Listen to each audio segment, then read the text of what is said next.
Can I ask a question to Margaret real quick?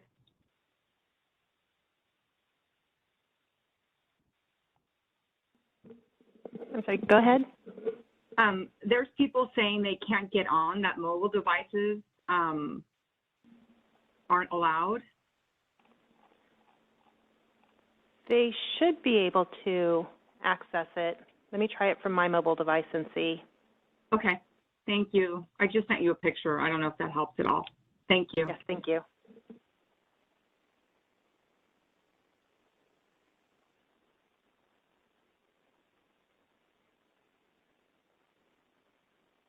I was able to confirm access from a mobile device. I'm not sure.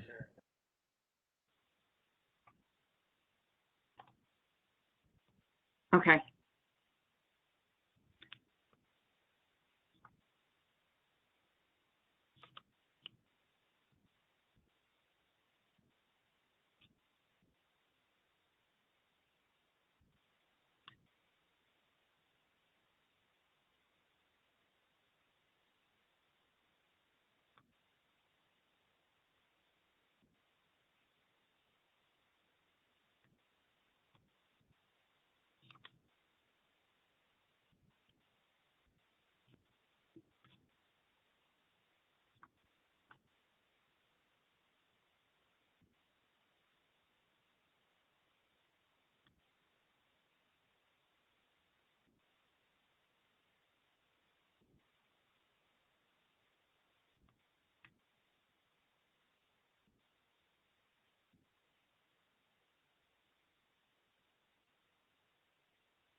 Margaret, were you able to confirm access to the mobile devices as well? I'm having IT check. I can't do it from my phone because I'm the host. Okay. So it thinks I'm trying to start the meeting from my phone. So I'm having IT check. Okay, so I'll wait another 2 or 3 minutes to make sure that everyone is able to join. And so we'll start at 7:03.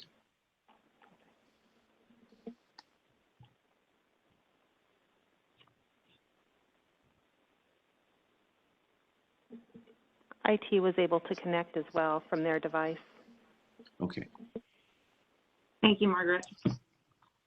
Okay, well, in that case, at this time, I want to welcome everyone to the March 9th, 2021 City Council and Successor Agency meeting of the City of Brentwood.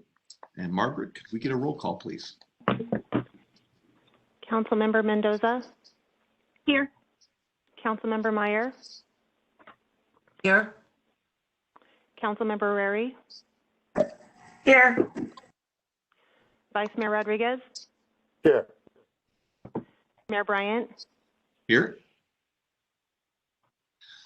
So we have a quorum. So at this time, if you would join with me in the Pledge of Allegiance.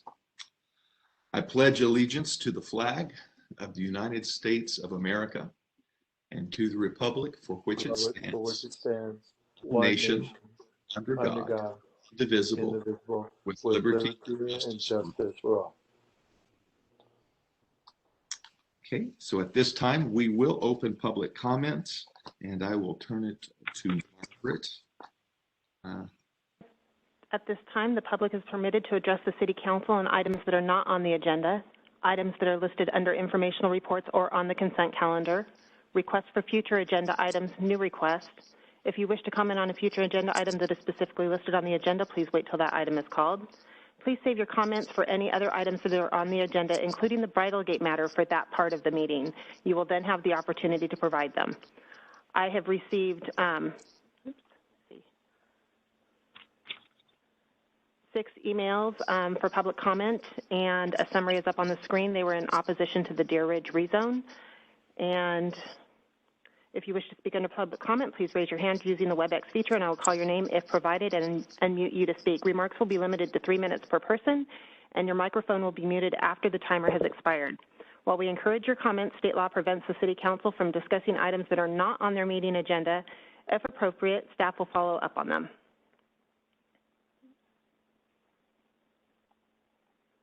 And I currently have 4 hands raised.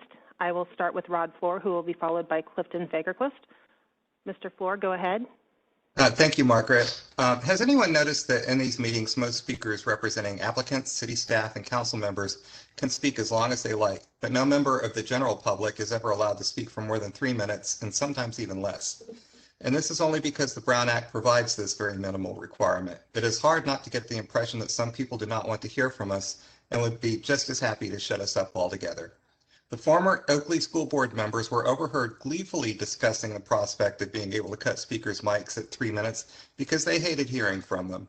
Thank God those people were removed from office.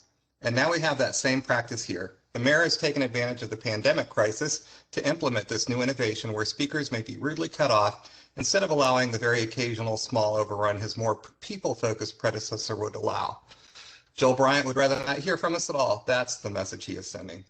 Developers can bring in their experts, their attorneys, their architects, their consultants, their friends, anyone they want, really, and the council will happily question them and allow them to respond at length. But if the people most directly affected by a project, the people who must live with the consequences of the project, come forward to speak, they get 3 minutes and they get cut off. They are never asked any questions, even though they often are more informed on local conditions than any staffer or out-of-town developer's entourage. Why cannot any city council member call on any member of the public to speak and respond to questions? For that matter, why cannot any council member bring in her own experts if she so chooses? Why must council members who are basically community volunteers receiving a very small stipend and who have only a general knowledge of most planning topics be the only ones to interact with the so-called experts, the lawyers and designers and consultants who depend on the developers for their living? Yes, they're experts, but they are most certainly biased. Even our excellent city staffers must be ever mindful of the city manager's ambitions, lest he relieve them of their livelihoods. Where are the experts who can speak for the people, who can talk about the environment and the economics and the legalities and all the risks of a project? Where are the experts who can talk about all the things the people who live here value and who can speak freely with no undue influence? Why can't we, the people, bring in our own experts? What are you afraid of? Thank you.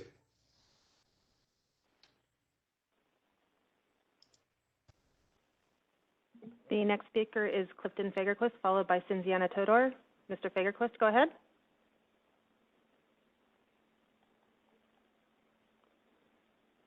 Clifton, are you there?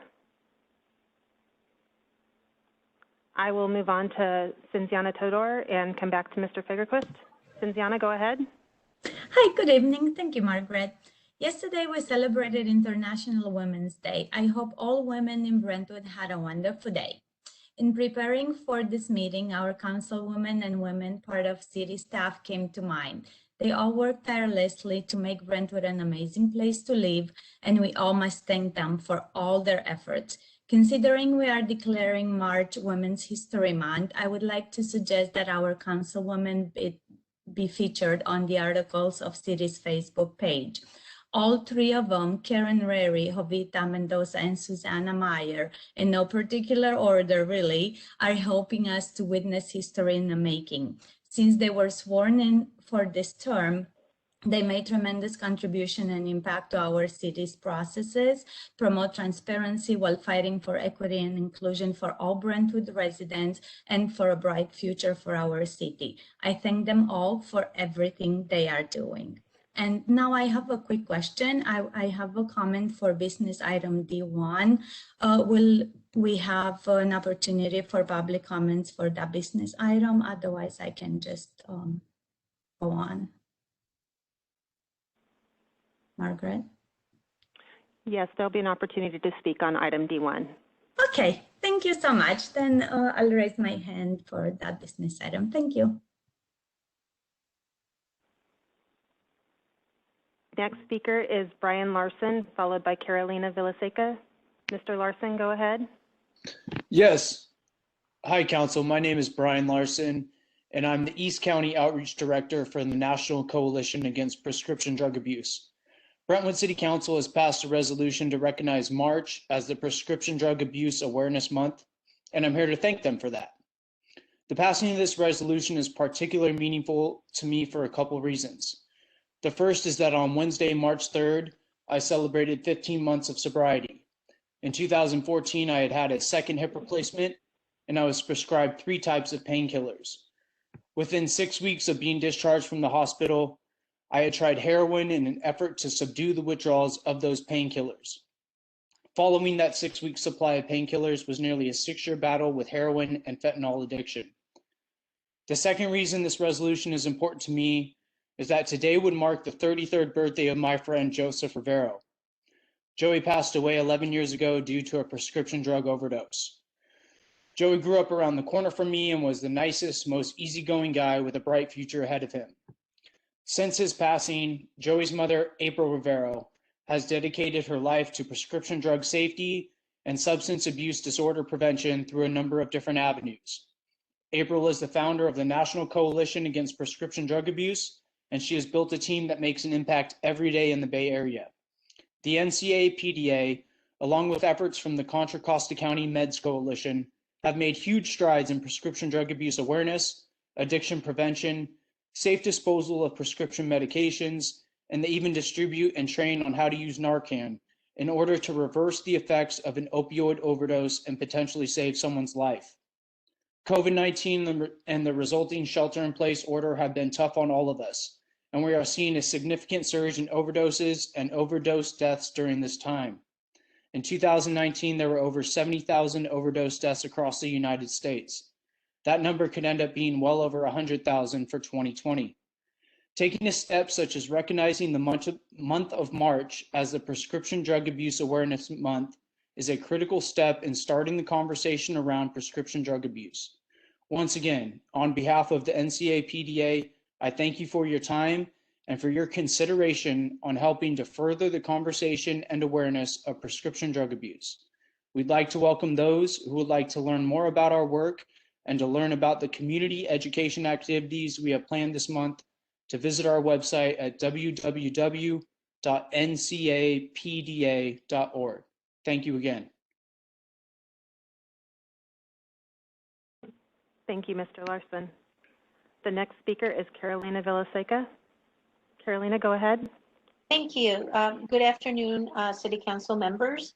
I would just like to remind all of you that the pot farm project has been kicked up to the County Board of Supervisors, and we need to keep an eye out for that agenda because we need participation. I'm hoping Susanna Meyer and Karen Rary will show up and speak on behalf of the residents in that area. Over 130 residents in that neighborhood called in and wrote in opposing the pot farm behind Sunset Park. It's very, very important that we show up and that we make a very strong case because it's up to the Board of Supervisors whether this project gets approved or not. So please keep an eye out for it. We definitely don't need it there. It can go anywhere else. Rodnan has plenty of land. He can put it someplace else. It just, that is a very bad location. All of the residents have said that they don't oppose pot. They voted for pot, but they don't want it grown right there where their kids play sports.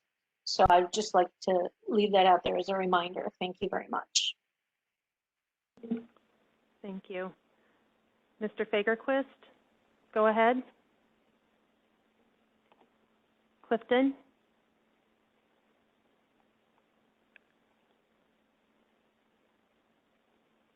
I think he may have put his hand up in error. There's no additional speakers at this time. And if I can remind those speakers that have already spoken to, oh, I have one, nope. I have another, 2 more hands have gone up. Mr. Dorman, I'm going to unmute you now. Go ahead. Great, thank you, and good evening, everyone. I was listening, and Rob stated the concern about the lack of time and the opportunity to talk to experts. I'm not a parliamentarian, so I don't know why it can't be done. The reason I raised my hand was as I was going through the 3,472-page item that we'll discuss later and reviewed all the videos referencing the subject, I have to agree that you folks really don't have the time. You know, and if you do, God bless you, because it took me 3 days. But I did go through the item, and I'll talk about that later. And unfortunately, I or others won't have the chance to talk and interact. And again, I don't know if that's a legal thing or not, why we can't pose questions for them to answer or submit them to you so that you can ask and have them answered. I hope somebody looks into that. Lastly, and again, now going back to the parliamentary thing, I know when senators and representatives speak, they have a 5-minute time, or they have a 5-minute time limit, but they cede, I can't remember the proper term, but cede the rest of their time to another person. And so the question I'm asking is, if I don't burn my entire 3 minutes, can I cede that to someone? Thank you very much.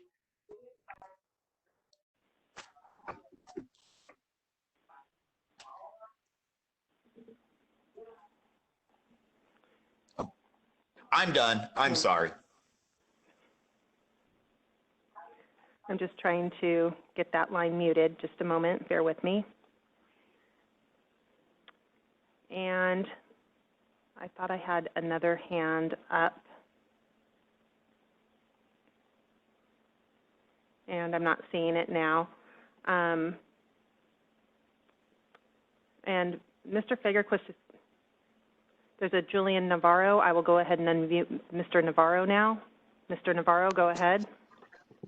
Hi, I just wanted to make myself well known. I'm a journalist, majoring. I'm a SF State student, and I just wanted to let you guys know that just make myself known. I'll be attending these meetings more often, and it's a pleasure to meet you guys. So I hope you guys have the time if I email you guys to answer my questions. And thank you for letting me participate in this meeting.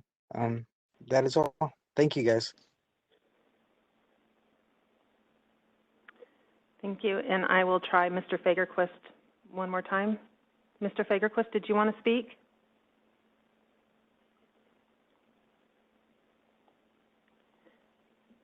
And I believe that's all the hands. If I can have the people who already spoke unraise your hands, please. And that's all of our speakers for now. Thank you. Well, before we move on, at this time, I will close public comments.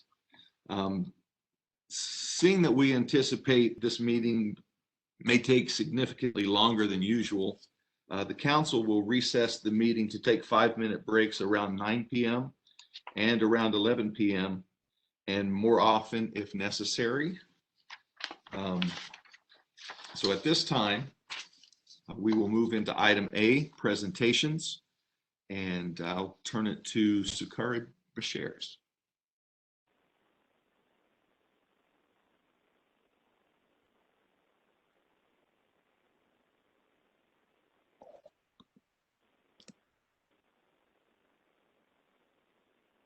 Okay, apologize for that.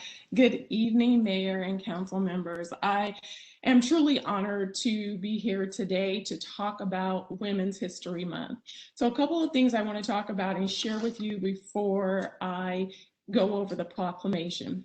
So first, as the only female director for the city of Brentwood, I sit in a room full of men with a voice that can be heard and is welcomed at the table. One other thing I want to say too with that, I think it's very important that as we think about women and what we've done, that if we take a moment to kind of pause and think about how we've learned from women, think about our mothers and our grandmothers. We think about our local government officials. We think about those individuals on Capitol Hill who have really been impactful and been able to effectuate change. Women, I would say, are resilient. They're strong, they're influential, they're powerful, creative, and impactful. These are just a few words that describe women and what women stand for.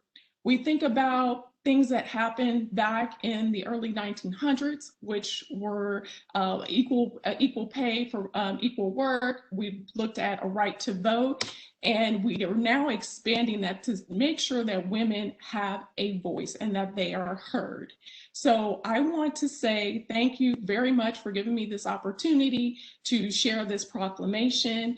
And I want all of you to take a moment to really think about those changes that have happened in your life as a result of women, and look for ways that you can celebrate women this month and going forward. With that, I'm going to go ahead and read the proclamation. Whereas Women's History Month honors and celebrates the struggles and achievements of American women throughout the history of the United States. And whereas women of every race, class, and ethnic background have made historic contributions to the growth and strength of Brentwood in countless recorded and unrecorded ways. And whereas women have had and continue to have critical roles economically, culturally, and socially in every sphere of life by constituting a significant portion of the labor force working inside and outside of the home. And whereas women were particularly important in the establishment of early charitable, philanthropic, and cultural institutions in Brentwood. And whereas women of Brentwood have been leaders in public affairs, not only in securing their own rights of suffrage and equal opportunity, but in social movements throughout history, ultimately striving for a more fair and just society for all. Now, therefore, be it proclaimed that the City Council of the City of Brentwood does hereby recognize March 2021 as Women's History Month and encourages the citizens of Brentwood to honor and celebrate women for their countless contributions to our community. Thank you.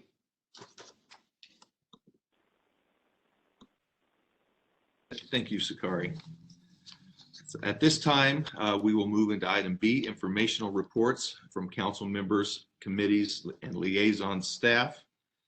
And I'm going to mix up the order for a rotation of calling tonight, just for a change. I'll start with Councilmember Rary. Yes, thank you. Since the last time we met, I attended the League of California Cities Harassment Prevention Training, the fire ad hoc meeting. It was the first time that we met with Oakley's ad hoc. It kind of was an introduction to each other, because there was a few people who didn't know the newest council member who was part of that, and also an update. The district-wide CFDs will be coming before the East Contra Costa Fire Protection District at its April meeting, and that they are moving forward with the consolidation process. And at this point, we're kind of in a holding pattern until more of that is known. So that's what happened at that. I attended the East County NAACP Black History event, the PAL board meeting, and it looks like, I believe we earned $16,000 from the crab feed. So that was awesome for everybody who participated in that. Thank you, thank you, thank you. Also the special city council meeting, planning commission interviews. I attended the Brentwood Line Student Speaker Contest as a judge, and this year's topic for the speech was distance learning, pros and cons. And there was 5 speakers, and they did a good job. There was this lady one gal who got up there. Boy, she was good. I mean, she was really good, and she was tall, and I'm thinking, here's a senior, I wonder where she's going. And she was a freshman. So, and then there was another freshman who was also very good. So our young leaders, boy, they are really changing and making strides with this. There was a lot of positive things from the distance learning in the fact that they've got to start spending more time with their family instead of going to school and doing sports or clubs and then trying to get their homework done. They now had more time to spend with their families, which was the positive part of it. The social part, not being with friends and not even being able to really converse through the internet was also a very big drawback for them. And they are anxious to get back to school. And that is all I have to report. Thank you. Thank you. Councilmember Meyer. Thank you, Mayor. I attended the Driving Climate Policy in Contra Costa County meeting. It was hosted, among others, by Greenbelt Alliance, Contra Costa Climate Action Network, Sunflower Alliance, Save Mount Diablo, several others. And it was a discussion around cities that have updated their general plans to include a climate action plan. Since then, have had some discussions with staff about where we are in that process. We do have that notification in our general plan. We've got some steps to take to get moving on the process, and I hope that we'll be able to do that. I also attended the East County NAACP COVID-19 Fact versus Fiction Community and Mental Health Forum. In large part talked about the impact of COVID on communities of color and also the mental health impacts because of COVID. The special council meeting for planning commissioner interviews. I also attended the mayor's conference. There was a presentation by East Bay Mud, which of course doesn't apply to us, but was quite interesting. And I appreciated the chance to hear updates from legislators and our League of Cities representative. Thank you. Thank you. Councilmember Mendoza. Hi. Since the last time I met, we had the planning committee interviews, which I thought was really good. I actually got a lot of feedback from residents who enjoyed the transparency and they want to know if it's going to keep going like this. And I think that'll probably be something we have to address in the future about what we're going to do going forward. I had a meeting with our representative from the League of California Cities. I am really concerned about SB 9 and some housing initiatives that are out there. So as a council, I think we need to start talking about us controlling our city versus the state controlling our city. So we can talk about that later on. The mayor's conference call, yeah, East Bay Mud. So I grew up with East Bay Mud, so it was great to hear about what's going on with water. We should all be a little bit worried about water resources for the coming year because we are under threat of having a drought again if we don't get more rain. And then honestly, the rest of the time I've just been studying. That's it. Thank you. Thank you. Vice Mayor Rodriguez. Yes, I participated in the special city council meeting pertaining to the planning commission interviews. And at this time, that was all I've done. Thank you. Thank you. And since the last time we met, I attended the East Contra Costa Habitat Conservancy Board meeting. I was also a part of the Fire Medical Services Ad Hoc Committee. Also, I attended the Tri-Delta Transit Board Authority meeting as well. Just a little information for those that take BART regularly. The pass that is normally on a card, they're going to have an app for it very soon, so that'll be handy for those that don't have the clip card. And I also met with the BART board president, Mr. Mark Foley. We spoke at length about the future of moving our residents from East Contra Costa County and from Brentwood on BART and working with burgeoning technologies and driverless vehicles, automated vehicles, and the different components that it's going to take that Brentwood could potentially partner with all of the cities from Pittsburgh, Antioch, Brentwood, Oakley, to see what we can do moving into the future to move our families safely and with less impact on their time and on the environment. And I also attended the mayor's conference, and there were several components of information that we received regarding not only the water, but also some grants at the state level for different things that the city of Brentwood might be able to participate in. And so we've got staff looking into those as well. And that's all I have to report at this time. Mr. Mayor, before we go on, can we make sure everybody mutes their microphone when they're done speaking? Because there's feedback when it's open. Yes. Thank you.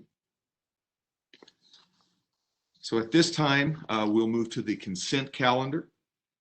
And do I have a motion for the consent?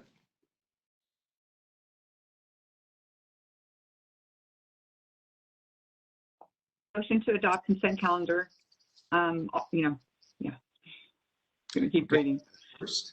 Second. And a second. Margaret, could we get a roll call vote, please? Councilmember Mendoza? Yes. Councilmember Meyer?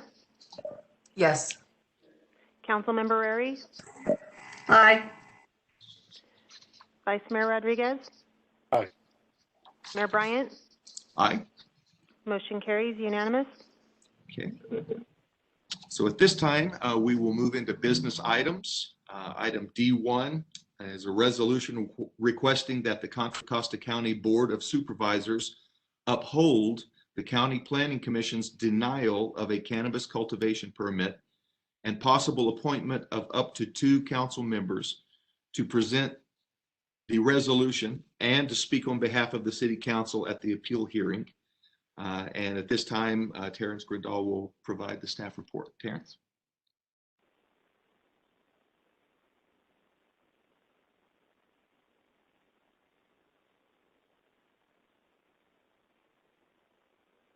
Mayor, members of the City Council, sorry for the delay. I had to be elevated to a panelist. As noted in the title of this item, the Diablo Valley Farms has requested a permit to do a marijuana production facility at their property, which is directly adjacent to the city boundary and within a few hundred feet of the Sunset Athletic Complex. The city staff has appealed this project to the Planning Commission. Planning Commission agreed with staff's with the city's rejection of this item, but the applicant has now appealed it to the Board of Supervisors. So there will be a hearing. That hearing date has not yet been set, but however, staff wanted to bring to the council an opportunity to pass a resolution encouraging the Board of Supervisors to reject that application. The basis for our concerns about this location have to do with its location directly adjacent to a sports facility that is primarily used by youth and is dominantly a youth location. The regulations for locations of marijuana production facilities do not allow such locations within 1,000 feet of a place where large numbers of minors gather, and this is directly in line with this. Furthermore, our police chief, our police department have raised concerns about the potential public safety aspects of having this attraction to criminals so close to our community. I just wanted to briefly indicate what the primary crux of the issue is. The definition that is referenced for what area is prohibited includes the statement that it is areas where minors gather that include but not limited to youth centers. The applicant and the county staff have been maintaining that not limited to statement is basically void, and that the fact that a sports field complex is not directly listed removes it from consideration, and that is simply staff feels strongly that that's not the case. So with that, wanted to again ask you to approve this resolution going on record against this location, and second of all, want to indicate and that also to encourage up to 2 council members to speak on behalf of the city. And those council members that speak on behalf of the city do need to stay in line with the resolution that is being considered by the council tonight. One more statement: you received a letter from the applicant just before this meeting, and one point that was raised was that that their production facility would only be dealing with seedlings and would not be dealing with finished product. Unfortunately, the permit that and we've heard that representation in the past.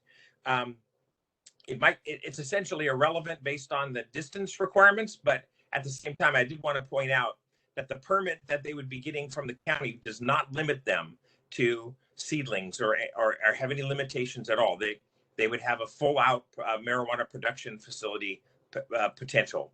So with that, I'm happy to answer any questions that you might have, either the mayor or the city council. Thank you. If there's anyone that has questions, I'm not sure of what's going on with my computer, but I can't see the hands on the side tonight. So if you could just physically raise your hand if you have a question of staff, and I'll call on you. And I don't see any hands right now. Questions of staff? Okay. So at this time, if there's no questions of staff, we will open the public comment period. And Margaret, turn it to you. I received one written public comment on this item. It was received after 3 p.m., so it'll be made available on the City Council agenda page tomorrow. It was from Lubin Olson on behalf of the applicant, and it was in opposition to the item. If you wish to speak on this item, please raise your hand using the WebEx feature, and I'll call your name if provided and unmute you to speak. Remarks are limited to 3 minutes per person, and your microphone will be muted after the timer has expired. I have 2 hands raised right now. The first one is Marisol. Marisol, go ahead. Thank you so much. I wanted to give a big thank you to Terrence, Councilmember Rary, Councilmember Meyer, and Councilmember Mendoza for being at all the meetings and really being in support of the city. I've spoken before about how much that Sunset Park is used by the youth. And I'd really like to recommend that Councilmember Rary and Councilmember Meyer be the 2 that are appointed, since they've been there from day one for the city, and I feel would be a great representation for the city of Brentwood to help us win this and not have a pot farm next to a large youth center in Brentwood. So thank you so much. That's it. Thank you. The next speaker is Carolina, followed by Cinziana. Carolina, go ahead. Hi, thank you. I spoke about this earlier, but I also wanted to just let everyone know that's here that I've also been on all the calls, and the story keeps changing from the applicant as to what they're going to do at that location. Initially it was seedlings, but then it was like, no, we need to make them grow because we have to take those seedlings and make more seedlings, right? So we've never gotten a clear answer from the applicant on what is going to happen at that location. The applicant also has refused to answer questions from the public who had called in to the county planning meetings having questions about their application. And they get very smarmy and very snarky. And, you know, the feeling that the residents now have is that this applicant is not going to follow in good faith the application that they put forward based on their behavior during the county planning meetings. So if you need any more, you know, any more little push to passing this resolution, that would be something that you should definitely take under consideration. The other part that is extremely important is that what tipped the county planning meeting from wanting to approve it to actually saying no was the Impact Sports. The lady that runs Impact Sports called in and said that 95% of her bookings are at Sunset Park for minors. And that is in the afternoons and in the early evenings, and then later in the evenings, it is seniors and adult leagues that play there who bring their kids to watch. So 95% of the bookings for that park are minors, just to keep that in mind. So definitely that location is way too close, just like Assistant City Manager Grendel said, but the rest of it is also just in question. Thank you very much. Thank you. The next speaker is Cinziana, followed by Maribel Mendoza. Cinziana, go ahead. Good evening again. Thank you, Margaret. You heard Carolina talk about the attitude and the bad behavior that frustrated a lot of our residents from the applicant. And to add insult to injury, tonight, when we have such an important item as Bridle Gate on the agenda, the city staff decided to put this very important item as well on the agenda. I'm not really sure if it's a time constraint, but I would like to at least consider, if possible at all, to continue this item so more input can be provided from our residents in favor of presenting this ordinance and sending our representatives to the meeting in front of a county board of supervisors. So if a continuation is not possible at all, I would like to request the appointment of Susanna Meyer and Karen Rary to present the resolution and speak on behalf of the City Council at the appeal hearing for the marijuana cultivation permit at 4425 Sellers Avenue. Both councilwomen showed resilience in supporting the residents in fighting this operation proposed to be established at Brentwood's border. Karen Rary and Susanna Myers did a lot of research and presented pertinent arguments to support denial for this damaging business. I trust they will be solid advocates for Brentwood residents, representing our interests as they do it day in and day out in their public functions. Thank you.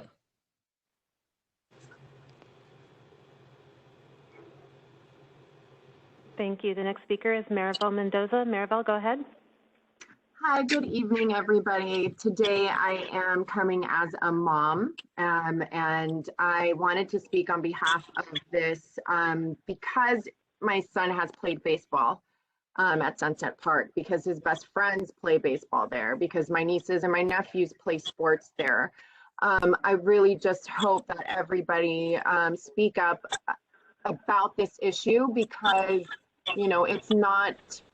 it's not a good location for a pot farm next to kids. I mean, it's almost like reminds me a little bit about how, you see in inner cities, literally like a liquor store in every corner. It's not good. It's not good for inner cities, and then I'm thinking about this and how close it is to our children. I just really wish that we can look into this a little bit more and kind of halt it. I would love if Karen Rary and Susanna Meyer can please go to the Board of Supervisor meetings to speak on behalf of the residents of Brentwood, but not just them, but kids who are playing at that complex on a regular weekly basis, and what the implications can mean. So thank you, and I'll talk to you all soon. Thank you. And if the speakers that have already spoken can put their hands down, and I thought I saw Mr. Dorman's hand up. Let me see if he would like to speak. Mr. Dorman, go ahead. Yes, thank you. I'm sorry, this was a last minute thing. And this actually is going to have to do with the next subject too. I propose that we put the pot farm where Bridle Gate wants to be. For a myriad of reasons. No kids around. It has high elevation. Hardly anyone would go to it. And it's near a freeway. It seems like it's a win-win for everybody. With respect to appointments, I would recommend Susanna and Johnny. Susanna, because she already has ties with the government. And Johnny, because he doesn't seem to go to these meetings, so this would force him to go. Anyway, that's it. Thank you very much. Talk to you in a minute.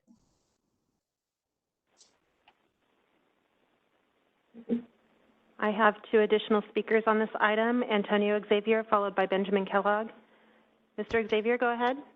I think the council members that should be selected are the ones that have been involved from the beginning and spent the time on the issue. Thank you. Thank you. The next speaker is Benjamin Kellogg, followed by Karina Moreno. Mr. Kellogg, go ahead. Hi, good evening, council, staff, and the mayor. I sit here and I don't quite understand why Brentwood keeps approving projects that residents don't want, that don't live up to the caliber of what Brentwood needs, wants, and like gas stations, car washes, strip malls, and now it's marijuana cultivation locations. I work in Pleasanton. I work in the Tri-Valley for years. And I'm trying to understand the growth that they've had in high tech, in bio, in pharmaceuticals. What does Dublin, Pleasanton, and Livermore have that we don't have? Why do businesses want to set up shop there and not come out to Brentwood and set up shop? We have the same people because we drive out there to work. So it's not a workforce issue, because if they set up shop out here, you would have local residents working locally. So I'm not sure whether or not people have actually looked into this, whether it's the tax base, whether it's permit fees. I would love to know, what is it? Because Dublin has boomed over the last 10 years, Pleasanton has, Livermore has, and we're not. Thank you very much. Have a good night. Thank you. Karina, go ahead. Hi, thank you. Good evening. Can you hear me, Margaret? Yes, I can hear you. Thank you. Good evening, council members. Thank you very much for this opportunity to speak. My name is Karina Moreno Correa. I live in District 2. I am just across the street from where this proposed location has been proposed. I just wanted to say that I am very grateful for council members Susanna, Karen, and Jovita for their constant support to the residents, not just in all of Brentwood, but specifically to District 2. They have been part of this movement to deny this possible location since day one. And I would like to recommend that Councilmember Susanna and Karen move forward and be appointed, because what has happened over the course of this process is that while someone stated earlier that the applicant has changed their position on whether they're going to be seedlings and then they're going to have a few plants, what's happened in this process is that the voice of the residents continues to be lessened and lessened and lessened. Those that are sitting on the panel aren't hearing the background, the full background of all of the residents that have come forward throughout all of the meetings. And to add insult to injury, sadly, most of the documents may not be reviewed prior to the meeting itself. That was a huge topic of conversation at the last meeting. And so I just want to come forward to say, you know, I'm grateful that Council members Mendoza, Susanna, and Karen have been so forthcoming and helpful and sending communications and being present in the meeting. It would be great to see more of Councilmember Rodriguez. This is your district, council member, and it's sad if you're not present to voice the opinion of your residents who are wholeheartedly asking you to be present, especially because this is your district. So I want to thank you for your time, and I just want to again request that the recommendation to appoint Karen, Councilmember Karen and Susanna, and again, thank you to all of you who have, and to Terrence, thank you, Terrence, for all the work that you've done. Thank you. Good evening. Thank you. There's no additional speakers with their hands raised, and if I can remind the speakers who already spoke to put their hands down in the WebEx system. Seeing that there are no further hands raised, we will close public comments now. And council members, if you have additional questions or wish to express comments on this agenda item, if you will raise your hand, I will call on you and you can speak in order you raise your hand. Councilmember Rary. I'd be willing to sit on this committee and speak on the city's behalf. Okay, that'll be the second part of this. Do you have any further comments on the, okay, and Councilmember Meyer? I was going to say the same thing, so I will wait, I guess. Okay, and Councilmember Mendoza. Yeah, I just want to reiterate what some of the callers said. I was a little bit shocked to see that letter tonight. We have heard on the meetings that the first meeting, seedlings. The second meeting, no, we're going to have flowering plants. So their point of business continues to change. I think one time someone made a joke like we're afraid for our precious children, and my response then was then, and my response is now, I am afraid for our children. They are our children. This is 178 feet from the ballpark. They will be fully armed 24/7. If something were to happen and a child would be shot, I would never forgive myself if this council did not take a position. And the other thing someone made a joke about was, well, it's agriculture. Well, so if you guys don't know, I'm in the agricultural business. We grow grapes. I've never had anyone shot over stealing a bushel of grapes. So while some think it is agriculture, it is a very different ballgame to have a pot farm and to have cherries and grapes and strawberries. So I'm excited that this is on the agenda. I'm glad that we're doing this. And I support Karen and Susanna representing us. They've been fully involved from day one on all of the meetings. Thank you. Vice Mayor Rodriguez. Yes, I also want to thank for this actually being agendized as well. I'm not in favor of the pot farm being built there on Sunset next to the ballpark. My understanding, we have over 93,000 young people to utilize that Sunset Park on a yearly basis. I understand it's very close to homes. I know that I haven't been able to participate, but it doesn't mean that I support it neither. So I'm also in favor that we move forward, that we have Councilmember Myers and also Councilmember Rary represent us as a city. So I think it's a great idea, and I'm glad that we're taking this opportunity to do this. Thank you. I'm going to read some of my notes here. I do want to thank the staff for a really good staff report on this, as usual.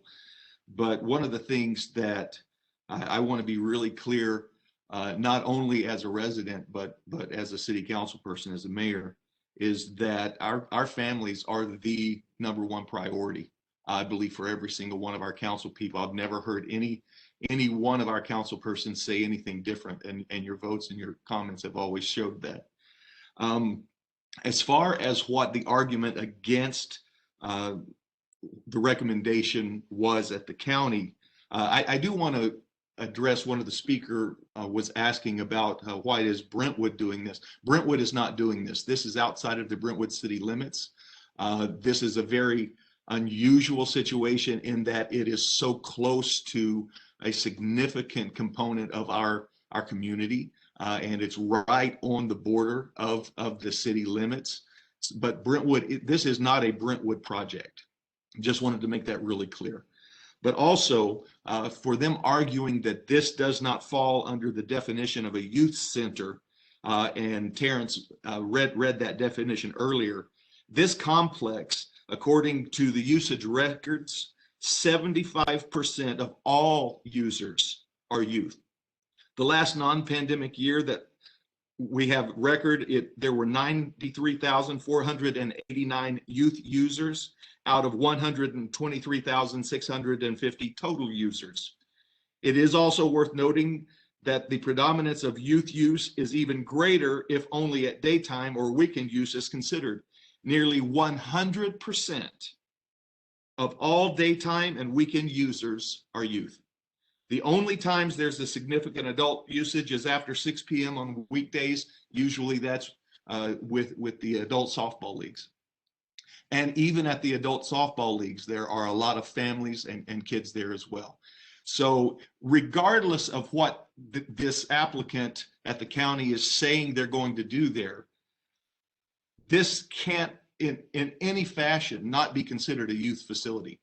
The vast majority of the usage is youth. Kids are there all the time. We now have a path that is open, a walking path and a biking path that's going to be incorporating that area. And so there's going to be more and more usage of that all the time as well. Like has already been mentioned, one of the greatest dangers of this is not an average normal agricultural use. Marijuana is a cash-only business in the state. It's federally still against the law. So this banking systems cannot, at this point, they do not have a process where they can integrate those funds. And so there normally is a vast amount of cash on premises. And where there's a lot of money and where there's a lot of marijuana, regardless of whether it's a seedling or a full-grown plant, there's going to be a reason. There's clearly a reason that someone has to have heavily armed guards there. They anticipate, whether they want it or not, or whether they expect it to happen, they are prepared for violence to happen there. And if we say that that's not the case, then we are putting our heads in the sand, because clearly there's a reason that heavily armed guards at a facility. Bullets don't care who they hit. And so this is literally the regulation at the county says that you can't have one of those facilities within 1,000 feet of where a youth center is. This is 170 feet away. This is the biggest no-brainer that I've ever seen as a resident or on council. And so it's very clear to me what is trying to be done at the county level, but we have to protect our families and our kids. And so I am adamantly against this use there. Sorry, I got a little carried away, but I'm not sorry about what I said. Yes, Councilmember Meyer.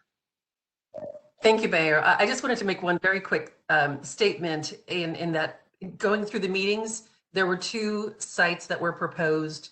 The other one was in a more agricultural area, had a lot more safety measures in place. And we, as a large percentage of the group, did not oppose that one as much, and it did go through. And I mention that just because I know there were a lot of people within the city, a lot of residents that are in support of cannabis as an industry. It's not necessarily a negative, illegal thing as a whole. The other site was not as close to youth. It was not as scary in the way it was represented. And like I said, a lot of safety measures were in place. So this is not to say council is against the idea of cannabis as an industry when it comes to medicinal uses, whatever. It's just to say that this particular site was not appropriate for our residents. Thank you.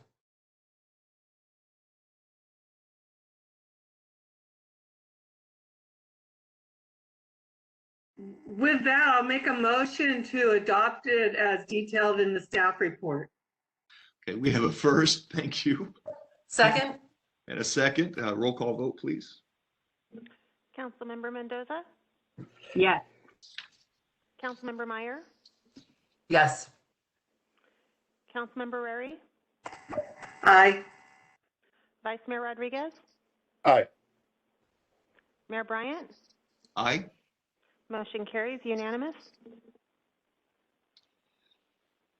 Thank you. So at this time, Excuse me, Mayor, were we also supposed to include Meyer and Rary as the representatives? we're doing that right now. We're getting to that point right. I'm sorry about that. So since we already have both council persons offering their service in that area, we need to have a motion to appoint to present the resolution and speak on behalf of the city council at the appeal hearing. I make a motion to appoint Councilwoman Karen Rary and Councilwoman Susanna Meyer to present the resolution and speak on behalf of the city council at the appeal hearing. Okay. I second. And a second. Roll call vote, please. Councilmember Mendoza? Yes. Councilmember Meyer? Yes. Councilmember Rary? Aye. Vice Mayor Rodriguez? Aye. Mayor Bryant? Aye. Motion carries unanimous. thank you both for being willing to do that. I know that you will do an outstanding job as usual. At this time, we will move to item E, public hearings. And persons addressing the City Council or successor agency are asked to use the raise your hand WebEx feature in WebEx. And the council may adopt reasonable regulations at the onset of the public hearing to facilitate public testimony. These regulations may include time limits. In the absence of such regulations, the public hearing will follow the protocol for public comments. And if it would be okay, and because I anticipate there's going to be an enormous participation in public comment, and if it's okay with council, if we could have, if possible, the individuals that are wanting to speak in public comment, if you could all use your raise your hand application right now, so that Margaret could get an idea of how many public comments that there may be, so that we can potentially adjust that so that everyone has an opportunity to speak, but that we have a reasonable time. Frankly, if there's 100 people speaking at 3 minutes a piece, that will be a 5-hour public comment component. If that's what's necessary, then that's what's necessary. But at the same time, if we have less than that, we can make that adjustment now. Margaret, do we have participation with that request? I'm currently showing 18 hands raised that want to participate in public comment. And one quick thing, Mayor, I have something to say before we start with the presentation, if I could, please. Yes, please. Yes. So as many of you know, I have closely followed this project as both a private citizen and as a candidate for office. Before becoming a council member, I did not support an earlier version of the project and made my concerns known to the then council, planning commission, and the community. I know questions about whether I have a conflict on this matter have been raised. Those issues were reviewed by the state and special legal counsel, and it was determined that I do not have any disqualifying conflicts of interest, and I am able to participate in the matter. Since taking office, I have followed my duties as an elected official. One of those is to keep an open mind about projects such as this one until after public hearing has closed and discussion has concluded. In that regard, I wanted to let those who are listening know that I'm keeping an open mind about the project as revised, and I'm looking forward to hearing what everyone has to say about it. Thank you.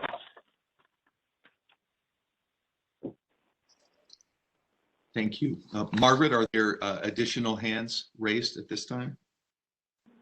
There's 19 hands raised total.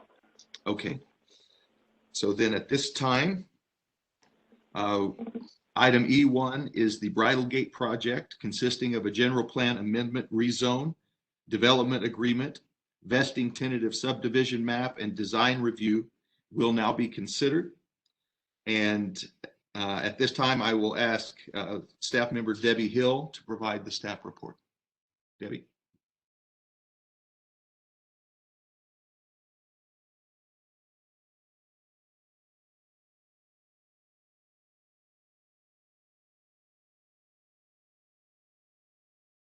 Good evening, Mayor Bryant and members of the council. Is everyone able to hear me okay? Excellent. To begin, I would like to give you a little bit of the long background history on the Bridle Gate project. Discovery Builders filed the first entitlement application for Bridle Gate in early 2001. It would be 5 years with many iterations of the project in between before it was ultimately approved by the city in June of 2006. This original Bridle Gate project incorporated 166 single-family homes, along with permanent open space, a park, and the regional commercial acreage, and included a general plan amendment, rezone, development agreement, and vesting tentative subdivision map for the lots, and the design review for the homes. Discovery Builders never moved forward with the construction of the project, so all of the entitlements expired with the exception of the general plan amendment and rezone, which took effect at the time of the approval and resulted in the land use and zoning in effect today. Fast forward to late in 2011 or early 2012, when Discovery Builders presented its initial concept for a revised Bridle Gate project, which at that time included some 400 to 500 single-family homes. This new concept has been revised over the years, culminating in a new application from Discovery Builders in June of 2017. So the history of this project is complex, and in addition, the site is also unique, as it is one of the largest single undeveloped parcels within the city. There's varied topography, including the ridge lines along the west side of the project. There is the presence of Sand Creek flowing through the property. Its adjacency to State Route 4 to the east and Priority Area 1, now known as the Innovation Center of Brentwood, to the north. It has a common boundary with the city of Antioch to the west, and there is an existing single-family neighborhood to the south. Since the application submittal in 2017, an additional change has been made to the project. This latest modification is the removal of the proposed multifamily site, which was part of the project during the Planning Commission's review in September of 2020. This latest change was in response to both Planning Commission public comments and public comments during the Planning Commission public hearing for the item. The current Bridle Gate project encompasses two parcels totaling approximately 137 acres located just west of the State Route 4 and Sand Creek Road interchange. The project involves a myriad of entitlement applications, including a general plan amendment, a rezone, a development agreement, a vesting tentative subdivision map to create 252 lots, plus an overlay for another possible 63 lots, which we'll discuss later, a design review for the single-family homes for these lots, as well as the required environmental document for the entire project. As I mentioned, the current 2014 General Plan Land Use Map includes the land uses anticipated with the earlier 2006 approved Bridle Gate project, including approximately 33 acres north of Sand Creek Road, designated as regional commercial, and the balance of the acreage designated as residential low density, park, and permanent open space south of Sand Creek Road. The proposed general plan amendment would keep the permanent open space area essentially as currently designated along the western portion of the site. The park location would be divided into two neighborhood parks within the single-family portion of the development. With regard to residential density, the general plan identifies the allowable density range for the single-family residential portion of the project as 1.1 to 5 dwelling units per acre, with a mid-range of 3 dwelling units per acre. The proposed density for the project without the overlay on the school site is approximately 3.7 dwelling units per acre and approximately 4.6 dwelling units per acre with the overlay. Per the general plan's mid-range density policy, densities above the mid-range can be permitted at the discretion of the City Council through the exercise of transferable ag credits, or if a significant amount of amenities are incorporated into the project, extensive off-site public improvements are installed, or other significant improvements of community-wide benefit are provided. In this case, the applicant is proposing to provide certain amenities as listed in the development agreement as improvements of community-wide benefit, which we will discuss here in just a few minutes. In addition to these land use amendments, the circulation element of the city's general plan is also included as part of the general plan amendment. The specific change would eliminate the extension of San Jose Avenue to the future extension of Hillcrest Avenue. Instead, San Jose Avenue would extend north and directly connect to a signalized intersection with the Sand Creek Road extension. The applicant has also requested a rezone for this property. This rezone request does not involve any major changes in the land use designations for the property. However, it is needed in order to accommodate the specific housing product and lot sizes anticipated with the project. So what is being requested with the rezone is changes to the development standards, such as lot size, setbacks from property lines, height of the structures, and similar regulations to accommodate the homes on the lots. The development standards also include specific regulations for the regional commercial portion of the site north of Sand Creek Road. The applicant has requested one addition to the conditionally permitted uses within the regional commercial subarea identified as subarea C, which would allow gas stations with or without a car wash subject to approval of a conditional use permit. No other changes are being proposed for the regional commercial or open space subareas. So to give a little clearer picture as to what the results would be from the proposed general plan amendment and rezone changes, this chart provides a quick comparison between the 2006 approved but expired project and the current proposal. As you can see, the proposed development would increase the number of single-family units from 166 to up to 315, should the overlay be implemented in place of the school site. The proposed map would also reduce the permanent open space from 49.51 acres to 28.25 acres. There is also a small reduction in the neighborhood park acreage.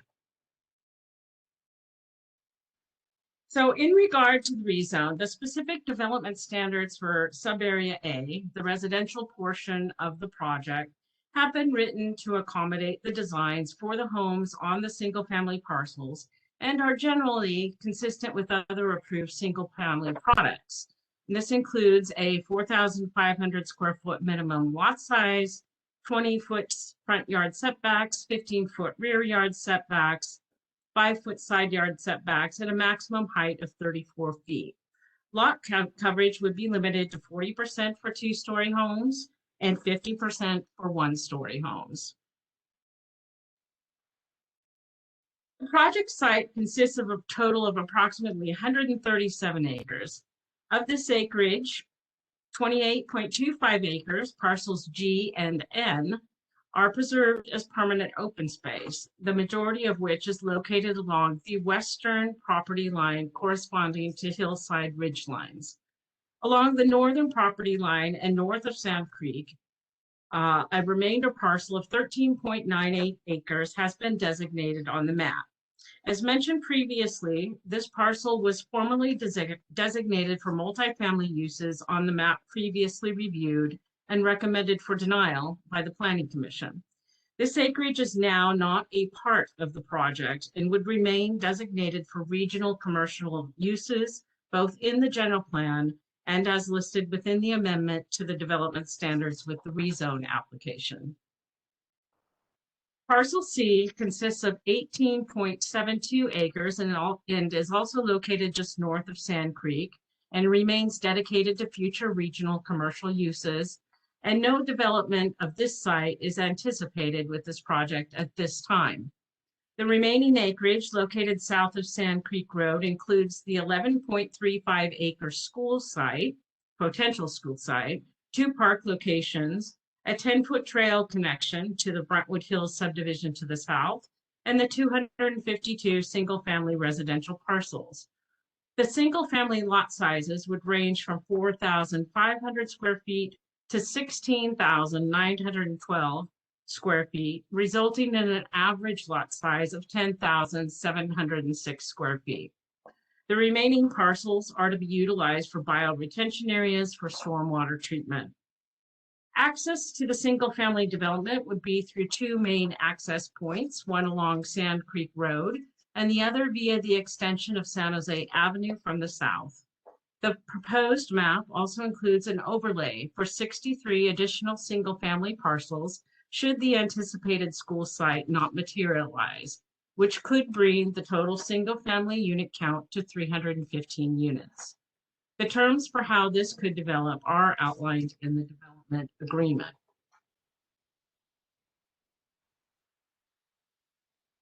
This mock-up is merely to show how the proposed development would integrate into the neighborhood and align with existing Sand Creek Road and San Jose Avenue, as well as interface with the existing single-family residential development to the south.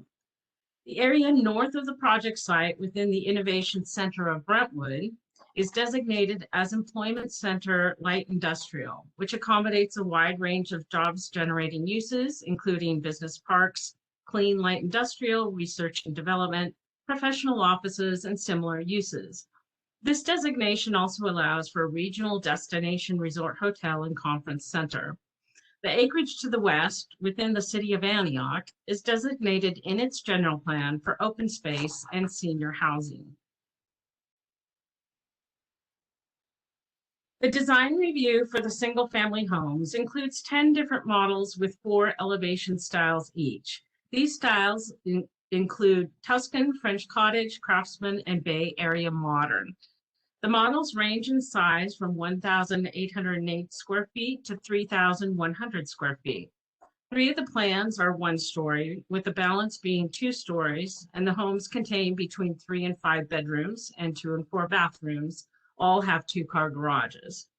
These homes have been plotted on the lots with mostly single-story units on corner lots, and at least 50% of the homes backing Sand Creek Road and State Route 4 as single-story plans in order to reduce the massing of the development from these adjacent roadways.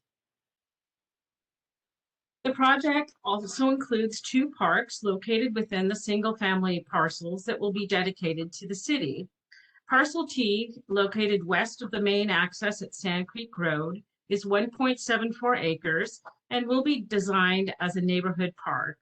The larger park is Parcel J, which encompasses 2.56 acres, will also be designed as a neighborhood park. The landscape plans submitted with this application for the map are preliminary only, and pursuant to the Brentwood Municipal Code, a conceptual park plan will need to be submitted to the Parks and Recreation Commission for review and final approval of the park designs, programming, and amenities. A development agreement has been included as part of this project. The key deal points of the proposed development agreement are as follows. In regard to the school site, at the time of approval of the development agreement, the applicant must have entered into an agreement with Brentwood Union School District to transfer the 11.35 acre school site to the school district. At its meeting of August 19, the school board did approve the purchase and sale agreement for the school site, which has been signed by both parties. The existence of any such agreement does not guarantee that a school will be built here, but it is a necessary first step. Securing the ability of the school district to develop a school at this location has been a primary concern in processing this application. The second deal point is in regard to the residential overlay in lieu of the school site. If the school district decides not to acquire the school site within the time identified in the agreement with the applicant, then the applicant will be allowed to develop an additional 63 single-family homes on the school site, and the applicant will pay the city $25,000 per each of these additional single-family lots, for a total of some $1,575,000. These funds would then be used for a youth center or youth programming. The next deal point is in regard to fire contributions. As with the siting of a future school, securing fire contributions for the East Contra Costa Fire Protection District has likewise been a high priority in processing this application. To this end, under the development agreement, the applicant will pay all impact fees adopted by the city as of the effective date of the development agreement to fund fire and medical support facilities operated by the East Contra Costa Fire Protection District, and will also annex the project into or otherwise participate in any community facilities district established by fire district prior to the project's first building permit being issued. In regard to the Sand Creek Road right-of-way, in order to obtain the land necessary to develop the full extension of Sand Creek Road from its present termination point west of State Route 4 to the Antioch city limits, the city will sell to the applicant a small parcel of land along with an otherwise unusable State Route 4 remnant parcel and provide the applicant with development credits or payment of approximately $150,000. The next item is in regard to affordable housing compliance. In order to satisfy the city's affordable housing requirement to construct 2% of the residential units in the project as affordable units, the applicant has requested to pay in lieu fees versus constructing any deed-restricted affordable housing on site. This method of compliance with the affordable housing ordinance is thus included in the development agreement. In regard to the design and construction of an off-site trail connection, the applicant would design and construct an off-site trail connection along Sand Creek from the eastern boundary of the project beneath State Route 4 to the old Sand Creek right-of-way and provide funding in the amount of $500,000 for a pedestrian bridge, if a bridge is ultimately determined to be required. If construction of the pedestrian bridge has not begun by the time the development agreement expires, this payment for the pedestrian bridge would be returned to the developer. Finally, the development agreement would have an initial term of 15 years with one potential 5-year extension. This would mean that the rules, regulations, and policies that govern development of the project would essentially be fixed for the life of the development agreement. In accordance with the California Environmental Quality Act, or CEQA, the city used the following methods to solicit public input on the draft environmental impact report. A notice of preparation for the draft EIR was released for a 30-day public review period. A public scoping meeting was held on August 20th, 2019 to solicit public comments regarding the scope of the draft EIR. The draft EIR was submitted to the state clearinghouse for distribution to state agencies. A notice of availability of the draft EIR was posted to the city's website and mailed to local agencies and interested members of the public. The draft EIR was made available for review on the city's website in August of 2020. All public comments received on the draft EIR were included within the final EIR, along with the responses to comments. Since the publication of the draft EIR, the project has been revised again to eliminate the proposed multifamily project, leaving this acreage as a remainder parcel with its existing regional commercial land use designation and zoning regulations. Therefore, it is no longer part of the project. This change to the project has been addressed by the inclusion of a letter to Eric Nolthinius dated February 26, 2021, from Rod Stinson of Rainey Planning and Management, the CEQA consultant. And this letter stated that the draft EIR and final EIR for the project remain adequate for approval of the modified project under CEQA. The Planning Commission agenda for the meeting of August 18 included the public hearing for the Bridle Gate project. Prior to that meeting, city staff had been advised by PG&E of the possibility of a power outage due to a strain on the electrical system caused by excessive temperatures across the state. Since this could potentially disrupt the Planning Commission meeting, it was agreed with the applicant that the item would be continued. At its meeting of September 1st, the Planning Commission held a public hearing for the project, which that time included the 258 multi-unit or multi-family apartment project on what is now shown as a remainder parcel on the map. This multi-family component is no longer included as part of the project. However, all components of the project were reviewed and considered by the Planning Commission. At the Planning Commission meeting, after presentation by staff, the applicant spoke and provided their view that the density of the project was calculated incorrectly and that the actual density was lower than that presented in the staff report. Staff demonstrated that the density calculation was as shown on the vesting tentative subdivision map and was consistent with the calculation methodology prescribed by the general plan, as well as consistent with how the density was calculated for the prior 2006 approved map, which did not include permanent open space. The applicant also presented their opinion that regional commercial acreage was not viable at this time. Staff noted that 40 emails opposing the project had been received and forwarded for the Commission's review, and 20 members of the public spoke in opposition to the project during the public hearing, raising concerns regarding the state of the fire district and its inability to provide adequate service to the community, the change of land use from regional commercial to high-density residential, resulting in a negative impact to the city's jobs to housing ratio, additional traffic impacts to the existing congestion through the single-family neighborhood to the south, as well as the elimination of the extension of San Jose Avenue to Hillcrest Road. Air quality, noise, grading of the hillsides, design of the creek improvements, the presence and impact on future residents of the oil wells on the project site, the reduction, location, and division of the park acreage, and the inclusion of gas stations, car washes within the regional commercial development standards.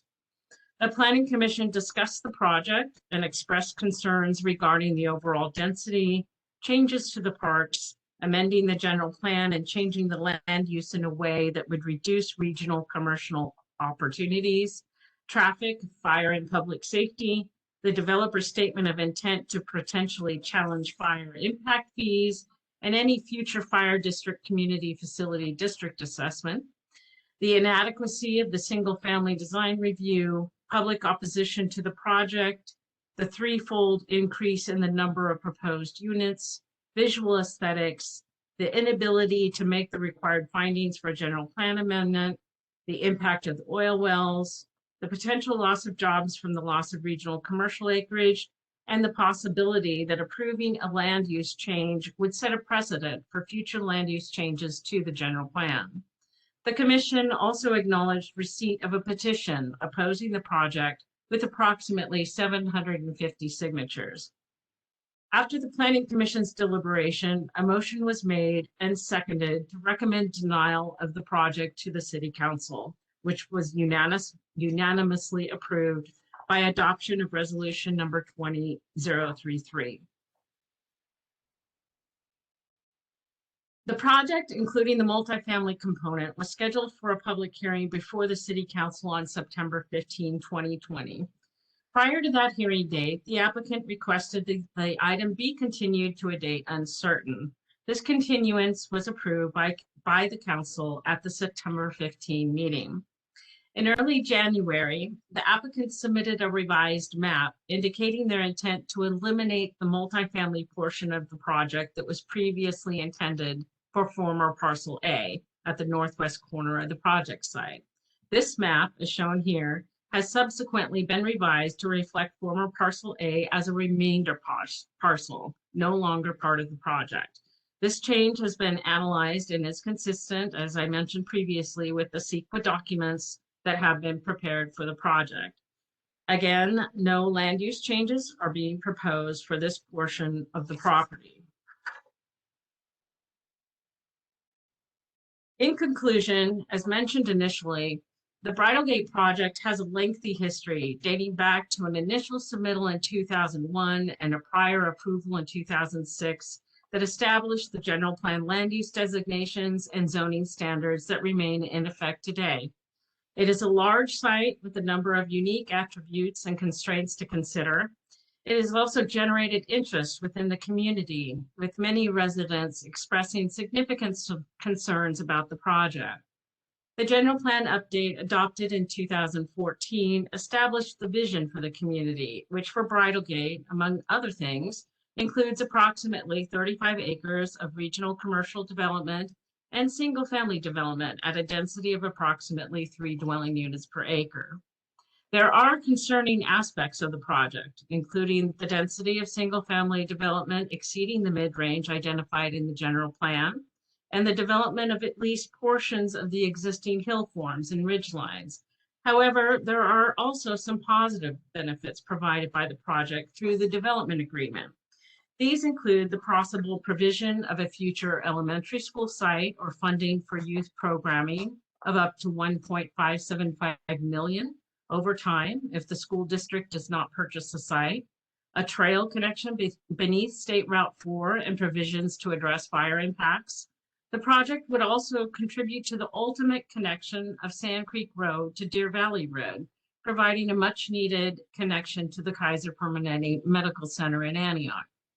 In addition to these positive benefits, since the Planning Commission's recommendation for denial of the project back in September of 2020, again, the project has been amended to eliminate the multifamily apartment project and the requested land use change for that, thereby keeping the regional commercial acreage intact.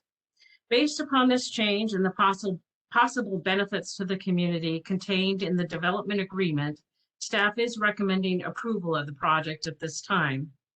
Therefore, staff recommends that the City Council consider the staff report, the findings set forth in each of the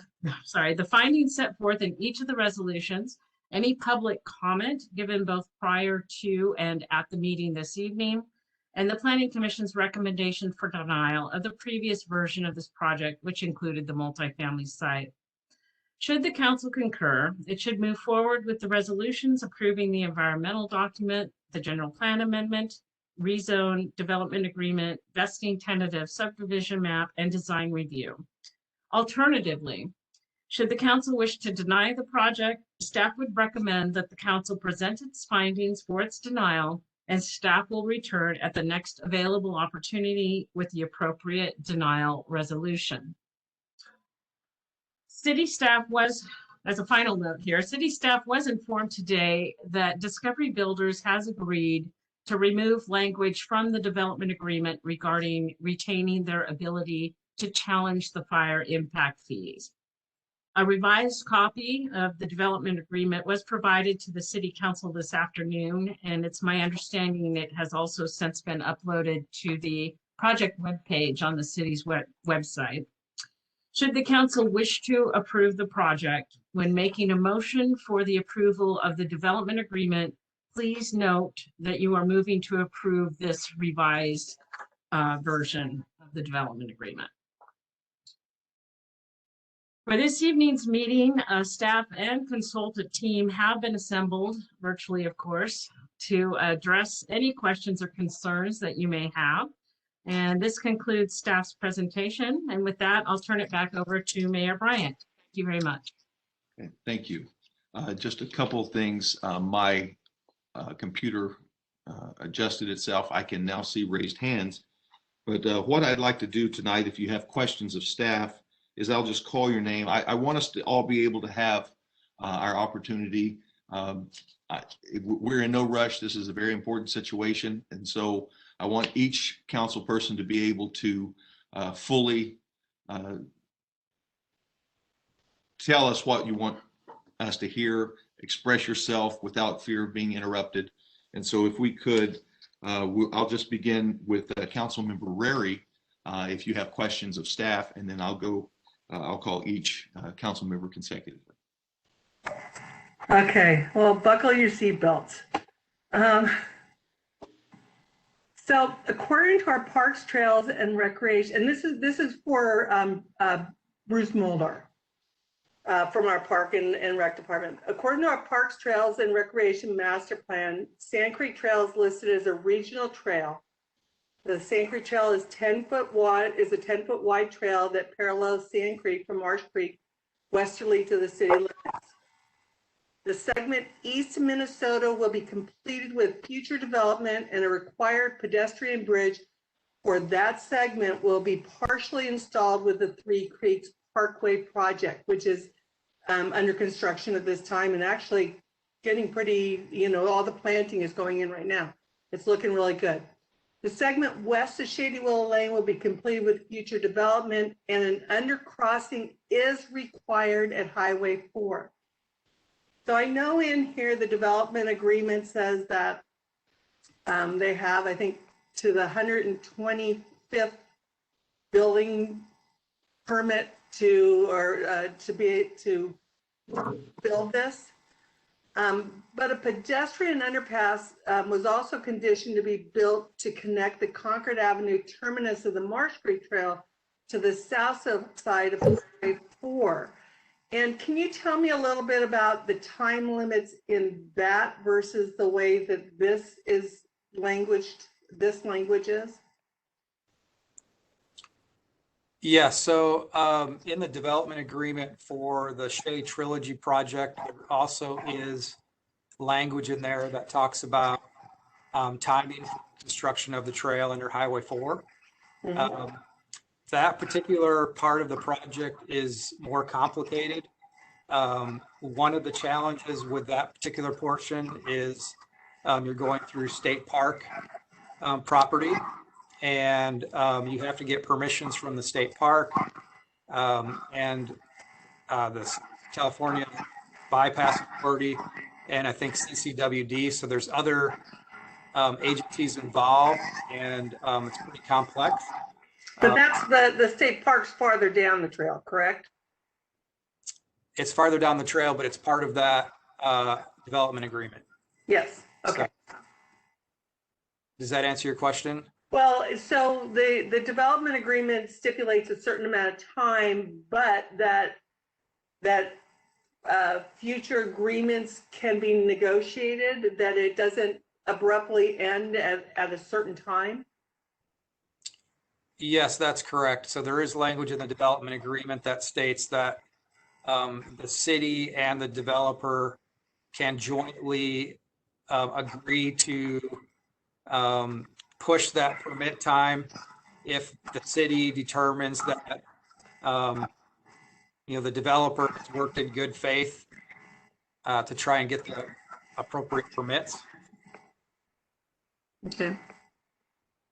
All right, so that one's that. All right, so and in the general plan policy EDE 5-1, it states to ensure that public residential and non-residential developments locating along local creeks, waterways, and open space are designed to include these natural features as an attraction and amenity while also providing for their conservation where appropriate. And the policy COS 4-3 states, restore existing channelized waterways to a more natural condition. Restoration efforts should provide for naturalized hydraulic functioning. I know when we discussed development along Sand Creek during the PA1 specific plan, we wanted to make sure that we were creating a attractive walking trail with development facing the creek. That was very vital to us. Will the developer only be required to build the trail, or are they putting that trail in, and do they have to provide landscape or naturalization projects or revegetation of the creek, such as we're doing over there on the Marsh Creek Trail, and was done through the Palmilla, and I'll get to that in just a minute. But and if they do have to do landscaping or naturalization projects in this, how much of the trail or the creek is included in that? Yes, I have our park planner, Joe Ordrzewalski, also here. So I'm going to see if he's available to address this question.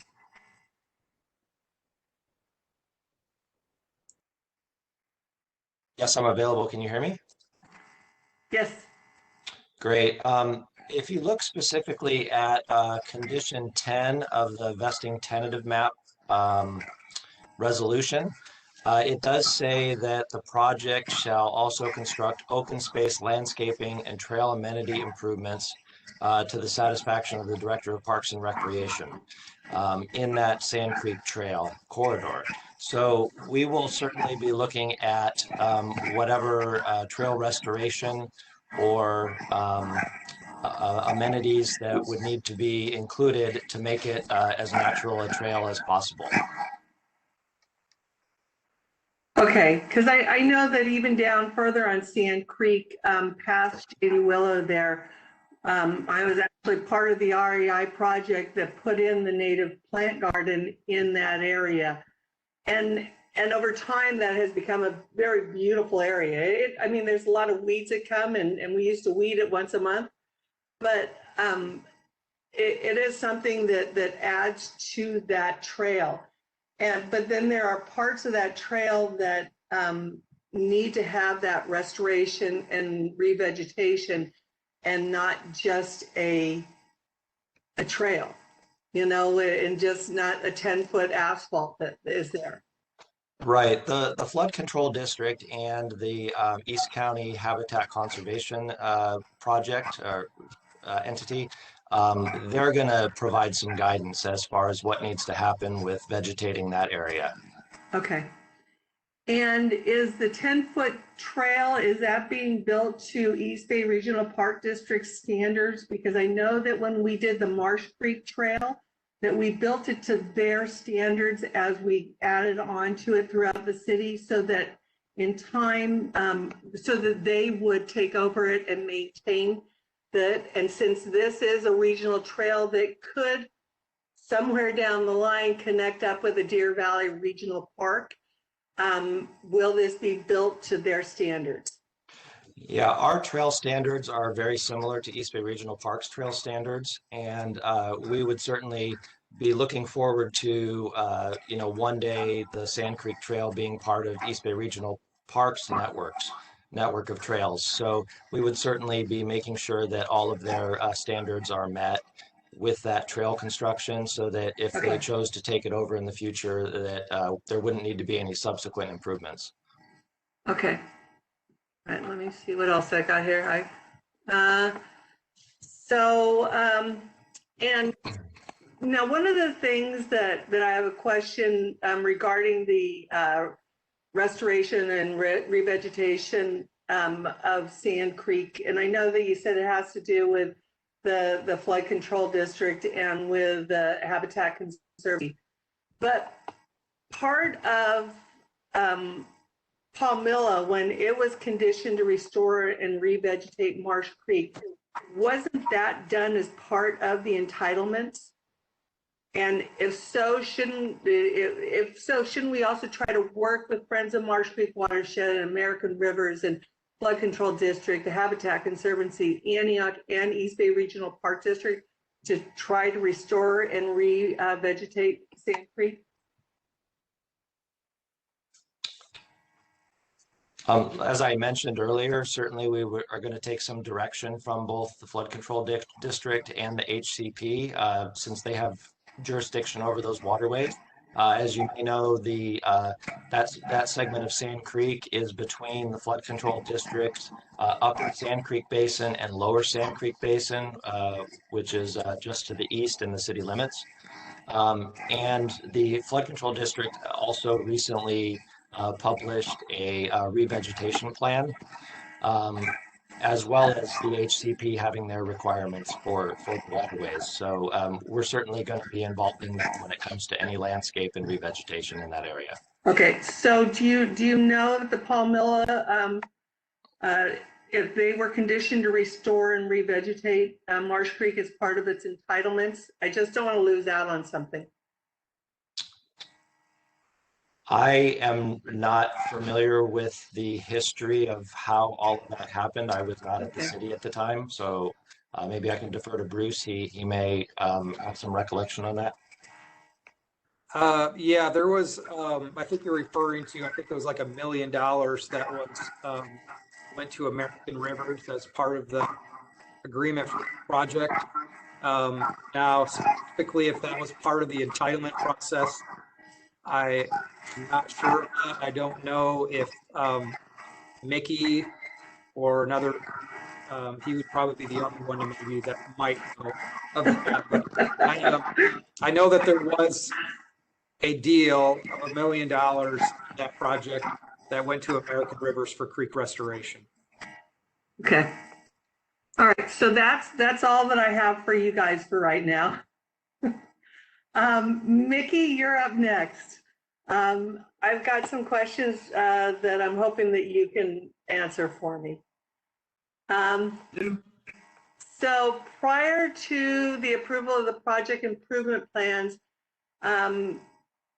for the proposed project, it shows that lots 3 through 42 shall be shielded from State Route 4 through the use of sound walls built to the dimensions sufficient to achieve compliance with the city noise standards as verified by an acoustical engineer and subject to the approval of the city engineer. As we know, the sound walls aren't just doing it for Trilogy, Somerset, Sienna, and what's the other one? And Shadow Lakes, and even Tuscany. And I was in Apple Hill, and somebody was complaining in Apple Hill about it as well. So what can we do? I mean, how can we guarantee that these will be sufficient to achieve compliance with the city noise standards? Good evening. Can you hear me? Yes. Okay, I may have to defer to Terrence Grindle, who's probably more of a sound expert than I am, but I would surmise that in accordance with an acoustic report, similar to these other projects, we would make sure that the sound walls or other acoustic mitigation measures are built per the study.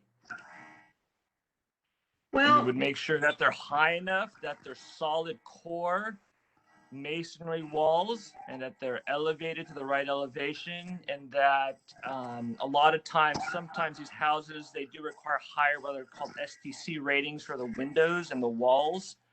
So those will be required as part of the building permit review. Okay.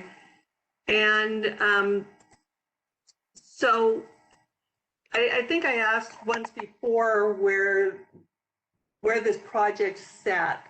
And the project actually sits below where the roadway is. So the sound is going to be going off and then making its way down. So even with that 12-foot wall, it's still probably going to be above that 12-foot wall, meaning the sound of those tires are going to make its way down and go right over that 12-foot wall. I mean, that's what we're seeing over in Trilogy. That's what we're seeing in Sienna with that off ramp that is right next to the wall there. It's because that section of the wall is lower than what it is. It's echoing through that area right there. What can we do with these homes so close to Highway 4 to make sure that we don't go through this again? We can make sure that the pad elevations are higher than the street. Okay. So next question is, my understanding is that Highway 4, the bypass authority, has plans to have a southbound, going eastbound on Sand Creek from the west side and it'd be a southbound ramp going south, or it's actually east on Highway 4. There's supposed to be a ramp that goes right behind those homes. So the sound is good now when we build the homes, but when that new off or on ramp gets installed, as we keep hearing, Caltrans doesn't build sound walls. What do we do about that sound wall for that ramp that will be 50 feet from the houses? Well, the sound study would ensure that we analyze the full build out of that interchange, including that new on-ramp. The other thing to note is that on-ramp has actually already been rough graded and is lower than both State Route 4 and the proposed pad elevations. It's lower? Well, yeah, I guess it is from the, of course it will be from Sand Creek up, but then, it starts gaining in order so it can get onto Highway 4 there. That's correct. So yeah, I mean, we can see it from the, so I've got some real concerns about noise. And as we know, Highway or Caltrans we've been told over and over again, they don't build sound walls, and that it's up to the city to make sure that the sound walls are appropriate. All right, so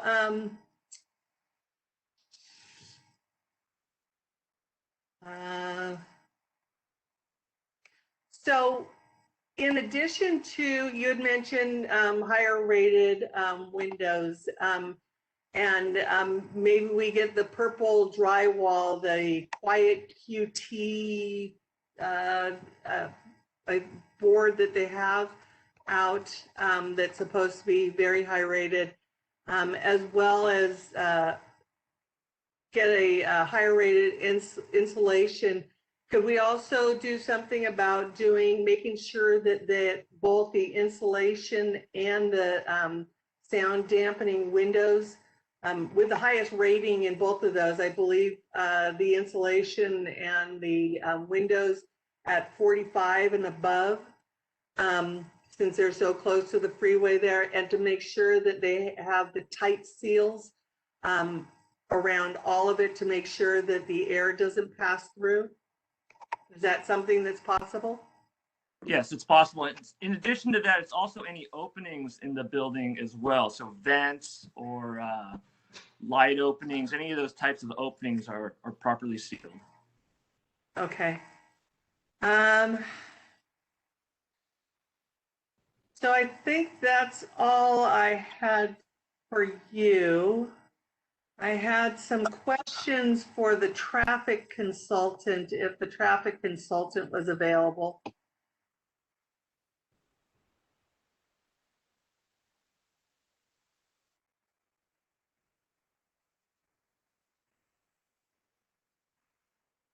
there a traffic consultant?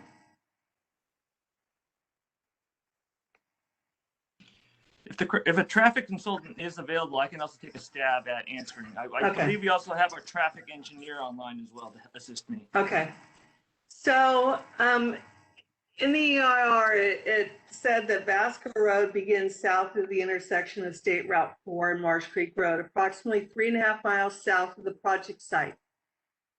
And they said, given the substantial distance between the project site and the roadway, the proposed project is not anticipated to substantially worsen existing congestion at Vasco Road. My question to them would have been, with 88% of our workforce commuting out of Brentwood each day, how can 300 plus new homes not affect traffic congestion on the 2-lane Vasco Road, as well as any other commute roads in our area? I would surmise it would impact, but not substantially consider the thousands and thousands of residents that utilize Vasco and State Route 4. Okay, well, I think people leaving to work in the morning down Vasco Road would beg to differ with you. And you know, and the other thing is, if building new homes doesn't affect traffic out of the area, why did we need to build Lone Tree, Sand Creek, and Balfour Road overpasses? There would have been no need for that if there was no impact from the building of homes. Let me see. So when doing the traffic study, the traffic consultant said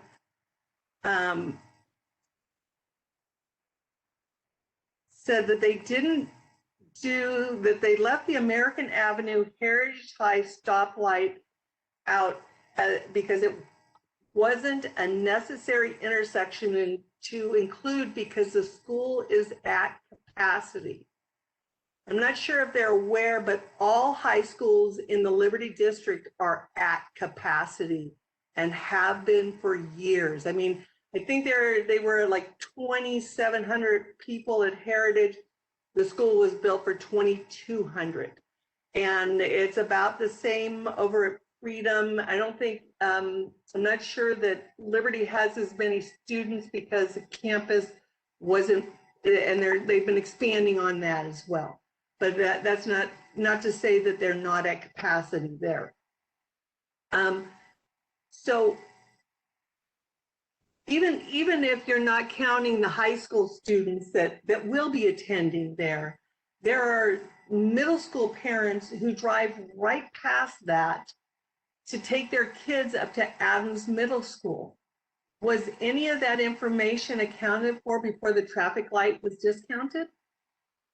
Well, it's my understanding the traffic study actually did look at the American Avenue Balfour intersection. We actually have a mitigation measure where the applicant will have to pay their fair share for constructing the third left turn lane.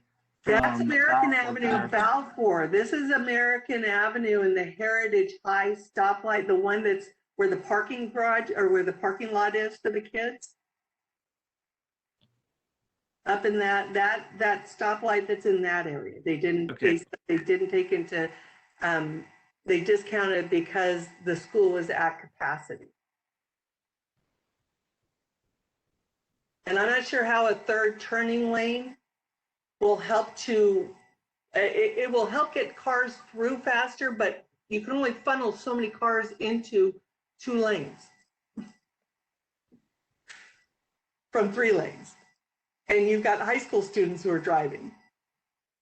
Understood. Anyway, so I'm not sure why that wasn't included in there. Also, when they currently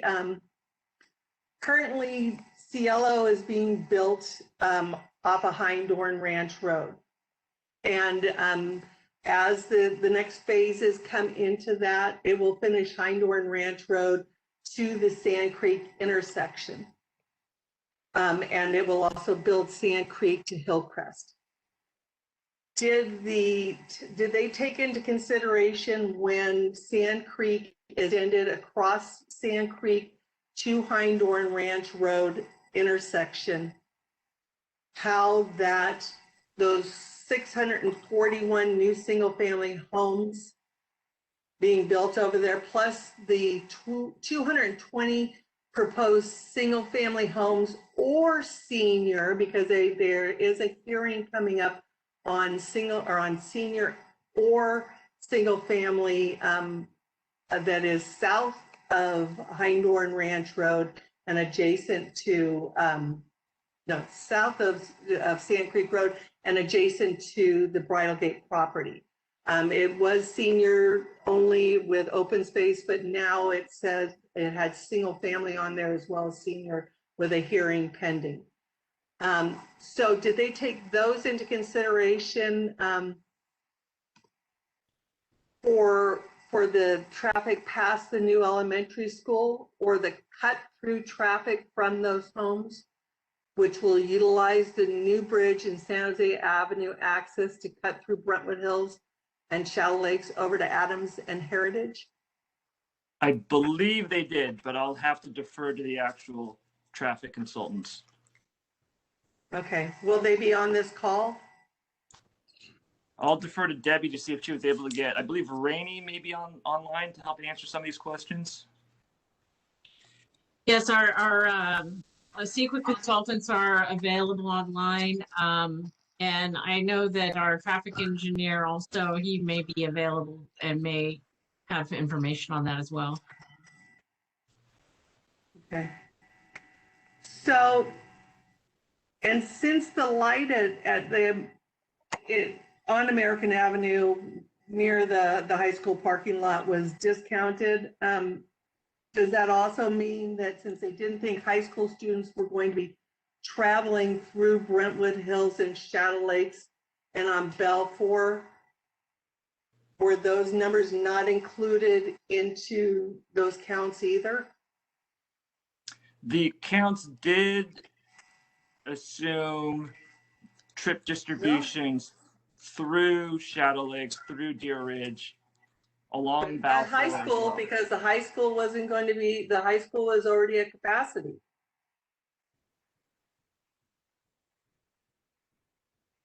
Okay, I'll defer to Rainey and their consultants. I do know that trip distributions were done throughout the city. Okay. Rod, go ahead and address those questions. Yeah, good evening.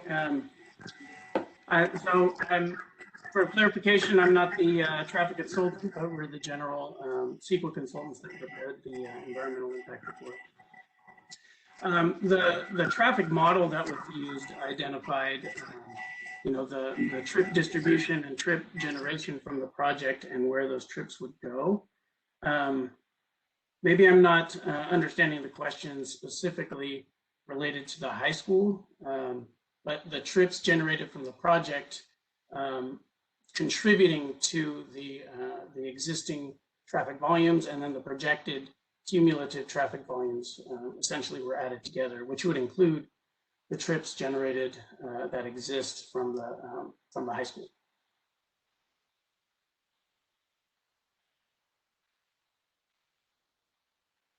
I think, sorry, I think you're on mute still. Hear you. So the traffic consultant had felt that the American Avenue Heritage High stoplight was not a necessary intersection to include because the school is at capacity. So if they felt that there was not going to be high school students going to that high school, how could they have included any of that in the projections? Because they discounted the fact. Yeah, I think the thinking behind that was that because it's at capacity, there wouldn't be any additional high school trips. No, because as I said, the school is at capacity, but so are all of the schools in our area. Unless you're saying that it is, well, and it is, it's at the worst rating it was, so why bother doing any adjustments? How do you mitigate for something that you haven't run a traffic study on? So I guess the trips associated with the existing school being at capacity were essentially set, and then the project's trips were laid on top of those and analyzed throughout the surrounding roadway network, utilizing the PCTA travel demand model. But you could have 50 to 150 students, high school students or their parents, because if you drive, and I've walked that, I used to walk that every morning, and I'm telling you, there are parents driving down the road with one kid in their car. And when my daughter was in school there in 2007, she's the youngest of 7 kids, and I would tell her if she wanted to get to school by 8 o'clock, we had to leave at 7:15, and we lived on Lakeview, so we were the last stop sign before you got to Balfour and then crossed over to American Avenue, and she could walk faster the 1.1 miles up the hill to Adams Middle School than I could drive her. And I stopped driving her in high school because it was a shorter distance for her, and because the traffic was backing past Lakeview Drive. And even now, well, not now because we're in COVID, but that backup is to Presidio at times, or just before Presidio. That's how bad the traffic is. And now you're looking at adding, so yes, it's at capacity, it is beyond capacity. But how do you mitigate for that? You can't say, that's okay, it's at capacity, so we're not going to do anything about it. There's got to be something, there's got to be a different roadway to use. And it doesn't matter if you feed them down through Presidio, down San Jose, St. Regis, Presidio to West Country Club and down, or you funnel them off onto Sand Creek, because now you said that you're going to bring them up Highway 4 and down Balfour. And let's make it easier by adding that third turn lane, which will now go in immediately down into 2 lanes. So, and you got high school drivers in there, and come December, that's when they all get their license and they're driving to school. and that's why the delineators were put in there to prevent people from cutting over. It's a traffic nightmare there. And so I just want to understand, how can you just discount something that has major impacts? Right, and the traffic consultant, as they started the process, went through a vetting process of what intersections to analyze and the methodology with the city, and I think the city engineer is on, traffic engineer that might be able to speak for that a little better at the beginning of the process. Steve, do you have?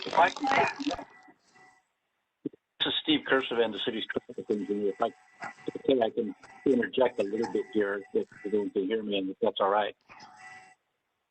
I'm going to mute so that because we're getting too much. Okay, can everyone hear me? Okay, yes.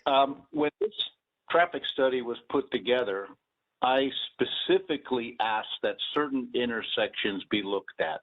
One of them was St. Regis at San Jose. The other one was Presidio at West Country Club at Balfour, and American at Balfour. The project did distribute some traffic from this proposed subdivision to the intersection of American and Balfour.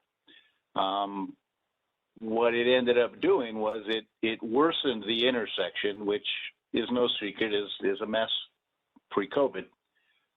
The mitigation measure put in place, which Mickey alluded to before, was that they will pay their fair share for a third lane. The reason the third lane works is that American Avenue has been restriped to be 3 lanes wide, not 2 lanes wide.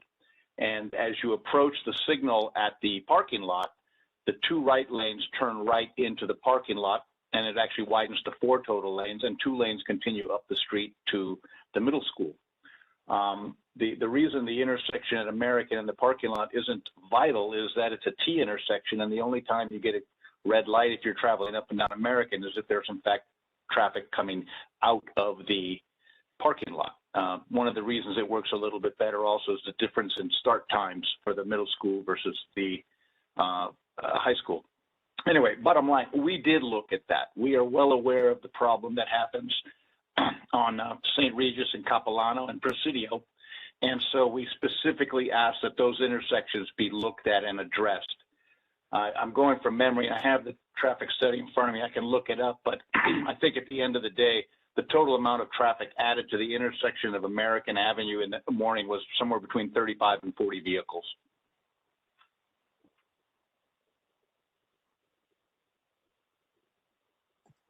Wow, that's kind of light, considering, they expected about 50 of each, and unless you have a kid at each one, that's the only way it would reduce it. Because on an average, 50 at each school. So yeah, that seems kind of light. And I'm sorry, how many did you say it was? I can look it up, but going from memory, I think it was 35 total vehicles in what's called the AM peak hours, and basically between about 7:30 and 8:30. Yeah, but school's not. You don't really have anybody driving there at 8:30. You might have some seniors who, but they're even later than that because they're 4 classes a day, so they're not going in till much later if they don't have their first period. Yeah, it's a peak 30 minutes, 7:45 to 8:15. Yeah. All right. Okay. All right. Thanks. Then I've got. Councilmember Rary, do you have remaining questions about the noise? We can have the CEQA consultant address your noise questions if you'd still like. If they could address the noise questions, I would like to hear what they have to say. Yeah, Rod, can you provide some insight about the noise questions? Sure. So as part of the environmental analysis that we've done in the EIR and initial study to date, the noise consultant conducted modeling to identify what the noise levels would be at the project, and identified that walls were needed, as you mentioned. But part of one of the mitigation measures is to, conduct once, final site grading or grades are set, what the building facades exactly are going to be, to then redo essentially a second analysis that identifies the traffic volumes at that time, potentially the actual location of that on-ramp you mentioned, to then incorporate the best information at that time to confirm that prior to the project being built, that all appropriate measures are taken and included in the project. So what happens if their noise studies are wrong? Do they, I mean, how do those residents have any, and I'm saying this because we are just being inundated by residents contacting us about the noise along Highway 4. And the information was wrong. I mean, people who are getting woken up all night long from the traffic. And if we're going to build something this close, I want to guarantee. I mean, are they going to come in? I mean, will the developer come in and remediate this some? Because Highway 4, I mean, contract ones, they don't care what our sound studies are. They're going to say, we don't care. It's not our problem. It was your problem to take it. Right. So as part of the CEQA analysis to be an adequate analysis at this point, the noise consultant made projections of what the noise level would be and used their modeling to identify that there is feasible mitigation that can be applied to the project to ensure that the noise levels at the residences closest to the freeway can be reduced to within the city's noise standard. And it's feasible to do so based on their modeling. And then with the mitigation measure, it provides another bite at the apple, essentially another check to make sure that that is true prior to building the project. All right, it's not still answering the question on. I mean, it's not guaranteeing that once those houses are built and the added traffic from those homeowners get added in there that it's not, that the noise isn't going to get worse, especially when that when that on-ramp becomes active. People who are cutting through Shadow Lakes, Deer Ridge, Brentwood Hills, down through the backs of Shadow Lakes and Brentwood Hills, and through San Jose Avenue to get onto the freeway. Those are major concerns. Plus, you've got all this happening in the morning, and if people are going over to PA1, even that San Jose Avenue,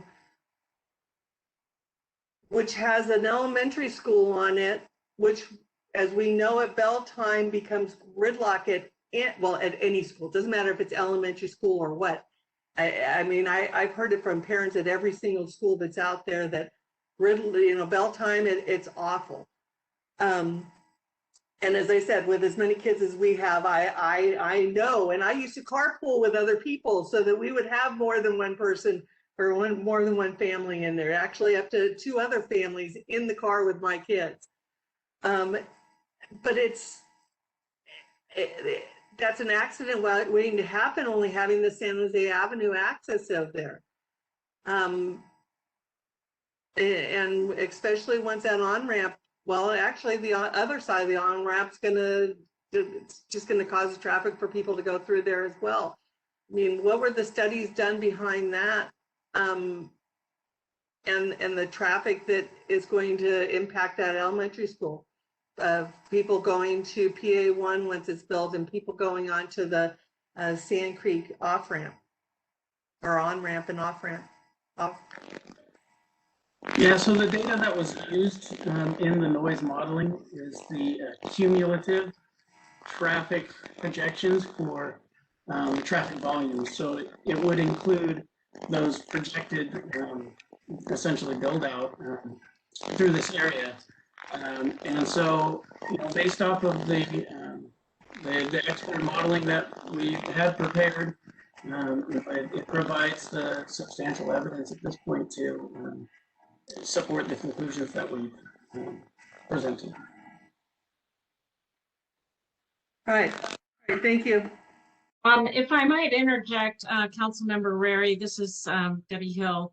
It is possible to add a condition onto the tentative map requiring the developer to conduct additional noise analysis at the end of the project completion before acceptance by the city, and with the requirement that if additional noise mitigation is necessary, that it would be done prior to acceptance of any improvements.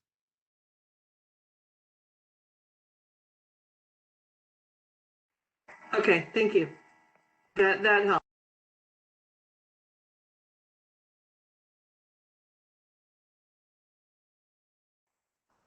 I think that's all my questions for now. Is it somebody else's turn? Well, at this time then, since we had anticipated taking a 5-minute recess at 9, before we go on to the next council person, we will take a 5-minute recess. And if we could remember to turn our cameras off during that time and our microphones. So at this time, we're in recess for 5 minutes.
Okay, now that we're all back, we will re-adjourn and into the questions of staff. And the next council person, Councilperson Mendoza, do you have questions of staff?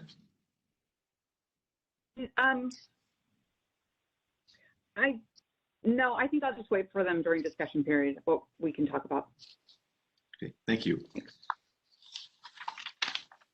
And Councilmember Meyer. Thank you, Mayor.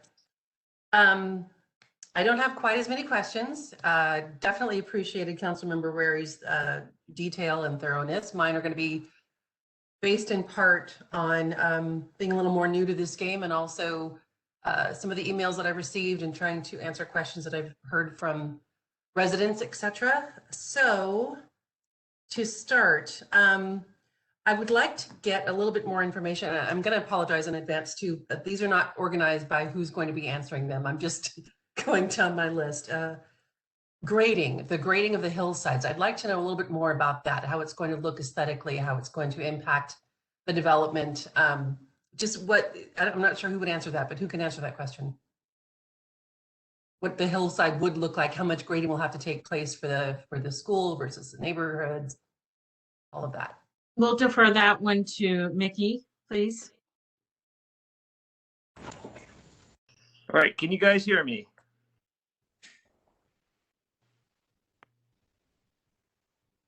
Yes. Can you hear me? Yes.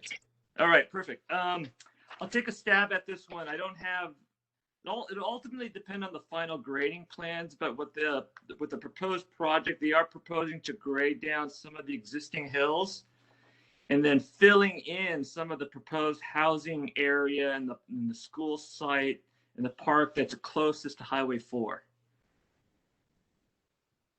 So they're going to take some of the dirt from the hill and they're going to use that dirt to fill some of the valleys.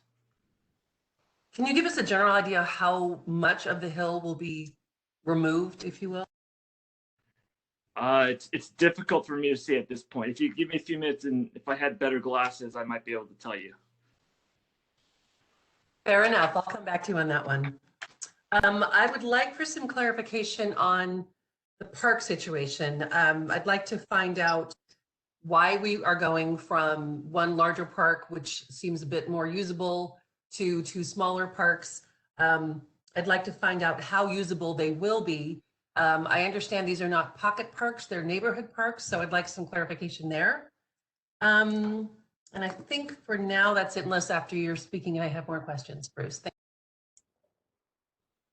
All right, thank you, Councilmember Meyer. And again, if Joe, our park planner, is available, he's well versed on these questions, and I think he can answer them for you. Can you hear me? Yes, thank you. Great. Yeah, so the two parks were proposed by the developer, and they do meet the required park acreage that needs to be dedicated according to the 5 acres per 1,000 requirement in the general plan. So the total size is the appropriate acreage for the development. And there are several reasons why the park staff felt that the two parks were adequate and acceptable. And let me just, I have a little thing prepared here.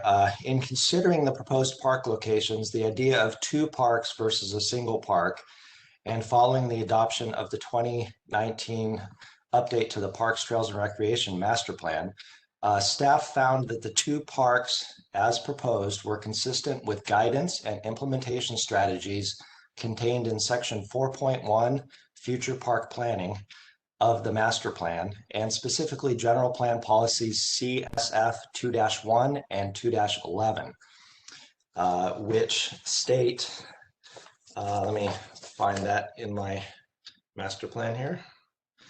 Those two general plan policies state specifically, ensure the provision of sufficient land that is well distributed and interconnected throughout the city for parks, trails, and recreation facilities.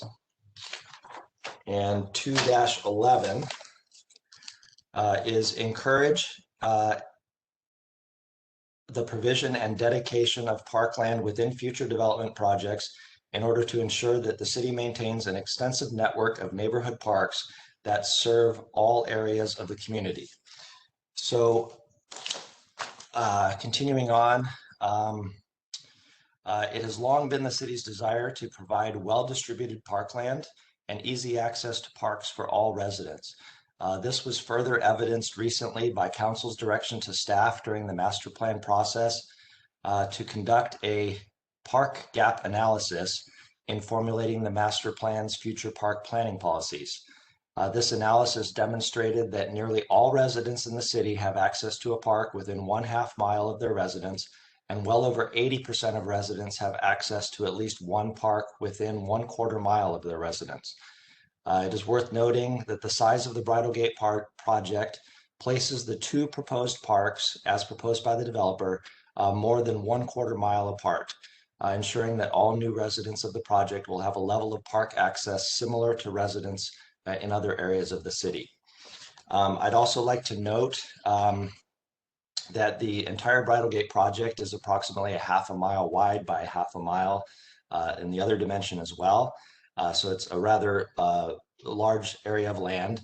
I'd also like to note that the west side of the city, on the west side of Highway 4, has proportionally less park acreage available to a lot of the residents over on that side than some of the other areas of the city. And that park acreage, it tends to be a little more distributed farther apart. So the residents on the west side of Highway 4 tend to have to go a little farther to access parkland.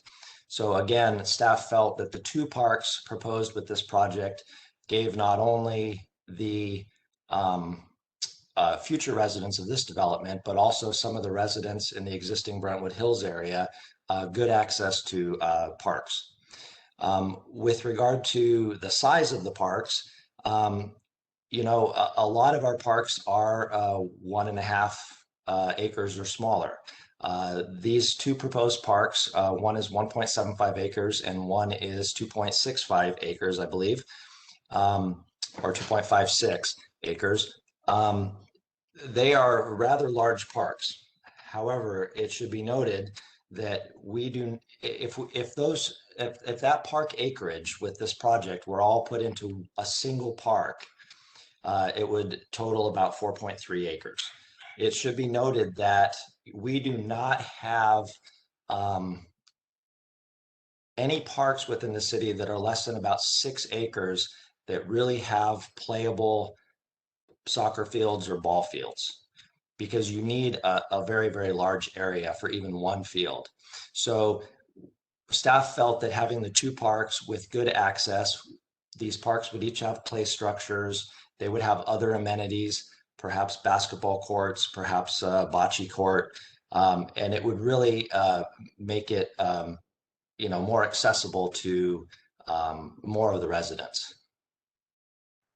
I hope I answered your question. Yes. One final question when it comes to amenities. What is the standard for a neighborhood park? You know, bathrooms and water fountains and play structures. What's the standard? And is there another park you can offer up in the city that has a similar kind of a formatting and layout to what it would look like? So the Parks Master Plan has just kind of a basic definition of typically what we find in our neighborhood parks. Let me actually, I should have tagged it before this meeting. Let me find it here. Don't worry, it's okay. Take your time. I have it. Of course she does. So let me find it for you. Okay, I think I have it right here.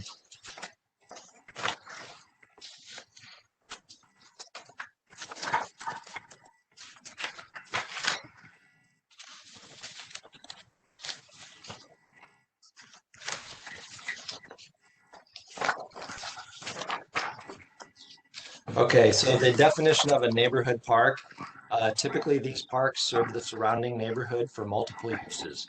Park development may include play areas, small fields, benches, picnic tables, and improved paths, but do not include restroom facilities. Geographic range of users is generally up to 1/2 mile as the crow flies. And that's I'm sorry, did you mention water fountains? As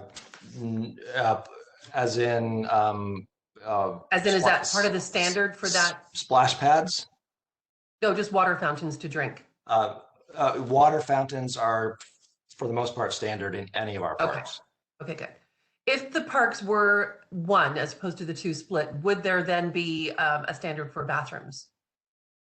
We would likely still consider it a neighborhood park, so there would not necessarily be a standard for bathrooms. Okay, thank you. My next question is a continuation of Councilmember Rary's concerns about the noise, and some of this has already been answered, but I just wanted to get a little bit more clarification. What guarantees, what other measures, what recourse? I know we're talking about what happens when, you know, what we end up finally approving, but we won't really have the reality until the entire development is made, and by then, I just want to make sure that we will have some recourse that we can come back to for the residents, because we just know this is not something that's very easy to predict, and we've had so many problems in this area. I think we need to just drill down for council and also for all the residents listening what this would look like.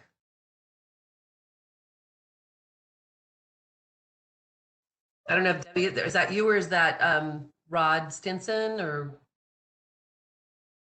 Well, again, there are mitigation measures, you know, in the resolutions for the height of the walls and the windows, as Mickey mentioned earlier, additional soundproofing mechanisms for those residences that are adjacent to these roadways. The concern seems to be that the mitigation measures won't be sufficient. And again, we could, as I mentioned, put a condition on the tentative map approval resolution as a condition that would require the developer to do an additional study, perhaps after the sound wall is constructed, to ensure that these homes that are built adjacent to these roadways will be fully mitigated for, you know, in accordance with the general plan regulations on the allowable sound. So that is something that you could add as a condition of approval to the map if the council was so inclined. Okay, and I know for some of the other areas along Highway 4, we've talked about speed bumps and slowing down of speed and landscaping mitigations. Would any of those things potentially be in play here, or could they? It's my understanding, and I'll ask Steve Kursavan to correct me if I'm wrong, but speed bumps seem to have the opposite effect on sound. They slow people down and then they rev their engines, you know, trying to get away from them. So they actually end up having a negative impact, more so than anything else.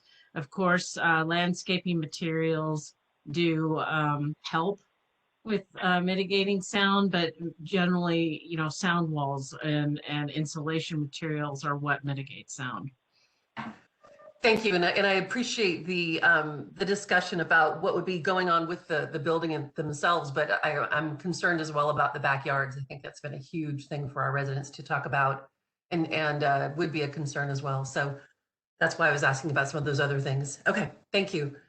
I'm curious, I read in one of the documents that there was a denial of the project in November 2005. Does anyone know why?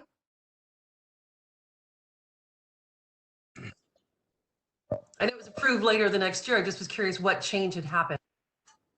Yeah, I think maybe I'll ask if Eric Nolthenius knows anything about that. I don't recall that. Yeah, good evening, Mayor and council members. That's going back in time quite a bit.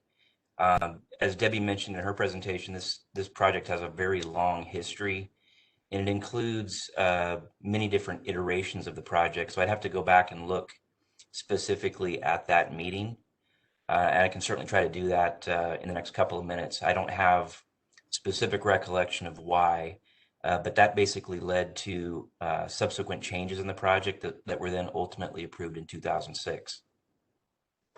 Thank you. It's kind of more the changes that led to the approval that I was interested in. But if it's not something you can find easily, don't worry. I was just, it's, you know, again, I was curious. In the discussion about sub-area C and gas stations, plural, our city has, the residents have already expressed that they're very concerned about the amount of gas stations and car washes and that sort of thing. At this point, we're going through a lot of zoning discussions, trying to make sure that we're handling that in the right way. The plural gets me a little bit. In addition, if we are starting to go towards electric vehicles, for example, and this potentially being years down the road that this development is put together, if you will, if we zone for gas stations at this point, plural, are we stuck with gas stations down the road when we don't necessarily need that amount? If I hope you understand what I'm asking, Karen. I think I do. There's a couple of reasons why, not necessarily gas stations plural, but why a gas station might possibly be a good idea in this location, as that there isn't any others on Sand Creek unless you go all the way down to the new 7-Eleven, at East Sand Creek and Brentwood Boulevard. So a gas station at this particular location would not necessarily be a bad thing for those people trying to get, gas on their morning commutes or as they come home from work. However, if you do make a valid point, if it says gas stations, it could be the wording in the zoning could be altered to say gas station, a maximum of one within the sub area is allowed, something with the conditional use permit. That wording can be changed, and that would be something the council would decide and make that recommendation as part of the motion for an approval of the rezone. Thank you. And if in the meantime we do have a gas station at Sand Creek or somewhere else that's pretty close, is that something that we can change in the future? How would we do that? The only way there would be a gas station is if this wording were put into effect. Right now, the development standards that exist currently do not allow for gas stations at the regional commercial area of this property. So it would have to be put into effect. And again, you could limit it to the one. Right now, there's no ability to put one in through the conditional use permit process. Okay, thank you. Question about affordable housing. The original project, I believe, had 9 units designated. Is that correct?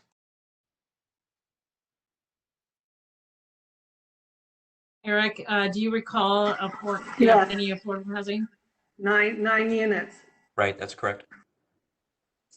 So the question then, in looking at in lieu of fees, considering the state mandates that are coming forward, is that a concern for us? I feel like it should be, and I'm a bit, I just wondered what the justification was for the in lieu of fees instead of allowing at least for some affordable housing units. That is a request of the developer. That was their desire to pay the in lieu fees, and they wanted that included in the development agreement for the project. Okay. Commercial property, there's a few different, of course, areas that we discussed on this, but given the COVID situation, the economy, recovery from it, do we have any guarantees that those won't in the future be a request for rezone back to residential? There's no guarantee that there wouldn't be a request for a rezone. It would also require a general plan amendment in order to do that. So it'd be both a general plan amendment and a rezone that would have to go through the entire public hearing process. Vacant land is vacant land, and until something is built there, the zoning and general plan designations could be changed. But again, that would be subject to, the council's agreement on that, and there would be an entire public hearing process before any of that could take place. Thank you. The property north of Sand Creek, can you please expand on what exactly that is and what it contributes to this or doesn't? In fact, is it part of this project or has it been taken out? No, it was formerly the multifamily site. It was designated, I believe it's parcel A, as the multifamily site on the map. It's now been designated as a remainder parcel, and the reasons for that are a little bit complicated, but it mainly has to do with making sure that the CEQA document that we prepared for this project would not have to be portions of it would not have to be redone just by eliminating something. So yeah, it's no longer a part of the project for that reason. And so what happens to it at this point? It just remains with its current general plan and zoning. It's still regional, it's designated as regional commercial in the general plan, and that's what it would be zoned for as well, which is, you know, that's not being requested as a change as part of this project. Okay, thank you. For the school, I realized that there aren't any guarantees. And I thought at one point, I read that there was a year and a half the school had to take this to the next step, but then I read somewhere else 3 years. So I want some clarification on that.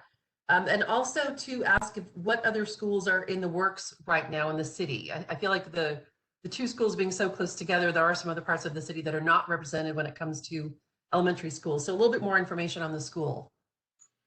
I'll defer to our Assistant City Attorney, Katie, on the term for the school purchase. Katie, can you clarify that?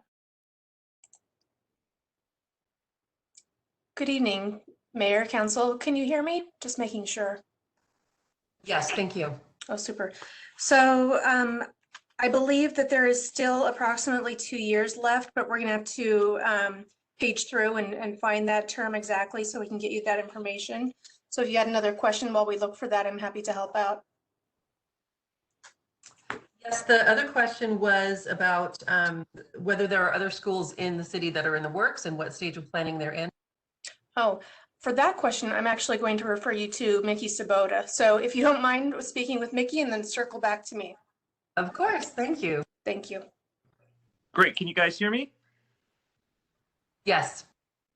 I do believe there's some preliminary discussions about another school site off of Lone Tree, but those have been very preliminary. I don't know if there's any actual plans or concrete plans in place for that. I'm not aware of any other school sites. And okay. To also answer your, sorry, I want to make sure I was able to answer your earlier question about rough cuts and fills associated with this project site. And again, these are not 100% accurate. These are just based on reviewing the rough grading plan and tentative map, looking at the existing contours and the proposed pad elevations. Ballpark figures is that the largest cuts are along the existing hill form along San Jose Avenue on the order of 20 to 30 feet ballpark. And the largest fills that I could find closer to the State Route 4 residential lots and park are on the order of 10 to 20 feet of fill. So that's gives you kind of an order of magnitude of the amount of cut and fill across the site.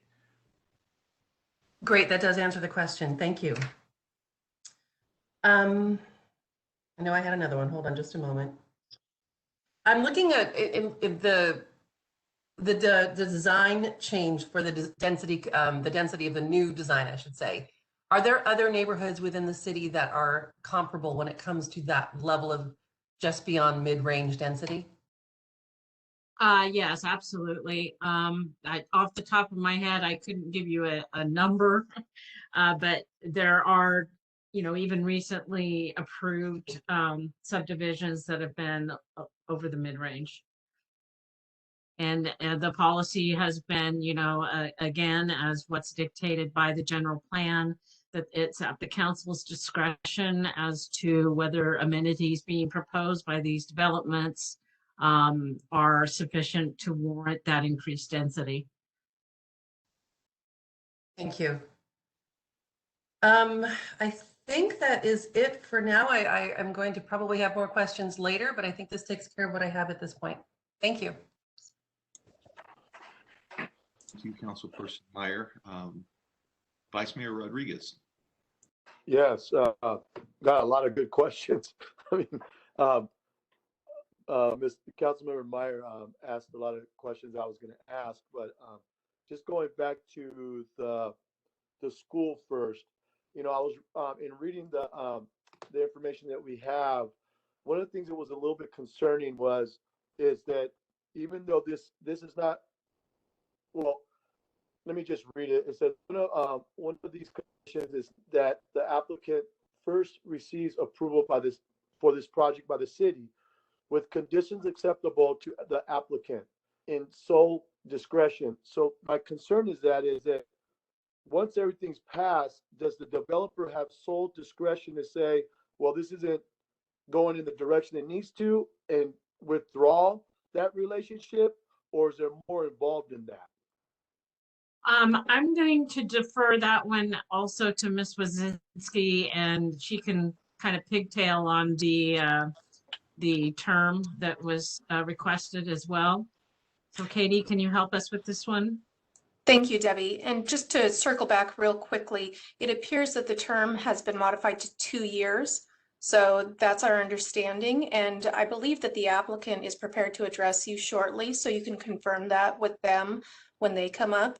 With regard to this question, Mr. Vice Mayor, you are correct that the purchase and sale agreement between the school district and the applicant does include a provision whereby if the city approves this project and the applicant is opposed to any of the conditions of approval, they do have the right under the purchase and sale agreement to cancel that transaction and not go forward with the transfer to the school.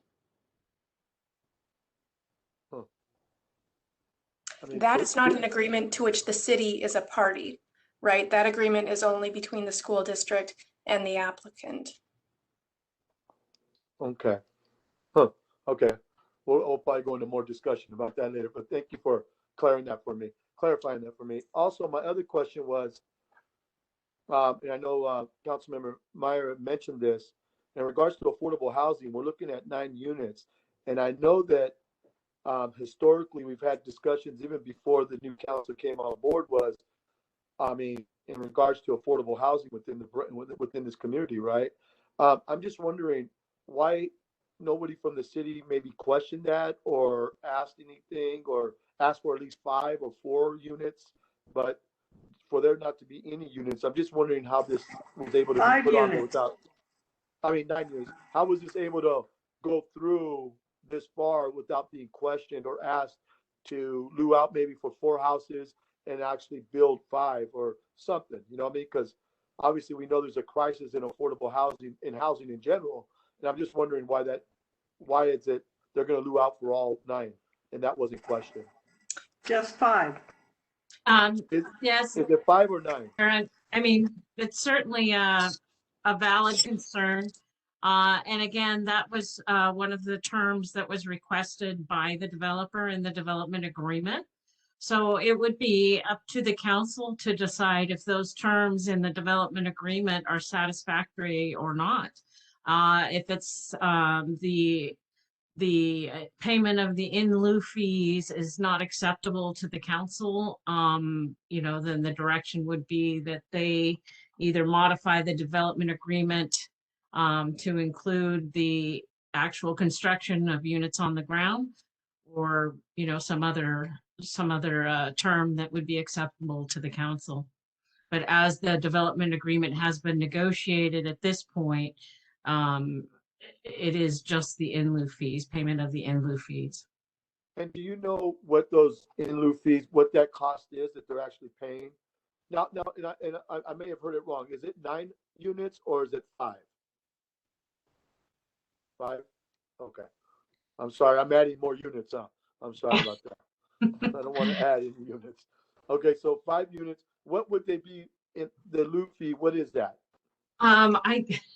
I have to, I'm sorry, I'll have to look that up. I know that recently went through city council and I don't have that on the tip of my tongue. So it's something I can check for. Because they're at the 2%, right? Because they're at the old percentage in comparison to what it is now. Yeah.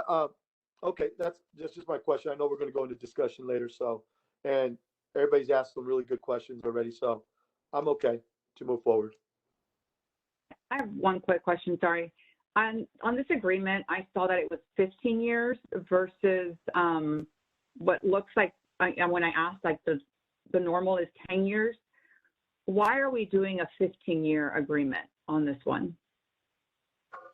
Again, those are terms that were negotiated with, city staff. That is what the developer, in fact, I think they originally asked for 20 years and how the negotiation process works. It is eventually just decided that the 15-year term with the extension would be more amenable.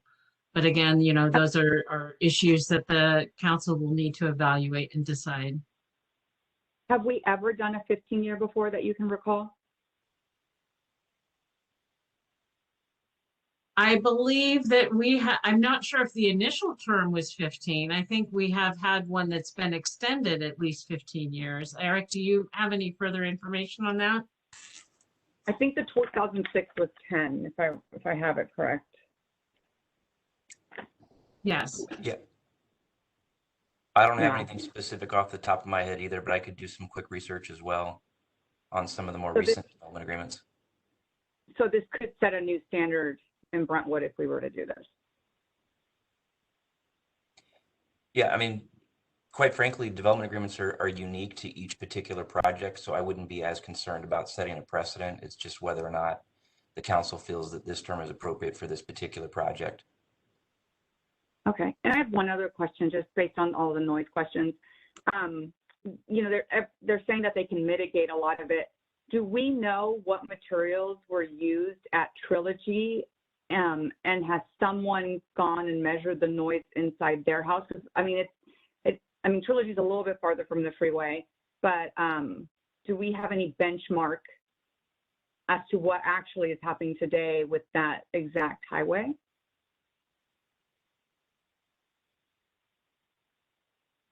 Eric, do you have information on that as well? I don't. Councilmember Mendoza, would you mind repeating that question? I'm sorry.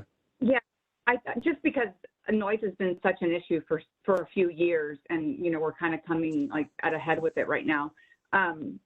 Knowing what Trilogy is going through right now, has anyone assessed what materials they used in building? Are those materials going to be similar of what your mitigation request would be? And what is the noise inside those homes if it is? And because I kind of need a benchmark, right? Like, how much do these materials really help? The windows really help, all of that good stuff. And if we had a real life scenario, that would be great. Yeah, I don't think we've gotten to that level of analysis to my knowledge. Again, I think it's unique to each particular project site, but my understanding is that the materials, whether it's the actual construction of the homes or the windows themselves, can and do provide quite a bit of benefit. And they can range in terms of the different kinds of ratings they provide in terms of outside noise to inside noise. And when we do the measurement, the 45, is the expectation that a resident not have their windows open ever and still be able to enjoy their life? Yeah, I think the expectation is that you can and should be able to open your windows. Keep in mind that the noise measurements are made based on a weighted average of an entire 24-hour daily period. And I know there's circumstances in the noise ordinance that allow for exceedances of those particular measurements, but the overall 45 and 60, those decibel levels, are based on a 24-hour weighted period. So that was going to be, I don't know if that comes up in discussion or it comes up now, but I did read where we have variances, and those variances are like no more than 15 minutes, no more than 5 minutes. So while we do allow for fluctuation, those periods of fluctuation seem to be pretty small. And when I look at the sound study, there's times that we go up to, 85, 90, one time up to like 95. And how with the sound study that we got, that's an average. So when you calculate an average, it's telling you that sometimes you're going to be above that, sometimes you're going to be below that. And do we know what the expectation is on what parts of the day will be above and below? And are those times above and below more than our municipal code allows for? That might be something we need to direct to our CEQA consultant. That's getting into a level of detail on noise analysis that we probably don't have. So Rod, do you perhaps have any insight on that? Yeah, I mean, as far as identifying a potential impact for the environmental document, we would look at the threshold that the city has established in the noise element. And like Eric mentioned, that the city's threshold is a day-night average. So it's averaged over the day with a weighting given to nighttime, so that people are disturbed more at night than during the day. There was noise monitoring that was done as part of the noise analysis that I think might give you some of that background information. Yeah, they set up monitors and provided noise measurements right next to SR4, next to the site. And the LDN, the day-night average decibel level that was measured, that is the existing noise level at that location, was 64. But they also provided the one-time noisiest, like an Lmax and LEQ. And so it sort of gives you a little bit of a sense of what those spikes that you're referring to would be. It's on, it's on page 72 of the initial study. I don't know if I have that. So it essentially kind of gives you at least a sense of what the existing noise levels are. And then when they did their modeling, they projected into the future with the full build out of traffic volumes, as I mentioned earlier. Yeah. You mind going mute real quick? Because I think I have a question for you, but okay. So can you guarantee that we will not go outside of our municipal code, which states that exterior levels plus 5 decibels for a total period of more than 15 minutes in any consecutive 60 minutes at any time with your study? Yeah, so sorry if there's feedback with my noise or with the microphone here. So based off of the study that we have done, we've identified that there would not be an exceedance of the city's noise ordinance. At a later date, it becomes sort of an enforcement issue. And I think, as Debbie mentioned, there's an opportunity to, put a condition that, at the end of the process when things are built, you can do an additional analysis that confirms everything that was projected to happen in our study and with the implementation of the mitigation measure that requires a further study prior to building. I guess what I would like to see is an analysis of the by hour, because your average is 65, right? So your average is 65, which actually, I think your average said 65 on the paperwork, but residential exterior noise says 60. So you're already 5 decibels above, I believe. And I just would like to see it by hour, because I need to understand, are we going to run into any issues when it comes to our municipal code? Because this is what people are coming with to the city council meeting, and they're going through it. And I just want to say that I did the due diligence, and I'm, and we have it, we know you're not going to go over 5 decibels, 5 decibels in 15 minutes, over 10 decibels in 5 minutes, over 15 decibels in 1 minute, and that exterior noise will never go over 20 decibels. And it says at any time.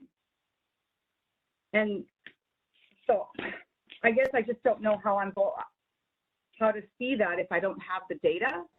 And my other concern is when I look at our general plan, I think that it said commercial trucks are at 90 decibels. We allow commercial trucks on that road. I'm trying to understand the noise and make sure I don't fall into, something we can't mitigate. Understood. So the hourly measurement data is on page 74 and 75 of the initial study, and it does show those spikes that I think you're looking for. And I guess the analysis for what the mitigation for the project needs to be as far as wall heights and building materials, that all is based off of that LDN for the threshold that's established. Okay, and with your skill set, you can guarantee we will never go outside of municipal code guidelines. I'm not sure I can guarantee necessarily that there won't be something happening on the freeway that is, a one-time event that's out of the ordinary. I mean, you mentioned 90 decibels on the freeway. The decibels attenuate over distance, and then there will be attenuation from the noise wall and attenuation from the building materials. But again, that would be something that those future studies can identify and make sure that there's adequate building materials and measures put into place. Okay. Debbie, do you mind putting back up the map of the layout of where the houses are and the freeway is? I don't know if you can do that. Share your screen and put that up on the screen so we can see it real quick, because I have some questions about the different locations. And I don't, Yeah, let me, I think Margaret has to give me permission to do that. Okay. Well, we're kind of waiting for, hold on here. Because there are some areas that are closer and there are some areas that are farther. So, slide 16 would be awesome. Thank you.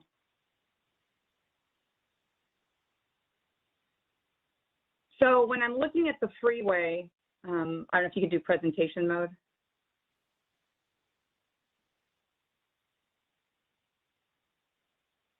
It looks like there's homes that are super, super close. My other concern is, again, going back to exterior noise.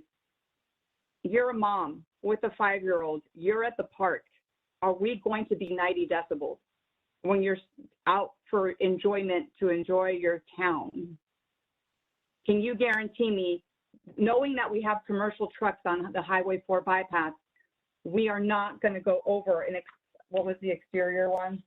The exterior guidelines for Brentwood are, I think 65 is exterior. So that park being so close, are we going to actually, the enjoyment, I'm a little concerned about the noise after hearing all of the conversation that was going on and the park being so close. I can't put windows around the park. I can't put insulation around the park, and we have outdoor guidelines. So can there be any guarantees regarding the enjoyment of the park by our residents in regards to noise? I believe that the closest that we can get to where you're comfortable would be, again, adding a condition to the map that would require an additional noise analysis. As these are being built after the wall is constructed, to ensure that, and before occupancy, I should add, before occupancy of any homes adjacent to that Highway 4, or State Route 4, that those noise levels are being met. And again, that would be a condition that if the council desires, would be placed on the map. And my other thing is, I was a little concerned when I read the design review resolution. On page 7, number 14, it states, in order to provide future residents with an alternative to open windows may result in unacceptable interior noise levels. Mechanical ventilation in the form of a whole house window fans shall be included in the improvement plans for all second living spaces as well as unshielded living spaces within the project. If I'm a home buyer, what I'm reading that this says is, number one, I can't open my windows. Number two, the mechanics of a house fan, a whole house fan, state that I have to open the windows. They perform kind of like when you go into your car and it's hot, you open your windows, you put your AC on, you move the air around, and then after a while you can roll your windows back up. So I'm concerned about number 14 because I feel like we're already telling residents you're gonna have to live with your windows closed when we know that's a complaint that keeps coming up in front of City Council. And it's been coming up for a while of not being able to go outside and enjoy their home. Yeah, I think what the issue that you're discussing is just inherent in a second story home. You know, any home with windows, you know, above the wall height is going to have some sound coming through. So if you're opening your windows, you know, and you're adjacent to a highway, you will hear some noise. And I think the best you can do in that situation is to provide noise mitigation measures such as the insulated windows and the ventilation system that'll keep those upper story windows closed. Now, if you're on the other opposite side of the development in the second story home, that's not going to affect you, you know. But any homes that are adjacent to a highway, you know, that would be the case. So us sitting here today, can you guarantee me that every mitigation measure that we put in place will ensure that we never have anything below our municipal guidelines for sound? Well, we have to rely on the experts, you know, the noise experts. I don't think anyone on staff is, you know, able to make a statement like that. But according to the acoustical analysis that was done for the project, you know, that is what the experts are saying. Okay. Okay, that's all my questions for right now. Thank you. And if I could get back, I got the answer for the in lieu fees. They are, per the city's current cost allocation plan, $12,000 for moderate units, $249,000 for low income units, and $331,000 for very low income units. Do you know what we're asking for those 5 units? Debbie, would you know that? I believe they were split between, I'd have to go back and look at the development agreement. I think they were split between the very low and the low. So I'd have to double check that for you. I appreciate that. Thank you, Debbie.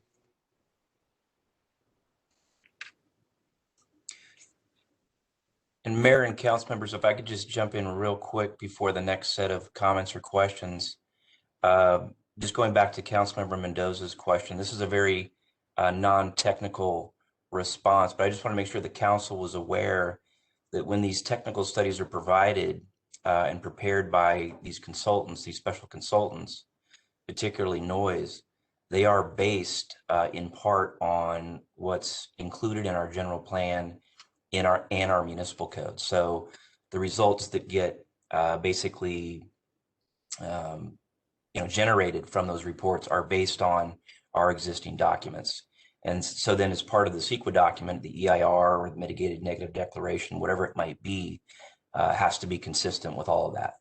And the other thing is, I wanted to get back to Councilmember Meyer's question about what happened in 2005 when the Planning Commission denied a prior version of the project. And this is just a very brief summary.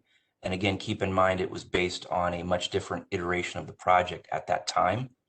But there were 3 key reasons that the Planning Commission denied it. One was the reduction of business park and commercial acreage. And again, that's always been planned north of Sand Creek Road. So The proposal at that time included a reduction in what was planned for. The other thing was the way the site was being graded and how it affected the various hill forms along the site. That was the second concern.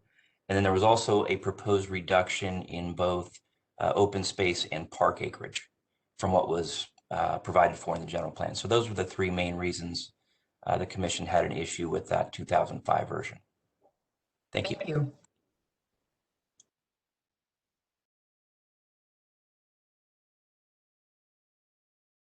Councilmember Mendoza, if you have no more questions right now, I will go into mine for staff. Most of mine have been asked and answered, but I do have a couple. In dealing with the gas station location there, is it possible that we can also add wording in to make sure that there are electric vehicle charging stations as a part of any gas station, should there be one there? As has already been said.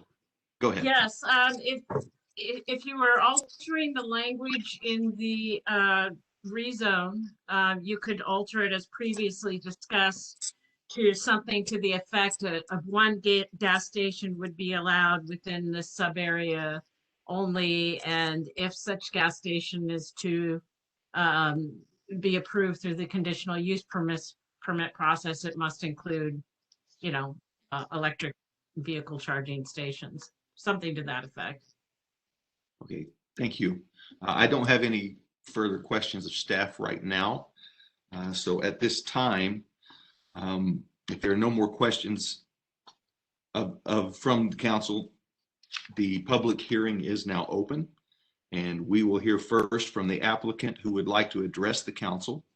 Applicant, you have up to 10 minutes and may reserve some of this time to speak again after public comments. The council should hold any questions for the applicant until the conclusion of the applicant's presentation, and I will turn it to the applicant right now.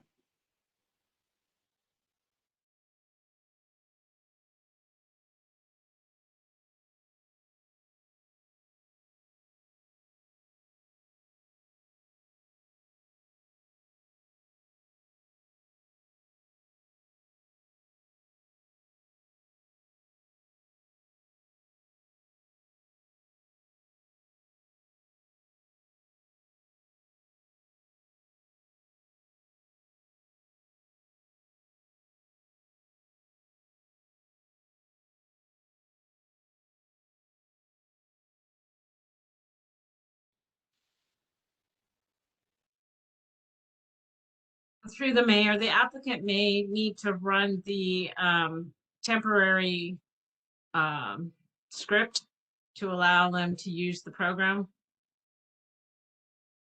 for WebEx. I'm not sure if they're listening, but they would need to do that if they're trying to do a presentation. Let's also do a sound check. Louis, can you go ahead and make a noise so we can see if the sound is working?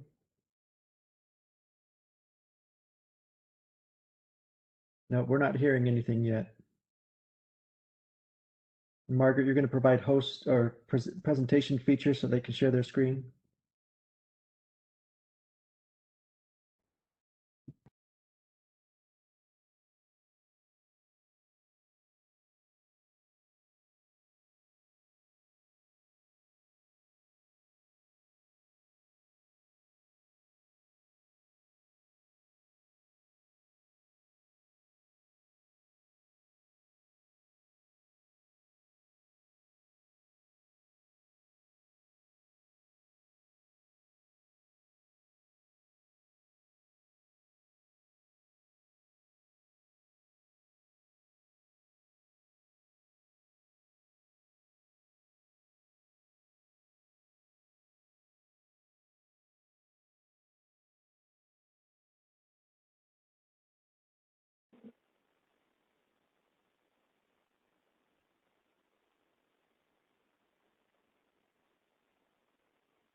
I do see video for him, but no audio still.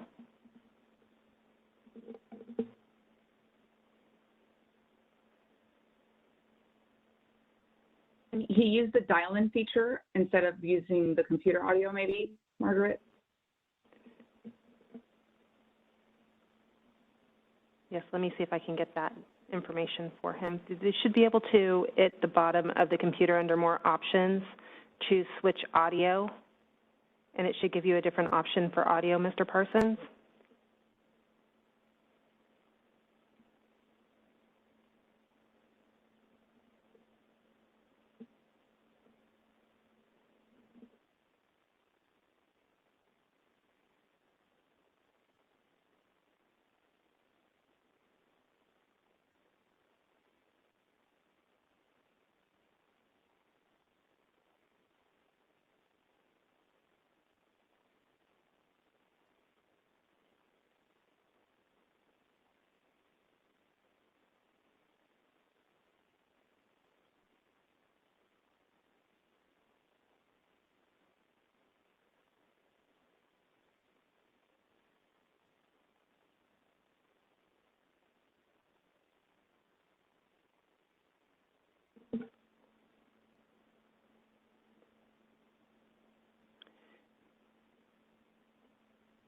Maybe we can take a brief recess while we figure this out. Okay, we will take another 5-minute recess and we will come back and hopefully all things are working well. Good luck.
Lewis, I can share with you the dial-in number if you want to try that.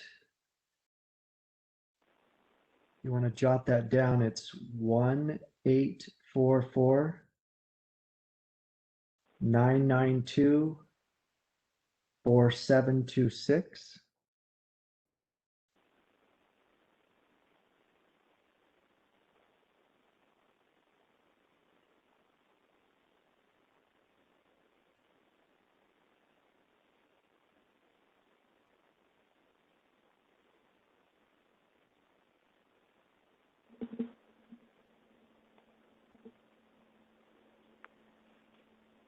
Under event info at the top of your screen as well, there should be a call-in number and then a numeric password and an attendee ID.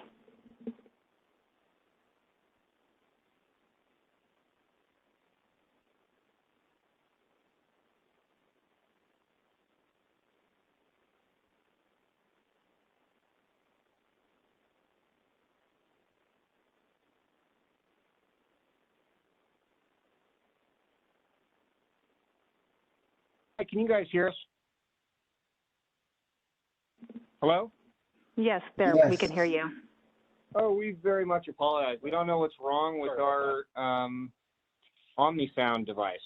We're having some sort of technical issue, so we greatly apologize.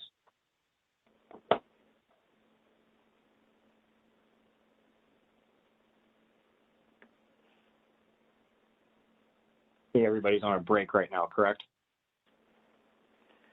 Correct. Correct. They should be back shortly. Sorry about that. No problem.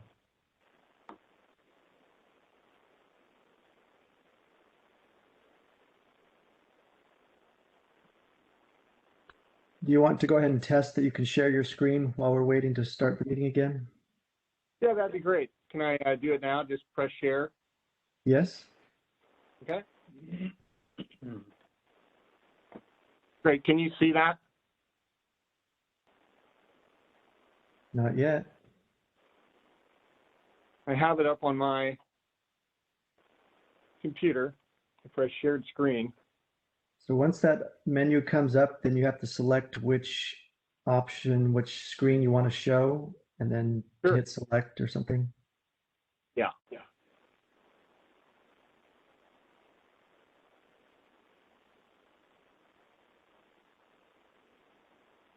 There we go.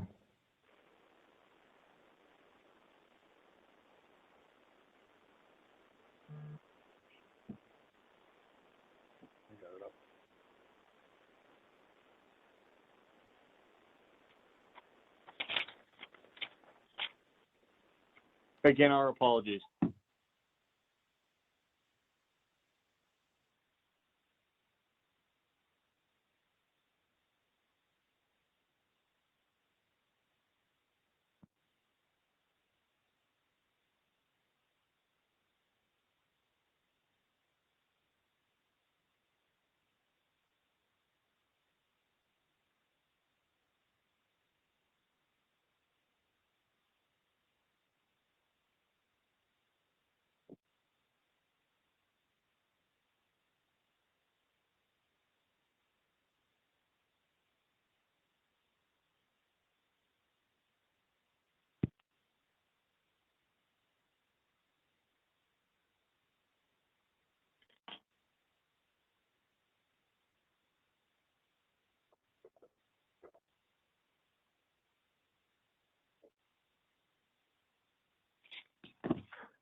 As soon as the vice mayor gets back, we will reconvene.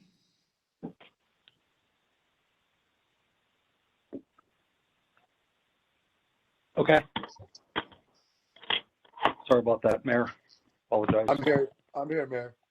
Okay, wonderful. It sounds like perseverance has overcome the snafu. Our fault. Our fault. Sorry. Well, at this time, then I will turn it over to the applicant, and you can make your presentation. Thank you.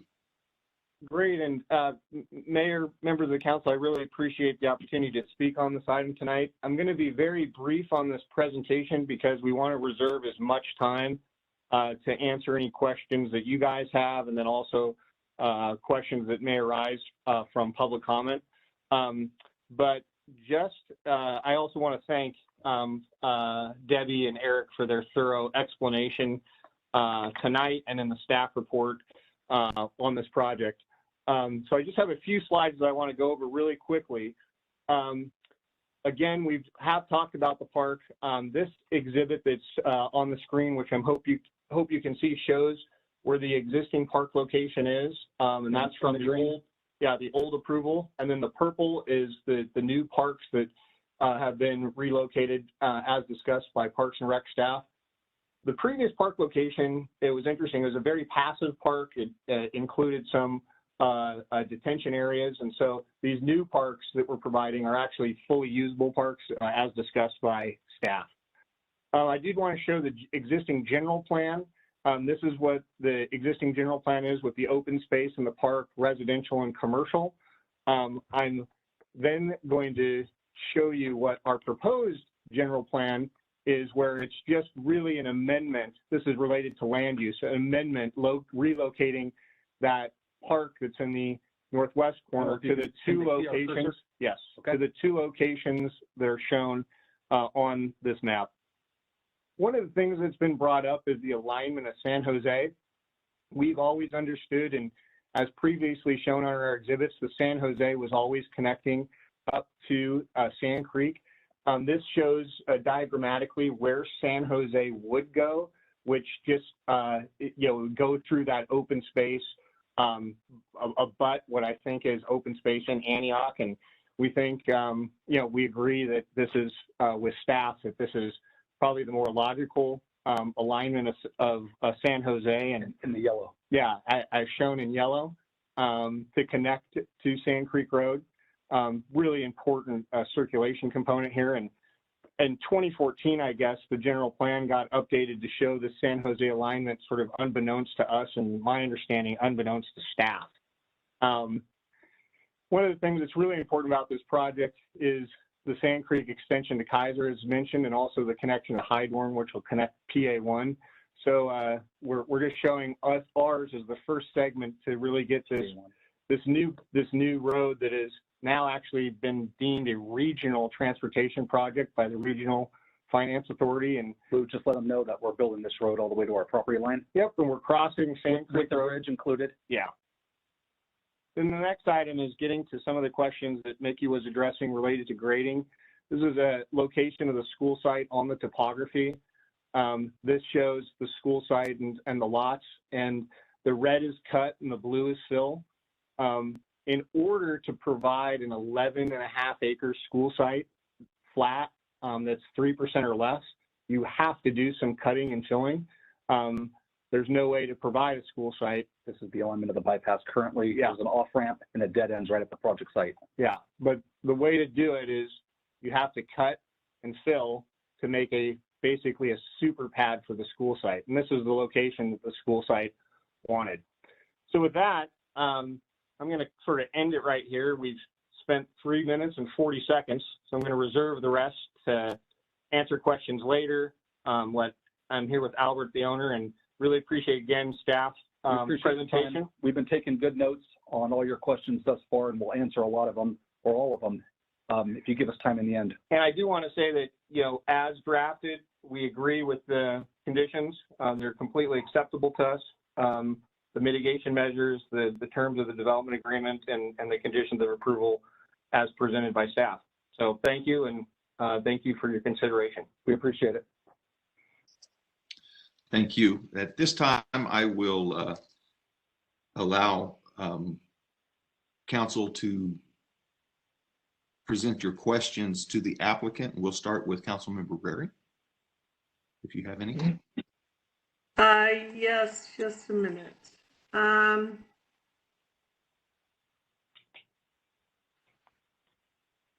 So it goes back to the noise. These homes are extremely close proximity to Highway 4 or sit below it. And as we've seen by Sienna Somerset Trilogy, Shadow Lakes Development, the proximity of these homes to Highway 4 has created significant noise concerns. What happens if the sound study is wrong? Will you add a condition of approval that if noise becomes an issue, that you'll remediate the issue?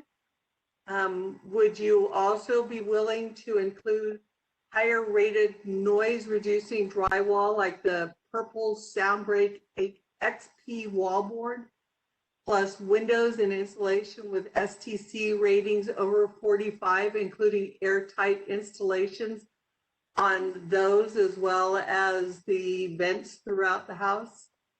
Are those things that you'd be willing to do? Yeah, I can answer that question. We've done quite a lot of development near major transportation nodes, as you guys probably know, the two laws, state law, really want and close to transportation nodes.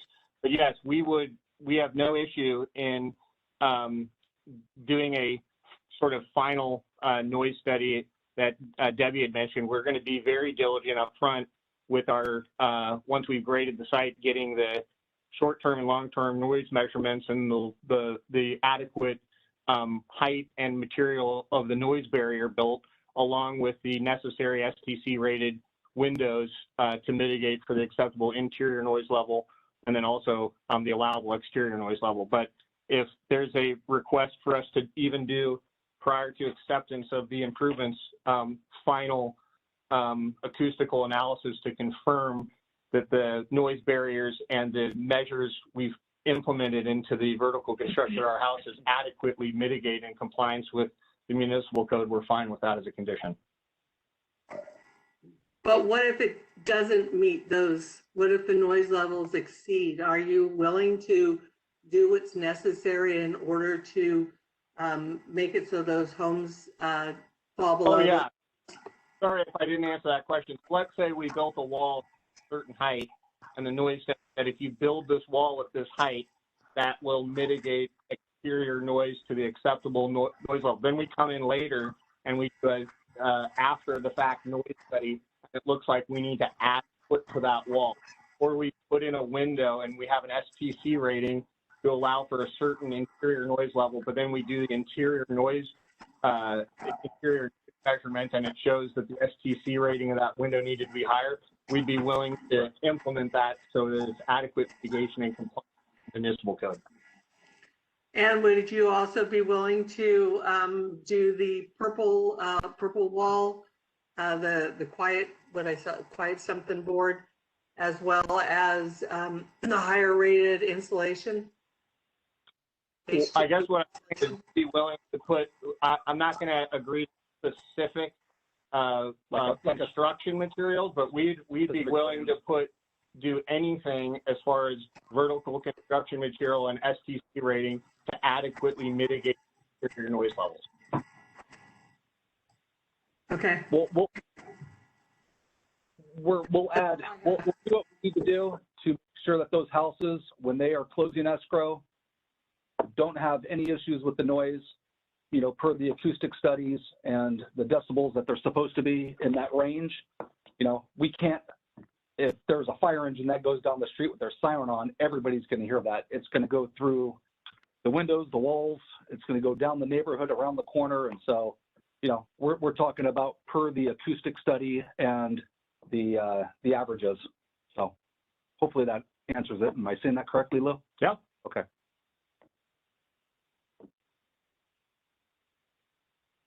Okay, that's all I have. Thank you. Thank you. Okay. Next, I'll ask Vice Mayor Rodriguez if you have questions with the applicant. Yes. I guess my question is in regards to affordable housing. I could see there that you guys want to lieu out with fees.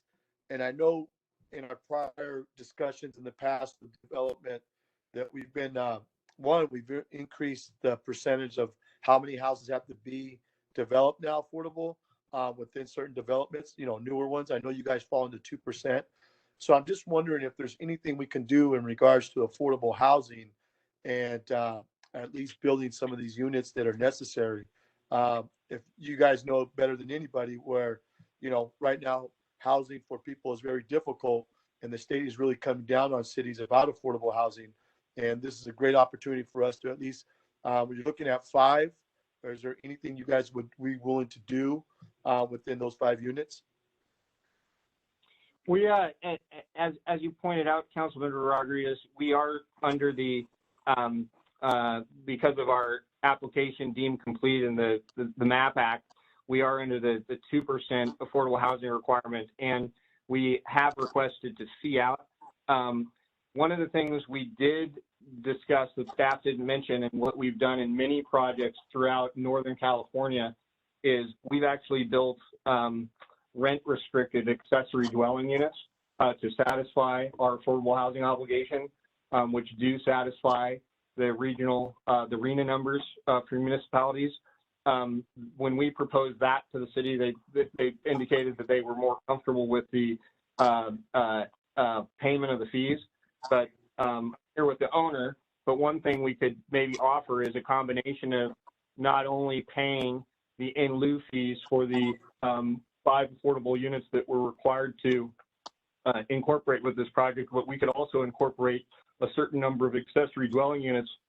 And what you do then, if those accessory dwelling units become rentals, the rent is restricted on those units to income level for that person, and it's based on whatever their income level is, and there's a really restricted rental rate. So that's something we could do to go over and above what we're currently required to do under the municipal code. If that's something runs the title.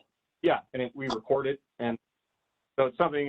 If that's something you want to explore, we could agree to a percentage of units that have an accessory dwelling unit. What these units are, they're standalone units. They're basically a studio apartment where they have their own kitchen, their own bathroom, their own entrance and exit to the outside. And if they're rented at a restricted rate. One of the things we've seen both in Dublin and other cities in Contra Costa County is they tend to be really popular for rentals and really popular with a lot of people purchasing our homes. Yeah, I mean, I'll be honest, I couldn't answer that. Obviously, that's something to discuss with the city, the experts, right? But I do know that it's really difficult for me without us doing something when it comes to affordable housing within this development, just because we're lacking that within our community. So obviously, I couldn't answer what you just said, but I know staff's listening, and I'm hoping that obviously either tonight or at some point, right, we could have this discussion, because I like to know what we're going to do with that affordable housing. So I'll leave it at that until I guess further discussion on that. My other question is in regards to the school. I know that, I appreciate you guys working with the school in creating a development agreement with them in regards to that 11 acres, almost 12 acres. But my concern is, and I just want to see what your thoughts are on this, where it says in its sole discretion of the applicant, which is yourself. How do you feel? Do you feel this is a project that's going to happen? You guys are supporting, or is it just? And I'll be straight up with you. Is it just okay, let's act like we're going to move forward with this, but the reality is we want to bring in the 63 homes, or are you guys really encouraged to move forward with this and working with the schools? Yeah, to answer that question, Councilman Rodriguez, it really doesn't have anything to do with those 63 lots. That's just in the event that the school district, for whatever reason, decides not to acquire it. It's our full intention to satisfy the terms of the purchase and sale agreement with the school district. And what that means is that right now, I stated it, and I'm here with the owner, that we're completely in agreement, and the conditions that are put forward by staff and the terms of the development agreement and the mitigation measures are totally acceptable to us. So if this project's approved and we sign the development agreement, and we then will fully comply in assisting in any way whatsoever to get the school district to acquire that site. That doesn't provide us any way to get out of that deal, nor do we want to. What we want to do is, if this were approved by this council, we would move very quickly in working on construction documents and a final map, with the goal of actually start developing the site next year. And in the purchase and sale agreement with the school district, they have to be part of the initial phase, and then they would be, I think, all the school improvements have to be done. The pad has to be built. The frontage improvements have to be done by the 35th unit. So we want it to happen. We think it's a great amenity to the project. We think it's a great amenity to the city. So, and yeah, we're in full agreement. So I'm saying that right here with Albert, that yes, we will. There's no way out of this thing if this project is approved. Okay. No, I just wanted to hear it, because I know that, when it says the sole discretion, right, of the applicant, that makes me a little bit nervous, but no, I respect what you're saying. Thank you. That's all I have for right now. Thank you. The next Councilperson Meyer. Thank you, Mayor, and thank you, Mr. Parsons and Mr. Sino. I have 3 questions. One of them is actually to clarify. I may be mistaken. I thought that ADUs did not qualify toward RENA numbers. Is that something you've researched in your line of work? And can yes, we provide legal authority to the city on this too. Okay. Thank you for that. So in looking at the original approved project from 2006 and the fact that there wasn't a lot of activity for a long period of time, and from what I understand, it was because there was concerns about feasibility of commercial development. And we are in another time right now where our economic recovery from COVID could potentially affect and impact commercial development again. We could be in a period of time where there's some concern around that. So when we're talking about the projected timeline of this and where we go with commercial development, what does it look like if the economy doesn't pick up enough to justify being able to build that part of it out? Yeah, and that's a very good question and something we've really thought a lot about internally. We're not only home builders. One of the biggest components of our company is owning and managing both commercial, retail, office buildings, industrial. And one of the reasons for the development agreement is, yes, because of the great uncertainty surrounding commercial development.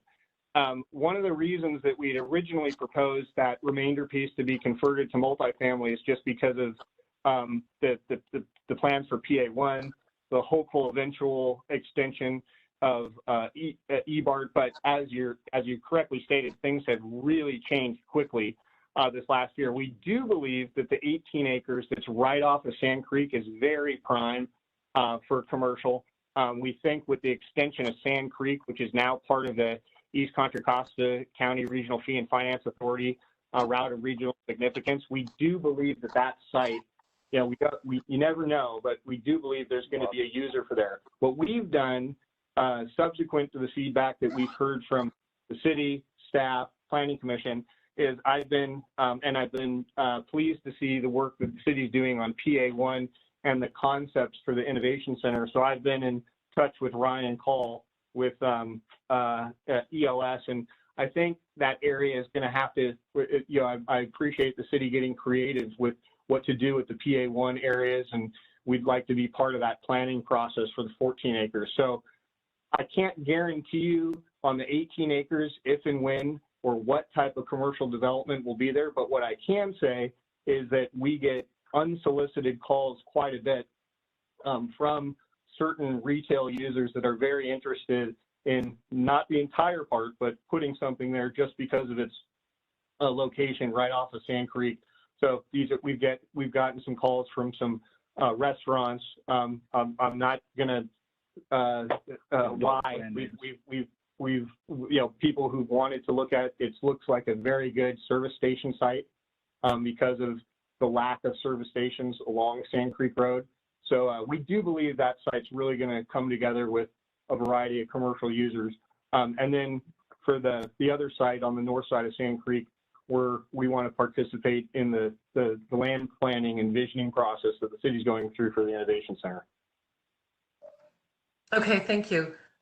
Final question, what is your projected build out schedule based on the demand that you're seeing for the residential product types, and how confident are you in what that schedule would look like now? Well, and being in this business for a long time, I know things can change on a dime, but what I'm looking at right now is probably 3 phases of development, meaning 3 final maps. What I would probably envision is doing a lot of the grading at first. Again, we have to do the cut fill originally to provide that school site, but I would probably envision the first phase, which is going to be San Jose, is going to be built right at the beginning. And the first phase would be all the units in the school site east of San Jose, which is about 95 units. And then the subsequent phases, we would probably do the north side with the 1.74 acre park, and we do anywhere from 70 to 80 units of phase final map, and then we'd do the balance, which would be another 70, 80 units. So 3 phases, and as far as timing, we would probably start development, land improvements. If we got approved, we'd start in 2022 for the first phase. And then based on our experience with absorption, this project would probably be a 5 to 7 year project. And then there's the commercial. The commercial is a to be determined based on users that come in, and understanding we have to come in and go through a full approval process if there's a conditional use permit, and then also subsequent design review for whatever commercial users would go on parcel C. Great, and I just got one more question that kind of came from what you've been talking about, so bear with me. If the school does not occur and those houses are there instead, what kind of grading would be required? Grading and filling would be required in that case?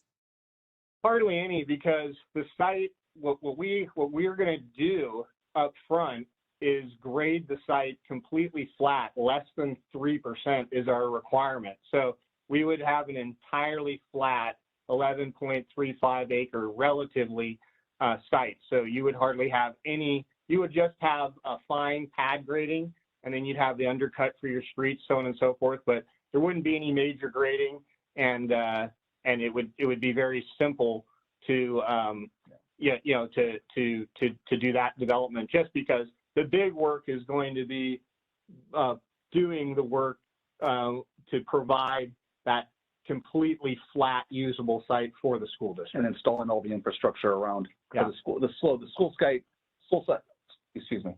school site will get a flat pad with all the utilities stubbed to it as part of our agreement. Okay, thank you. That's all I have. Thank you. Councilperson Mendoza.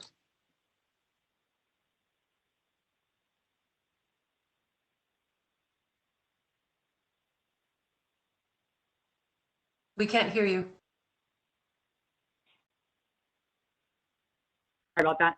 On the ADUs that you mentioned, how many ADUs would you be talking about for the development? If that's something you guys would consider, we could commit, in addition to paying for the in addition to paying the in lieu fees for the 5 units, we could commit to a 10% of the site to have accessory dwelling units. Okay, and how much of the lot does it cover? Because I think the homes you're requesting a 50% land coverage on each lot. Yeah, the way we've designed these is these are actually part of the house. So what you do is you have a bedroom down, and then you incorporate a unit that has a separate doorway to the outside. But it's actually part. It's not a detached structure. It's part of the home. What percentage of increase in population do you have with ADUs? It's a single person. It's probably in these because it's just a 1-room unit, so probably none. Okay, so a single person. Okay, that was all I had. Thank you. No problem. I have a follow-up on that. The ADUs, my understanding is that they are not part of our arena numbers. In fact, that was a discussion that we had during our meetings on the adoption of our ADUs ordinance. And the other thing is that, are these just bedrooms and bathrooms, or is there a kitchenette in these areas as well? Yeah, what we've done, provided the city floor plans of this, but yeah, it's a kitchen. There's a kitchenette, there's a bathroom, it's basically a studio apartment that we build in the unit. And again, we're doing these in other cities. They're actually very well received. In fact, we show these as options. We typically will have like a minimum requirement, but it's interesting. A lot of the buyers actually request it because they do have either that multi-generational family where they want somebody to come back, but that person wants economy, or some people want the rental income, but the rental income is restricted based on income amount for that area. Offset a little bit of like the electricity or something like that. Property taxes. All right, thank you.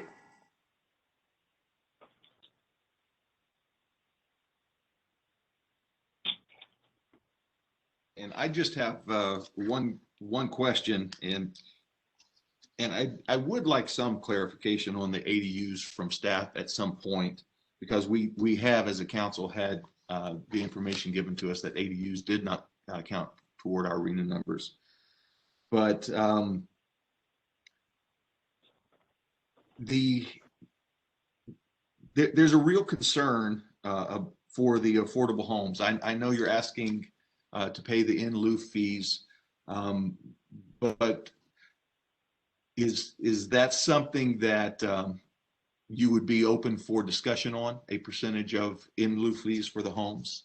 I do want to thank you for removing your request in the DA to retain your option to challenge the fire impact fees. That's significantly difficult to approve any building in any project in Brentwood coming in the future without that. So thank you for that. But I think one of the key issues for me is the fact that we are going to be dealing with a lot of things. I'm sure you're familiar with what exclusionary zoning is, and that mindset, that push from the state, California Democratic Party is becoming pretty serious, and basically at some point we're going to have to face that here in town, and so and that would in essence eliminate the ability for the city to zone for single family homes, and it would require specific square footage to have access to duplexes, fourplexes, things like that. So in an effort to provide, the state, and you're well aware of this, we're well aware of it. The state is mandating that we provide this kind of housing and housing, and so is this something that you are willing to continue to discuss, or is it an absolute no? You just strictly want to fee out? And Mayor, just so I want to make sure I understand what you're asking. Are you asking it of the 5 units that we have that we're requesting we pay in lieu fees on? Are you asking if we would be willing to build some deed restricted units instead of feeing out? I am asking that, and maybe even potentially a duplex or something. My goal is to get as many families in our community that are in a specific demographic that need deed restricted housing. I'd like for them to be able to stay in town. I'd like for our kids to be able to stay in town, and our families. We have a lot of multi-generational families here. A lot of our families have been in Brentwood, some of them for over 100 years. We just had one of our residents who was 104 pass away. She'd been here her whole life. And so one of the goals for me is to make sure that we're not pricing our families that have been raised here, graduated here, gone to college, and would like to come back out of the opportunity to live here, either with accessible price ranges, or even families that without deed restrictions would not be able to have homes in our community. Understood. No, understood. I think one of the challenges at this point in introducing a multiplex residential unit would probably planning staff would kill me. But one of the things, and I'm here with Albert, is if there is a desire for us to build some units, we have this 5-unit requirement. If there's a desire for us to build some units instead of feeing out, I'd ask Albert if he'd be willing to do that. I think we'd be open to it but I think Mr. Mayor, I just want to make sure I'm not getting crossed up with staff. I know there's other council members that I'm okay with it if that's, it's either we are going to give the money or we're going to build the house. I think he's talking about a combination. No, I know he is. And I think we're okay with it if that's what you'd like to do. I think you just need to tell us exactly what you want from us, and if you can do that, we'll. You want us to build 3 units and fee out for 2 units? Well, that's will be part of the discussion that we're going into with. And I just request too, you know, and it's going to be through the chair, because any conditions that the council wants to impose on the project, I know we've already committed to the noise condition, but any additional conditions, I would just ask that you come back to us to get concurrence from Albert on that. Well, I'm sure we'll be here quite a while, so there's a lot of conversation still left to have. Oh, understood. Fair enough. But so at this time, we don't have any further questions from our council to the applicant, and so at this time, Mayor? Yes. Did you want staff to answer that ADU question before you open public comment, just so we can get that clarified? Yes, please. Okay, I'm going to turn it over to Katie Wazinski, who can address that question. Hello again, Mr. Mayor. Just to clarify, yes, there are circumstances in which ADUs can be counted towards meeting our RENA obligations. So there are steps that we would have to take and information that we would be required to provide to substantiate those numbers. But yes, we can count them in some circumstances. One of the things that you would start to think about is how do these ADUs get managed in terms of ensuring that they're being rented to occupants of the correct income level. So those sorts of details we could get into later. But as a general matter, yes, it is possible to count these toward our obligation for the state. Thank you very much. That's very helpful. Thank you. So at this time, we will open public comments. I'll turn it to Margaret, if you could assist us with that. Yes, I currently have 15 hands raised, and let me go ahead and change the, well, there we go. 15 hands raised. Let's see, I've received 45 written public comments on this item that were submitted to me before 3 p.m. this afternoon. A summary of them, oops, let me share my screen, sorry.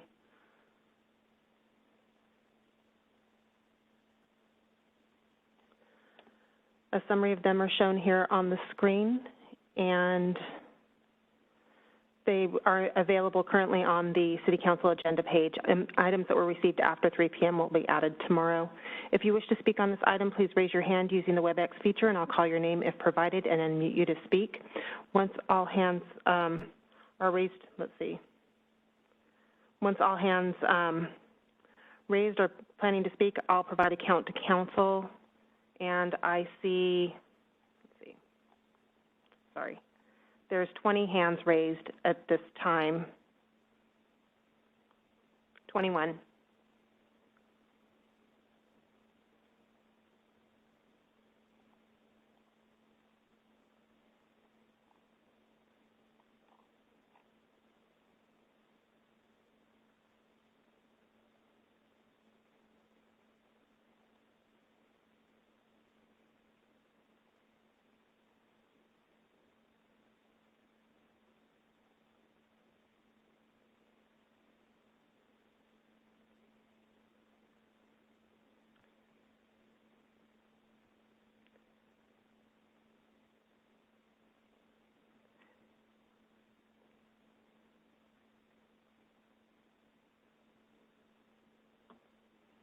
Did we lose you, Margaret?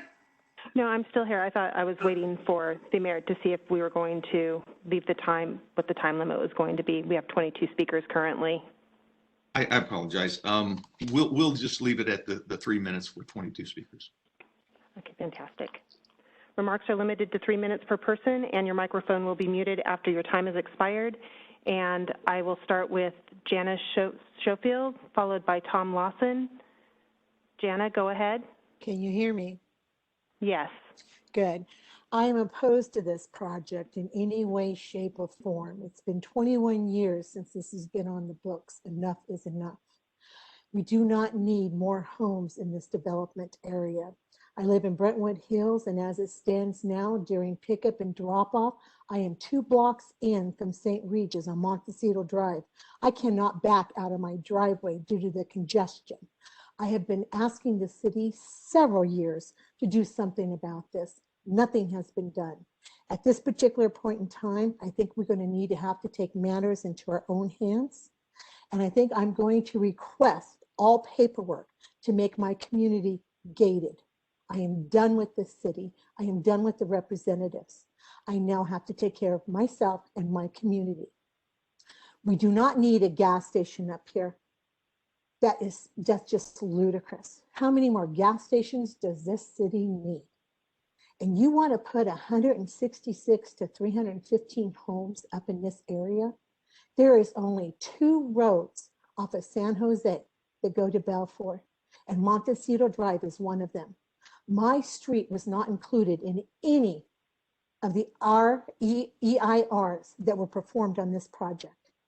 Montecito Drive gets so much congested that it's ridiculous.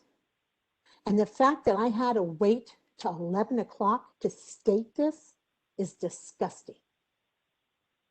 I thank you for your time. Have a good evening.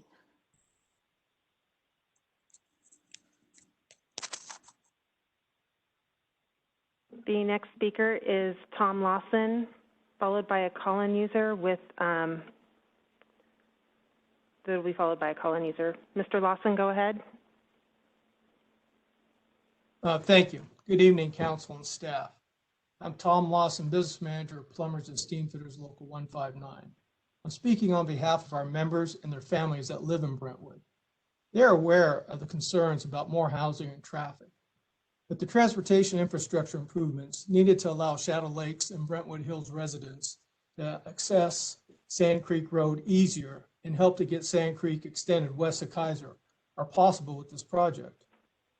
This project will preserve 27 acres of open space, and the developer will spend the money needed to build a multi-use trail through it. The Bridle Gate project is also worth millions to the school district. This site is going to be built by local workers getting a family supporting wage. We'll also have apprentices gaining the hours they need to graduate from our training center, which means your yes vote tonight will grow the middle class. Let us be clear. You now have the best project that can be built on this site. I urge you to vote yes. Thank you for your time.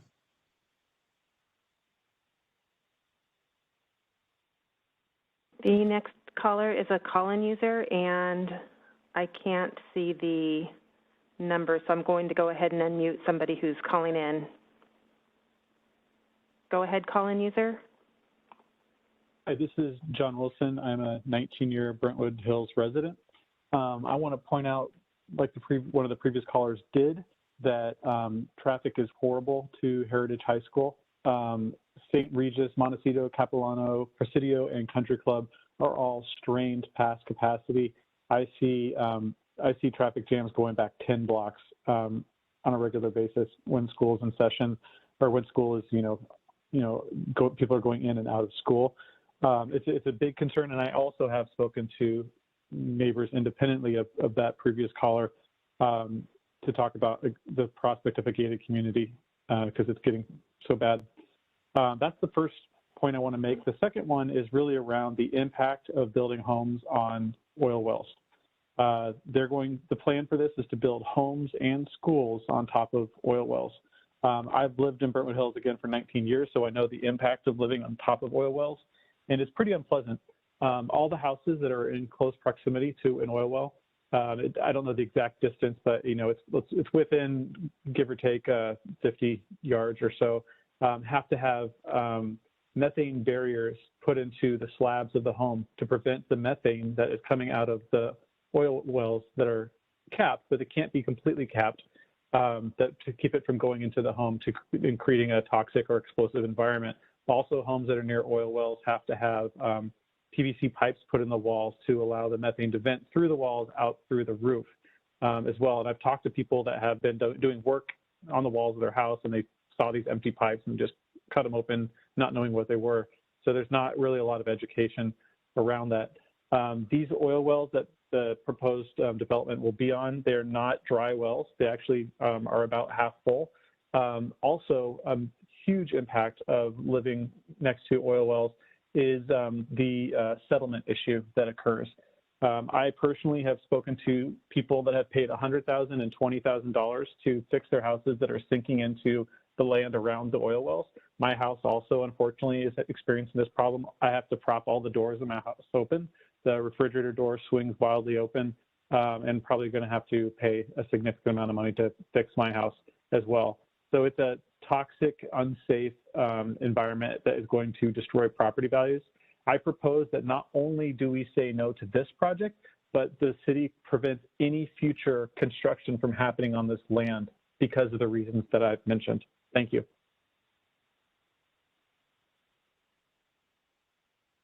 The next speaker is Susan Harper, followed by Kevin Van Buskirk. Susan Harper, go ahead. Hi, I live in Shadow Lakes on Presidio Drive near Round Hill, and where it is adjacent to Montecito. And I'm writing to voice my opposition to the project for the following reasons. I have traveled to the school since 2010, and the problem has only gotten worse. On your EIR report can't be accurate. The school has exceeded the number of students it was built for. Since the increase in students, the school has had to add portable units as well as permanent structures. And with more students from Bridle Gate attending Heritage, will be even more impacted. And if additional accommodations will be needed, who's going to pay for those? Guessing the taxpayers. So no one has mentioned, I mean, you made it sound like there's only going to be 30 people, I guess, going to Heritage from this group. Is there a new high school going to be built? I don't understand that part. School traffic, anybody who lives in Shadow Lakes or has traveled on this end of Balfour during starting school times and ending knows the tremendous amount of traffic in Shadow Lakes and Balfour, which has already increased from not only Shadow Lake students, but a lot of the students that go to Heritage that are from outside of Shadow Lakes, and they too pass through this area. And Bridle Gate will only add more cars passing through, particularly on Presidio Drive, where I live, which is a thoroughfare to the schools. Presidio actually is the first thoroughfare through the complex from San Jose to get to the schools. And just everyday traffic. I mean, Round Hill is a convenient pass-through from San Jose. This will get even busier with more traffic from Bridle Gate going out to Balfour, whether they're going to John Muir or Walgreens or anything else that's on Balfour at this end of town. Shadow Lakes already has a lot of traffic on Round Hill with speeders in both directions. We don't want more traffic from Bridle Gate. Shadow Lakes is a nice community. Bridle Gate will add a tremendous amount of traffic flow through the community. And once it's done, there's no turning back when it becomes more than the problem it already is. We really don't need this project. So vote it down as the Planning Council did.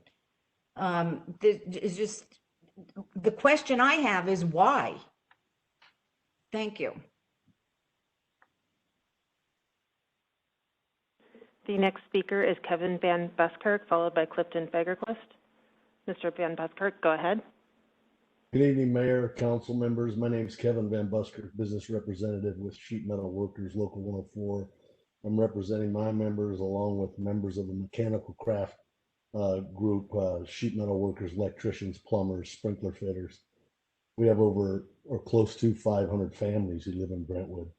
And they are concerned about overcrowding and more housing, but they realize good projects when they see them. Currently, a lot of our members that work in construction have to travel outside of Brentwood to their projects and to their jobs. The opportunity to be able to work within Brentwood, building homes there, is threefold a benefit to the city. Keeping dollars there with local workers working on your projects. The ability for families to be close to home to enjoy kids' sports and not be on the road traveling back and forth to other areas to build. The school site is a awesome benefit for the school district. To families that I've talked to want to see the overcrowding in the schools eliminated. This will help with that. It's a great deal for the school district. The infrastructure to Sand Creek and the other roads and intersections there in that area are going to benefit Brentwood and complete this and get that thoroughfare through to all the way up to Kaiser. So the transportation infrastructure is great. You got probably one of the best developers around, Sino family, Discovery Homes. They build, they're local, they keep the money here, they build the projects here with local workforce. That's a lot to be said for that. And they pay sustainable wages that families could live on, with health care, with pensions to be able to retire on. That's a big benefit, instead of getting some of the publicly owned developers that come to town and want to build everything as cheap as they can and bring members and people, not members, but people into the area without those benefits, without health care for families, without pensions to retire on. This is a win-win for Brentwood. This project, according to the families that I represent and the folks there, they want to see this happen and get that area done finally. The middle class wages that this project will support for your community, and keeping families home and close and being able to work in their communities is a win-win for everybody. Thanks for your time. We encourage you to improve this project. Thank you for your time and have a good evening. The next speaker is Clifton Fagerquist, followed by Sandra Myers. Mr. Fagerquist, go ahead. Good evening, City Council members and city staff. My name is Yıldız. The summary of this letter is written by Linda Nakashi from Shadow Lakes. The Bridle Gate project must be denied or vastly altered. The project was originally 154 homes which gently wound around the preserved hills of Brentwood. In 2016, the Land Use and Development Committee, in quotation, consisting of council members Barr and Bryant, decided to support the builder's need to increase the number of homes to offset the cost of including the elementary school site. But today, the Bridle Gate project developers want the city to approve the following 252 single-family homes and additional 63 homes to be built on the school site of the Brentwood Unified School District cannot afford to buy the school site land. Many residents and we do not accept this project. We ask that you, the city council members, deny the Bridle Gate project's application. This enlarged project, more than 2 times the housing units of the original, brings with it many issues affecting our quality of life and the small town spacious character of Brentwood. Please note the following. Bulldozing and flattening 2 hills for this project is unacceptable. Brentwood is basically flat except for the hills on the southwest and western borders. The hills add dimension to beauty of Brentwood's vistas and provide a buffer for the westerly wind that blows pollution from the cities and oil wells west of Brentwood.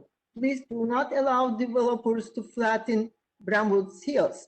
Please do not allow the construction of the new segment of San Jose Avenue access so close to Highway 4. It will aid to the high traffic volume experienced by those living in Shadow Lakes and Brentwood Hills. The health issues of possible toxic emissions and concern at the school district should have some type of resources from the developer for any future health issues. Traffic also can become heavy and congested back up before and after school when 2 schools are situated so close to each other. It is disturbing that school district cannot afford to buy land in better location and without potential health issues.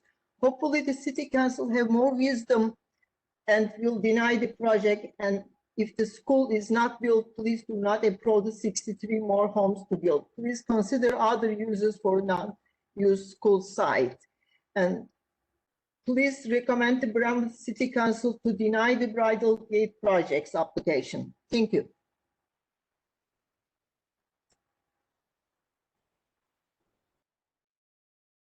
Thank you. The next speaker is Sandra Myers.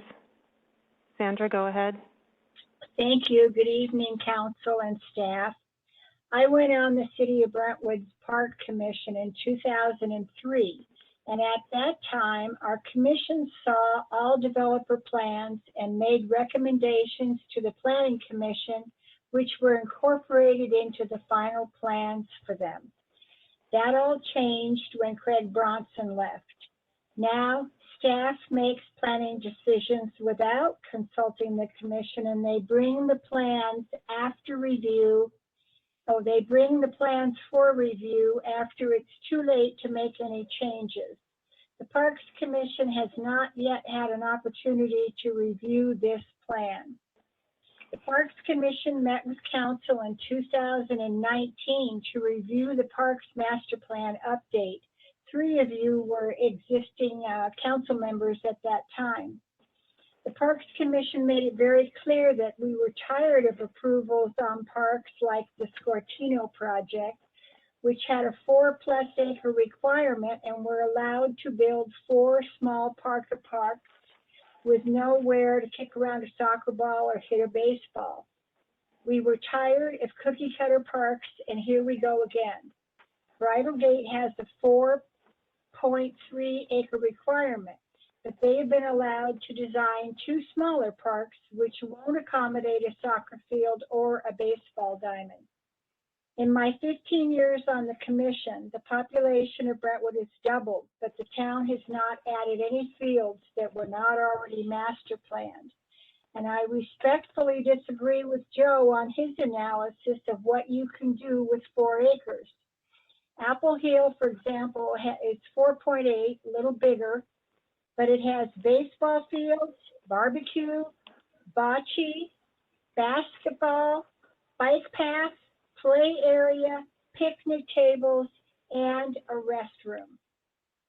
I am requesting this project be denied tonight and brought before the Parks Commission for public comment as well as commission input. The commission and the public have been cut out of their opportunity to comment with regards to parks at this project. Your Parks Commission is your tie to the community. Use them. Why is your Parks Commission being denied the opportunity to review this plan? Use your commission. It is not too late. Please deny this project. Thank you for your time.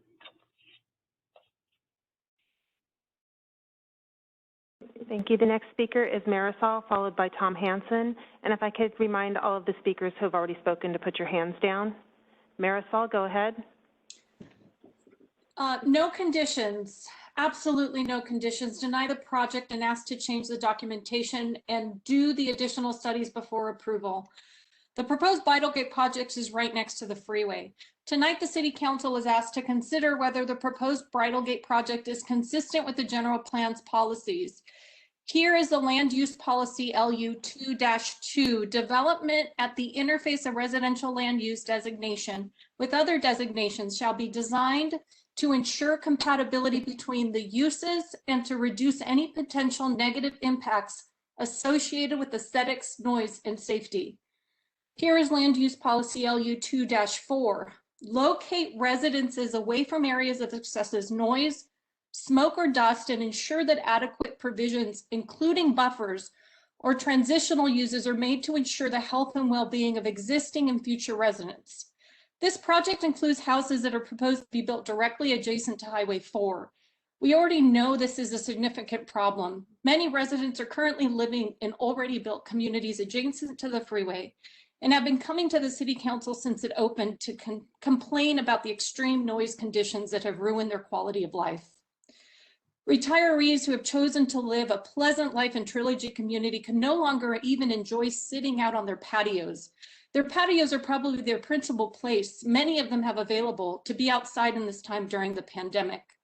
Families in Sienna community are trying to raise their children in a noisy environment that rob them of their sleep, their health, and their ability to concentrate on schoolwork. And again, all through this pandemic, they have been stuck in their home. Things are so bad that the city has promised to commission a sound study. to get some metrics so we can move forward with the fix. This study has been delayed due to shelter in place, but it's long overdue.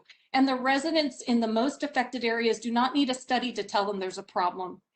This proposed development will just be adding to the problem. Knowing that what we know, there is no way these homes can be built right next to the freeway without violating the requirements to reduce potential impacts on noise, safety, and aesthetics. A sound wall may help, but is still too loud. Pollution will come in from all the freeway traffic. And frankly, nobody likes to look at a huge block wall out their back door. Sound walls are strongly discouraged by policy LU 6-7, and they will not do anything to enhance the community. Look at visitors, the community's look as visitors travel through the new Innovation Center.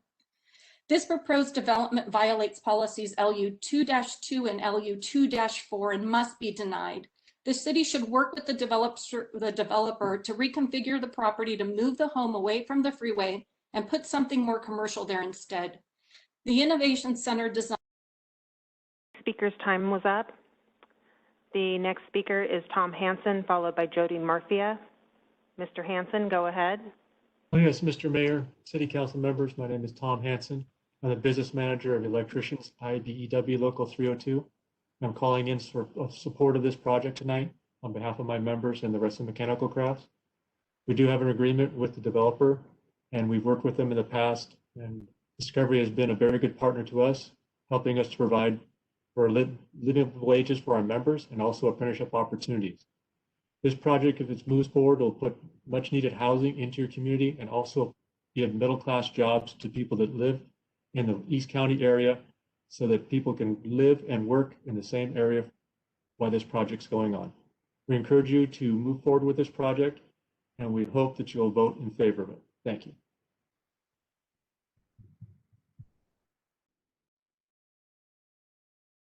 The next speaker is Jody Marfia, followed by Joseph.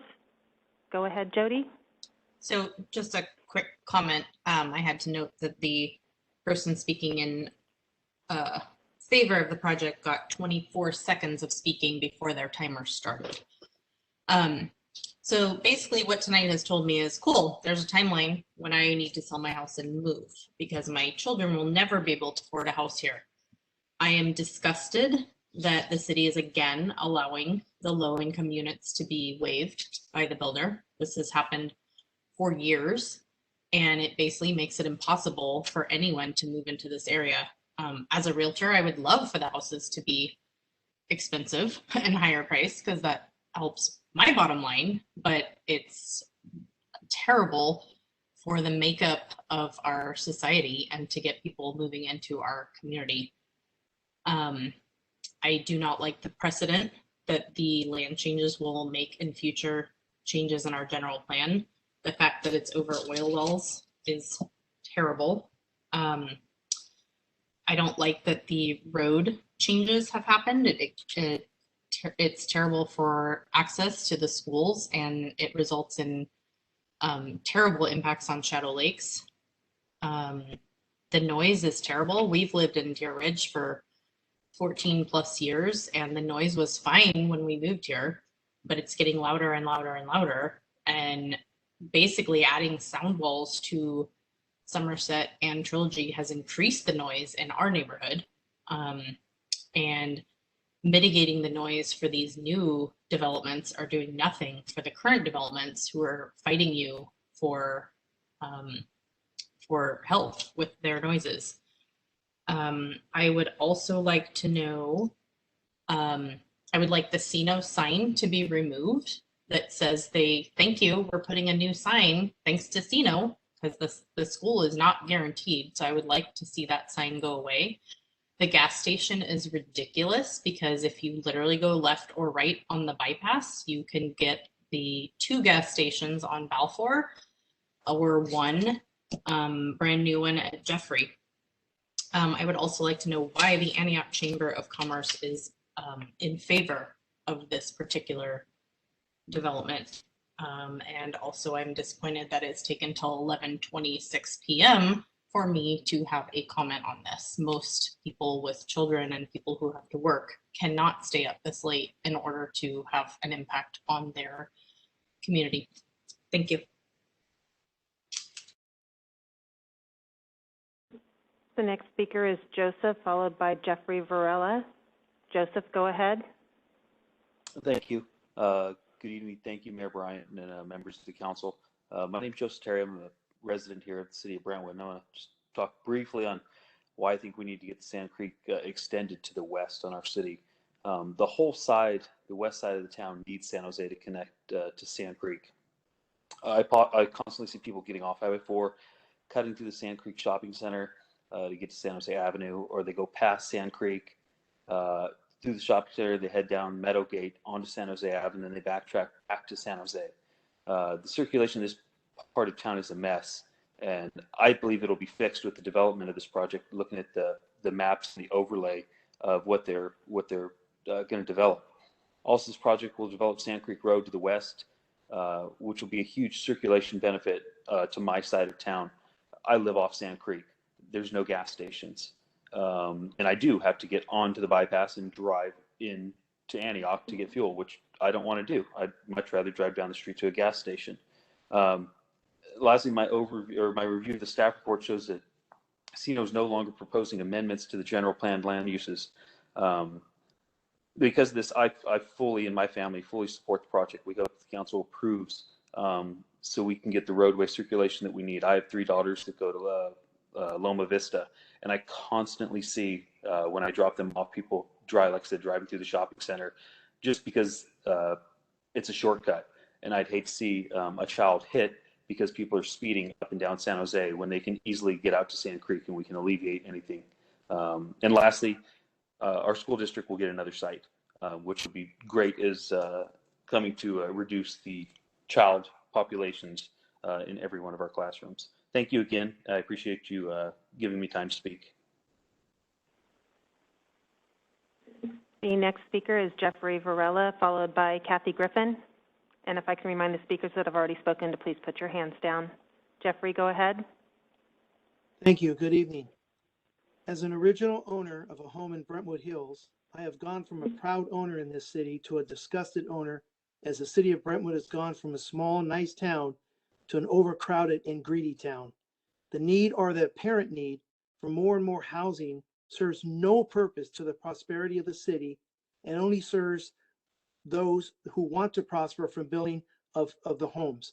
When developers are funding political candidates with donations that far exceed the need of that funding, only shows the greed that explains the need. This project was defeated by the Planning Commission and should be defeated by the council as well. What Brentwood needs and has needed for quite some time is real businesses. The parcel for Bridle Gate should be used for development and inspire real businesses to come to us, not retail shops and fast food restaurants. The very last thing we do not need is also more gas stations and car washes. The city has a habit of putting quick pop-up businesses that do not provide value to our city or the community. Bring a major Fortune 500 company out here and provide real jobs for our community and increase revenue for the city in smart ways, not putting the money in a few pockets. Those pockets seem to be lined the others that are in the city council or the government office, and as apparent by tonight's voices, by union members. Those are the people that profit the most, not the people that have to stay there and live in these communities based on the overcrowdedness and the greediness of developers. Deny this development as the Planning Commission has, and work to build a better Brentwood with honest plans, not backdoor arrangements by the greedy people who have all been speaking tonight. We need conscientious people. I've been watching every single city council people tonight, and out of the city council, I've seen one that seems very disinterested. He doesn't want to seem to be engaged as the others, and I really wish everyone would take the time and take their job serious. Every decision you make impacts everybody in this city. And those that live here have to stand by those decisions. We can't just accept those decisions. We have to get those decisions because you're voted into that position. You stand by it and make honest decisions, not because you've been patted in your pocket or given a promise. All this talk about the school, no school is guaranteed. Nothing is guaranteed in this project except greed. Thank you. Thank you. The next speaker is Kathy Griffin, followed by Mr. Dash. Kathy, go ahead. Oops. Kathy, go ahead. Tonight, the council is asked to consider whether the proposed Bridle Gate project is consistent with the Brentwood General Plan. To that end, the staff report presents Table 3, the General Plan Consistency Analysis. This table presents a column headed by General Plan Requirement, which states a policy in the General Plan and a brief description of the policy. There's then the column with the heading Consistent with a question mark, and the entries in this column purport to analyze whether the project is consistent with the corresponding policy. A number of these analyses are questionable, but there is no time to go through them now. Instead, we want to note that only a few general plan policies are examined out of the many that exist in the actual document. Most are omitted, and those omissions raise a question as to why the policies are not examined. One is left to suppose that they were simply not problematic enough to analyze. However, in the limited time we had to do research, a pattern emerged that suggests something different. We examined the many aspects of the project that are impacted by the various element sections in the general plan. We found many that seemed to run afoul of the policy's goals and actions plainly stated in our plan. Could it be that there was a deliberate intent to exclude such items as could not be readily exonerated? Was this an attempt to be more favorably portray the project? Was it a whitewash for some reason, perhaps an overzealous desire to approve the project at any cost? Here are some examples of the items that were left out and the contradictions in these analyses. Item N, 2-1 in the noise element seems to almost be written for this project as it addresses specific concerns about the noise along State Highway 4, major arterials, and the Union Pacific Railroad. This project is in direct contact with State Route 4 and Sand Creek Road, a major arterial. Yet there is no mention of N2-1 in the consistency analysis, and we're left to wonder if the project includes any of the noise attenuation measures mandated by this policy. Land use policy LU 2-4 requires that residents be located away from areas of excessive noise, smoke, or dust, which seems to be a perfect description of a freeway of cars, buses, and 18-wheelers ripping along at speeds of 65. These vehicles spew noxious emissions and kick up massive amounts of dirt and tire and dust, and may make a constant rack of 80 to 90 decibels, according to the Federal Highway Administration. And yet this project shoves the residential development right up against the freeway in direct contradiction of the policy. And what does the consistency table say about it? Nothing at all. Very deep in the sound study Appendix C found in the first volume of the draft EIR, we discover one possible fix, a large sound wall with only one curve. Is that consistent with LU 6-7? Of course not. The speaker's time was up. Mr. Dash is next, followed by Carolina. Mr. Dash, go ahead. Good evening, council members. This project is right against the freeway. Any people living in the development that are along the area close to the highway will be subjected to the same noise level. And I live in the same side of the Highway 4. The project will have 12-foot sound wall, but the two-story houses will be 34 feet tall and around like 50 feet away from the Highway 4. So all of this current sound study and sound barriers, as council members have pointed out in the meeting, is not working. That was built recently. And there was no good answers from the builder on the questions from the council members. One of the key factors for proper highway noise mitigation to work is to have a good open space buffer zone from highway. And in the presentation, there was no mention of open space buffer zone from property line to highway. 50-feet buffer zone from highway is not going to work. And I just wanted to know why is not the school site located near to the highway and residents have more open space buffer zone from a highway. And also I wanted to ask the city planning commission, why is Brentwood having so many residential properties built next to Highway 4 and the businesses are located far and at a safe distance from the Highway 4? Noise study analysis are just a prediction, but the reality is always a different. And I being living in the same corridor, my house is only 85 feet from highway and we live like hell. From 3 a.m. to 10 p.m. it's very bad. It's very hard to spend time in backyard and even open our windows during this lockdown period for a fresh area. So we have many outstanding complaints to resolve the current highway noise issues, and this project will just add to the cause. I will request the city to take a serious look at the project as it will have a big impact on traffic congestion and noise, and Highway 4 will add more commercial traffic down the line. What guarantee the builder is going to provide if the noise mitigation goals does not meet the threshold after the project is completed and people complain when there is a significant increase in commercial traffic? This is the biggest issue we are facing from our current builder, not taking any responsibility, even if it's in writing, to extend the current sound wall if required after the Highway 4 project was completed. Thank you. Thank you. The next speaker is Carolina Villaseca. Go ahead. Good evening. I can still say good evening instead of good morning, council members. One of the benefits touted is the building of the new elementary school on the site. Putting aside the fact that the elementary school may not even be built, and the fact the developer has a powerful incentive not to build it because they can instead build another 63 homes and very few units of affordable housing, we do not believe the school would be a benefit to our children.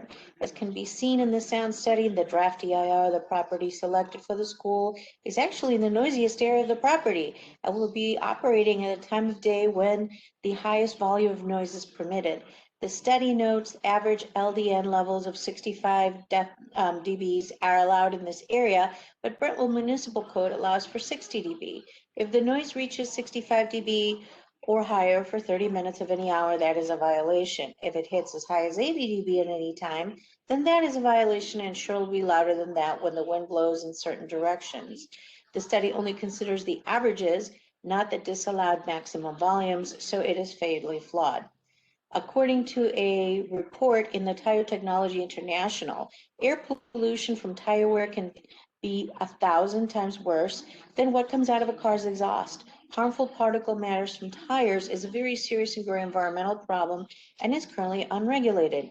So this threat is not even considered a part of the EIR, but the substance will be lining the lungs of all the children that play and study at the school if it's ever built.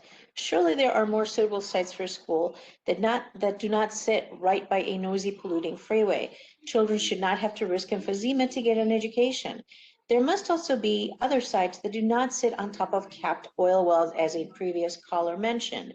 As our neighbors in Brentwood Hills have been learning to their horror, capped wells give off methane and other toxic gases, and they even have methane vents on their streets and even running up through some of their houses. Methane gas is a toxic greenhouse gas. If it leaks, the landowner, in this case, Brentwood Unified, is potentially would be required to seal up the leaks at their own expense.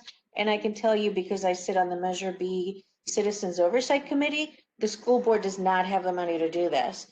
Reuters reports a school district in Beverly Hills was forced to pay $11 million to seal up 19 abandoned wells, and the city of Beverly Hills had to kick in another $11 million. So because of all these reasons, I would politely ask that the city deny this project. Thank you very much. Thank you. The next speaker is Nigel Jessen, followed by Nicole Xavier. Nigel, go ahead. Thank you. Good evening, Mayor and councillors. I'm calling in as a resident of Shadow Lakes. I've lived here for over 20 years, and I live on Presidio. And one of the things that I noticed has not been mentioned about Presidio is that it's actually the speed limit on Presidio goes down to 20 miles per hour. And that is because of the narrowing on the road at the top where Capilano Presidio junction is. So, Mr. Jessen, could I ask you to speak directly into your microphone? We're having problems hearing you. Oh, can you hear me now? Yes, thank you. Okay. So, the intersection where Capilano and Presidio actually collide is where it's the narrowest point. And if you're adding more traffic to the area, the road is already at capacity, and you're just asking for an accident to happen. And if it's shown that you've been negligent in how you planned the community, I just hope you have a conscience that can live with it. Because if there's a bad accident there, it will probably be children that's going to be involved. So I really ask you to look at the safety aspect of this, because safety is one of the things that nobody's mentioned yet. They've mentioned the amount of traffic and congestion and the toxic problems with the oil wells, but safety is a prime concern, and we really need to have a focus on that too. The Planning Commission did already make a decision on this, and I think you should respect what they came to, what their conclusion was. It was unanimous, and anyway, I do not support this project, and I ask that you take serious consideration before you give it any approval. Thank you.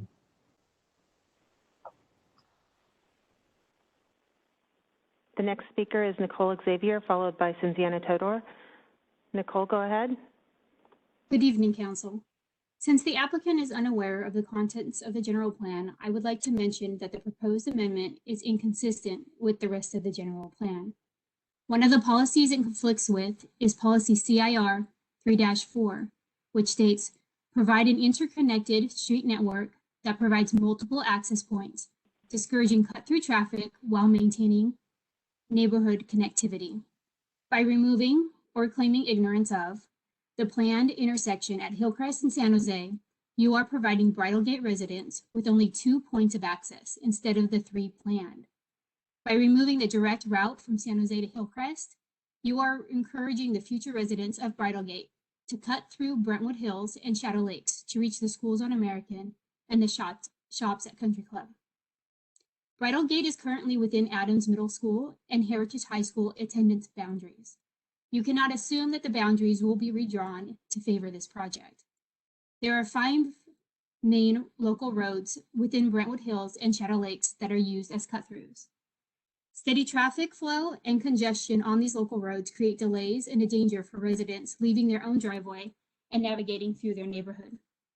The general plan has the San Jose extension as a collector roadway and Hillcrest extension as a major arterial roadway. These are critical roads in our circulation element that discourage cut-through traffic. The proposed amendment does the opposite. The proposed amendment should be denied on the basis that removing an access point and encouraging cut-through traffic is not consistent with General Plan Policy CIR 3-4. Let it be known to the applicant and to all developers that we expect them to read, understand, and adhere to the general plan. Thank you.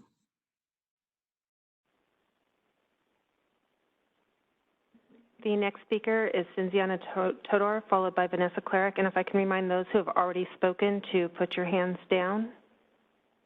Cinziana, go ahead. Thank you, Margaret. I would like to start to ask everyone, what did we actually learn tonight? The only benefits of Bridle Gate project are a trail and possibly completing a portion of a road that will eventually connect to ENIAC and bring all their crime down Sand Creek Road to Brentwood. Also, we learned that our city staff is highly incompetent and unable to answer questions within their area of expertise. That aside, my biggest concern is that the staff report does not find the area hazardous to allow residential building on it, nonetheless a proposed school. You might ask why hazardous, and the answer is because of the capped oil wells and ground pollution from all Brentwood oil field that was active in this area in the 1960s. Nothing along these lines is mentioned in the report provided. And we know that city staff is aware of potential hazards in this area since Mr. Nolteñez himself wrote the response to the negative declaration in opposition to the proposed drilling project by Sunset Power Drive Corporations. A soil management plan was created to, quote, suggest procedures and protocols to address potential hydrocarbon impacts due to former oil well operations at the site. From the onset, the report has an error. It mentions 7 capped abandoned oil wells when a quick search on CalGEM maps revealed 9 wells. I am surprised the staff report did not raise this discrepancy as an issue. The report continues to say closure letters were issued between 1996 and 2000. I am curious what happened in the last 20 years, any monitoring reports on gas emissions or any other type of leaks. This development will break ground possibly in 2 years if approved. So what is the assurance that the project development will break site is actually clean and not a hazard for future residents and their children? Especially, what is the assurance that the S&P report mentions on page 33 that petroleum hydrocarbons, methane, and other volatile organic compounds, benzene being one representative compound, have been identified as the chemicals of concern at the site, and it lists a table of 8 of them.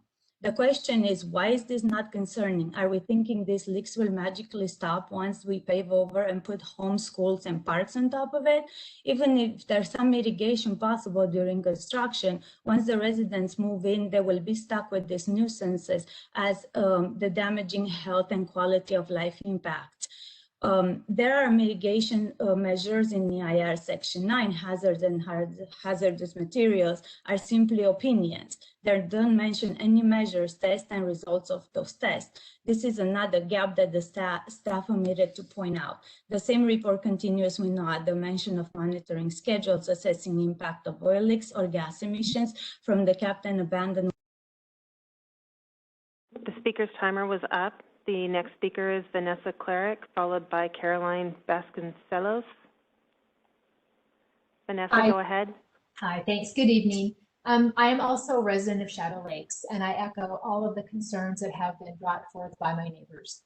Among those, as one of my key concerns, is the lack of infrastructure to support these new homes and the inevitable use of the streets through our development to connect up with the local high school, middle school, and the shopping and dining areas off of West Country Club Drive.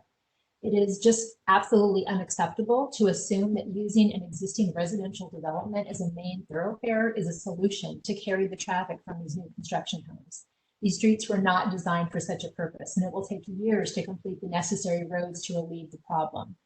As mentioned, there is a growing group that will be pursuing the gating off of our neighborhood to protect our interests from this abuse on our residential streets, if this is allowed to go through.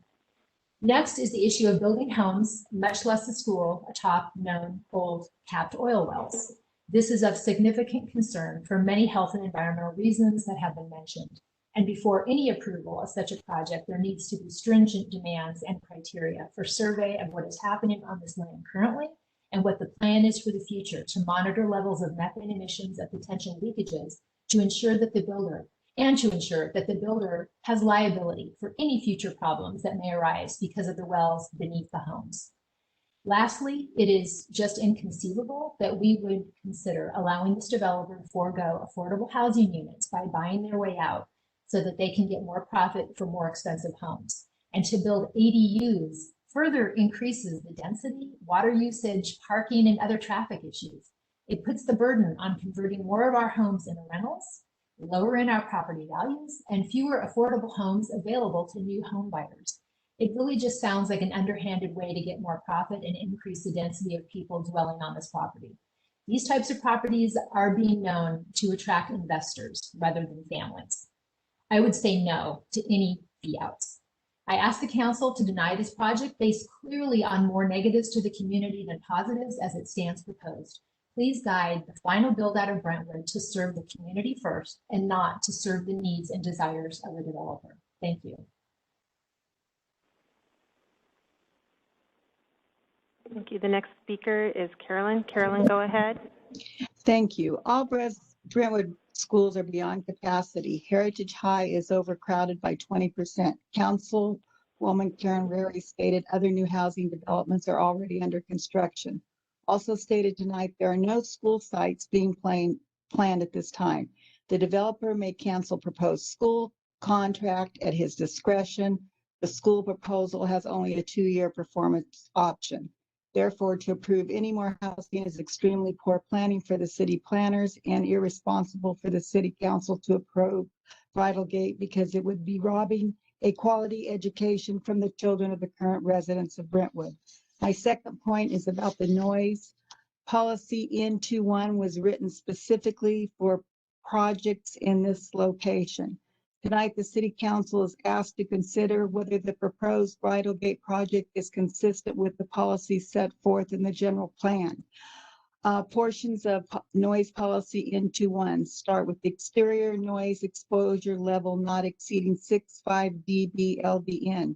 New development that includes noise sensitive uses, i.e. the residential, along the State Route 4 corridor, major arterials, and the UPRR should incorporate appropriate noise attenuation measures in order to maintain interior noise levels of 45 dB LDN or less. Application of this noise standard is intended to provide for reasonable exterior noise levels while discouraging the use of excessively high and or unattractive sound walls. With exterior noise levels at 65 dB, exterior spaces around the house will be unusable. Takes away the major benefit of living in Brentwood. Schools are among the noise-sensitive properties in the Municipal Code 932-020, yet a large portion of the proposed school is located in the loudest area of the property. Sound measurement equipment uses wind scream to mask out wind noise. How will that affect our children playing on the playground? 932060 mentions 8 environmental factors and mentions that this is a limited list that can be used to determine if noise is excessive. Policy mentions LDN, the average across day and night, but this term is not mentioned in the municipal code. A different standard of duration is used, like 15 minutes out of an hour exceeded by 10 dB for 5 minutes out of an hour, or exceeds by 20 dB for any time period. The study does not appear to have made that kind of measurement. Instead, they substituted the LDL measurement, which does not take into account these transient increases in noise. LDL only takes an average. It does not indicate the maximum. In the sound study asserted the general plans allows for 65 dB for single-family residents. The speaker's timer was up. The next speaker is Benjamin Kellogg, followed by Danny Dorman. Mr. Kellogg, go ahead. Thank you very much. There are so many reasons to deny this project tonight. The project does not fit our city. Our schools are at capacity, traffic is horrible, noise is increasing, 88% of our residents commute out of town. Many take Vasco. We cannot put more vehicles on Vasco or Highway 4 for that matter. We have nowhere to put new kids in the school district. The school is not guaranteed. Building it on an oil field? Seriously. Methane is non-toxic, yet it is extremely flammable and may form explosive mixtures with air. Has the city pondered the liability that they would have if Brentwood had a 2010 PG&E San Carlos-like incident? We cannot put a mega residential project in the city until the infrastructure can withstand it. We are a long way off from that. Our fire district is underfunded with a 3-station deficit. This builder has fought the fire district tooth and nail. This builder has even stated that the cost the fire district estimated for a new fire station is too high. Really? Too high? They are experts, they say. They do it all the time, they say. The district's numbers are spot on correct if you look at recently built fire stations. For a long time, this builder did not want to pay fire impact fees and threatened to sue municipalities who adopted them, as well as the district itself. They are now saying that they do not have an issue with paying them at the very last minute. Are these the new or the old fees? Either way, I don't believe that they won't try to come back and contest the fees. This builder is notorious for spending as little money as possible on building a house. In regards to noise, I don't believe this builder is going to pay an extra dime to make these homes more insulated for sound. Just ask current CNO Discovery homeowners about the quality of their homes' insulation and windows. As residents are always told, we need to stick to the general plan. It's time to stop the rezones and amendments. The city is paying hundreds of thousands of dollars for a rezone study. You're wasting residents' money by continuing to do rezones and spending money on a rezone study. The Planning Commission denied this project, but now it's back at the City Council. If it dies at the Planning Commission, it shouldn't be allowed to go to the Council for approval. If there are changes, then they should require planning approval again. If not, then what's the point of a Planning Commission? Thank you.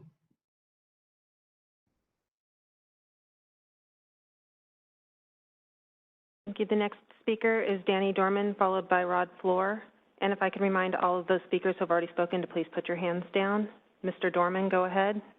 Thank you very much. Now, before I begin, because we're talking about noise and decibels, right now I'm speaking to you at about a 20 decibel. When I get excited and animated, it tends to get up to about 50. This is why I say it. That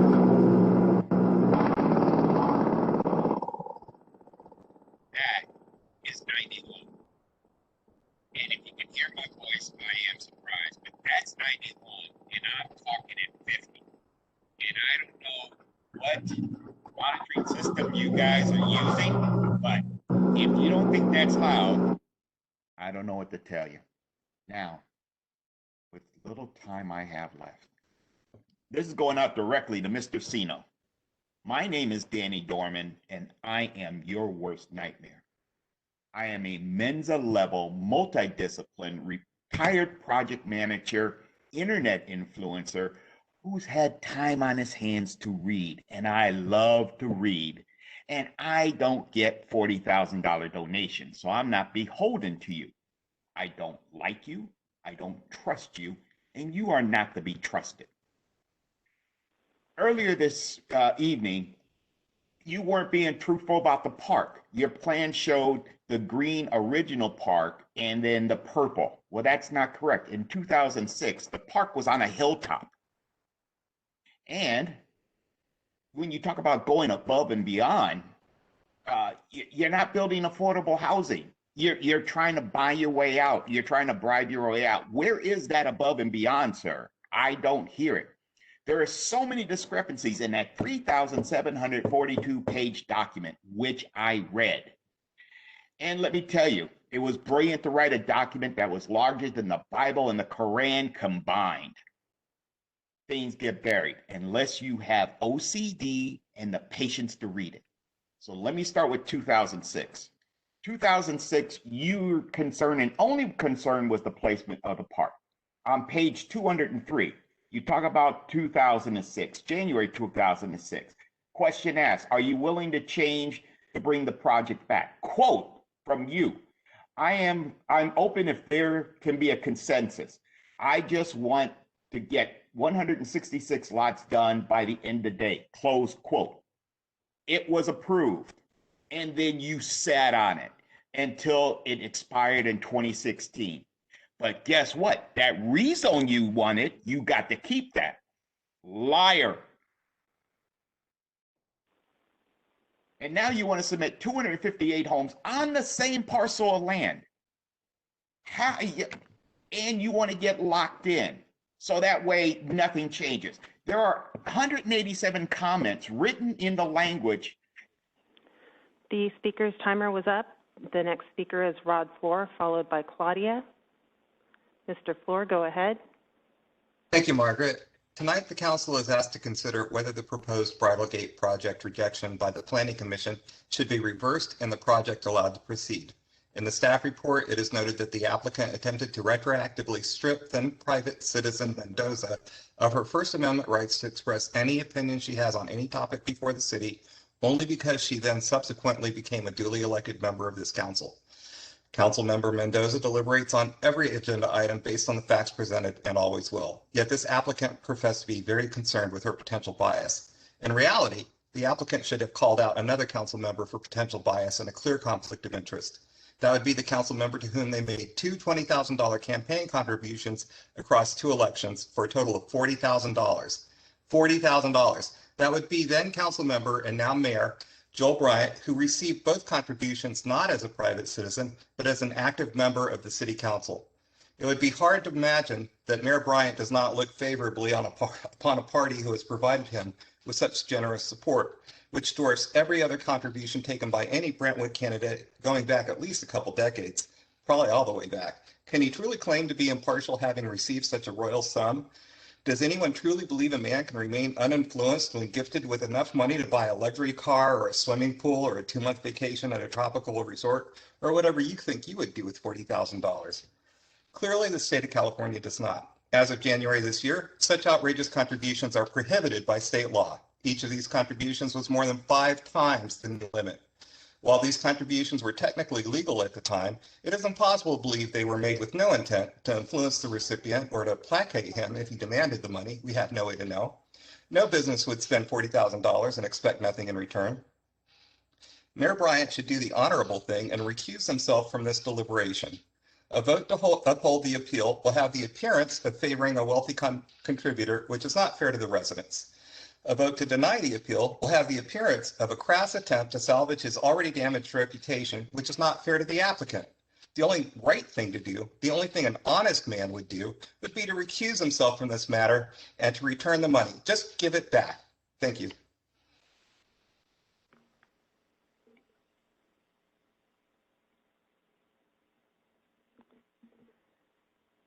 The next speaker is Claudia. Claudia, go ahead.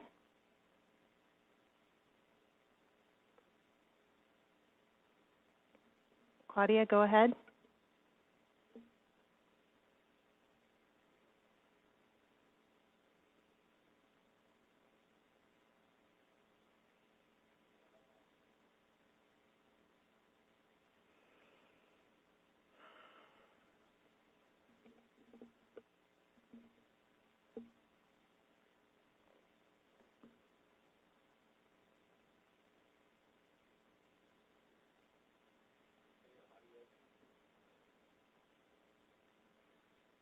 Is she talking? Because I can't hear anything. We lost, hello, can you hear me? Yes. So we were not Okay. able to hear Claudia, but let's turn it over to the next speaker then, Antonio.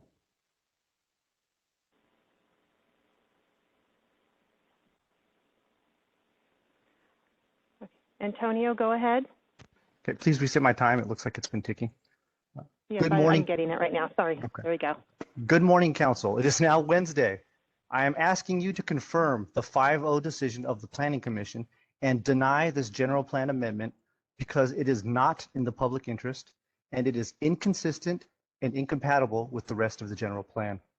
The Planning Commission concerns listed on slide 15 presented earlier include traffic and the inability to make the required findings for a general plan amendment. Those concerns still exist and were not addressed by the applicant. The staff report addresses policy CIR 1-2 and concludes that the reconfiguration of the San Jose extension could serve the public interest by facilitating travel across the project site to the proposed Sand Creek extension. However, that finding is flawed. The general plan already has a connection between San Jose and Sand Creek. It is designated as a minor arterial roadway and it is aptly labeled Bridle Gate Drive. This is in the current general plan. Thanks to the comments of the applicant earlier, we now know why this traffic flaw exists in the proposed project. Apparently, the circulation diagram in the current general plan is, and I quote, unbeknownst to them. This is by their own admission. Ignorance of the general plan requirements is not a valid reason for a general plan amendment. The proposed amendment to the general plan should be denied on the basis that it is not in the public interest to remove the westward extension of San Jose in exchange for a San Jose and Sand Creek connection that is already provided for in the current general plan. And to the applicant, I strongly encourage you to look at the circulation diagram CIR-1 before you submit your next plan. Thank you.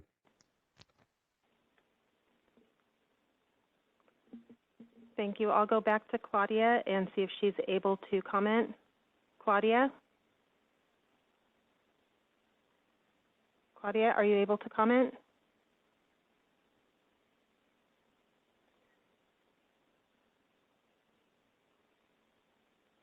Claudia, go ahead.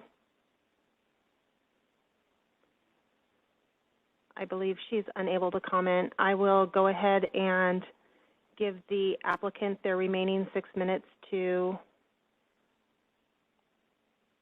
the rebuttal period.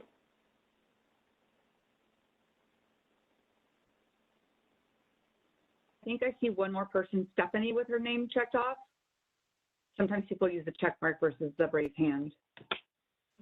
Let me see, I go through the list of attendees. Yes, there's a Stephanie. Stephanie, go ahead. Did you want to speak?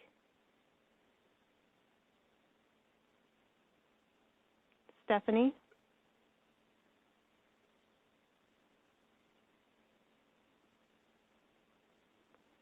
Okay, not there. I'll go ahead and move on to the applicant for their rebuttal period. Can you hear me? This Yes, is Luke Parsons and Albert. Can you hear us? Yes, go ahead. I'll go ahead and set the timer to 6 minutes. It's your remaining time.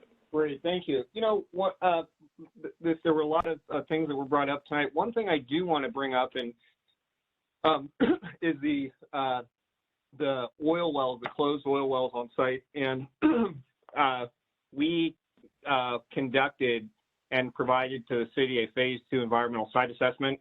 It was completed by our company NGO, and the analysis confirmed that the existing conditions of the property would not cause adverse human health effects, and also concluded that no hazardous materials will be present in quantities sufficient to impact human health or safety. So we did a detailed analysis. Everything was provided to staff in January. We also have drafted the soil management plan. Both of those items were requirements of the mitigation measure, but we just went ahead and did them so we could put that issue to rest. And then so the wells are fully capped.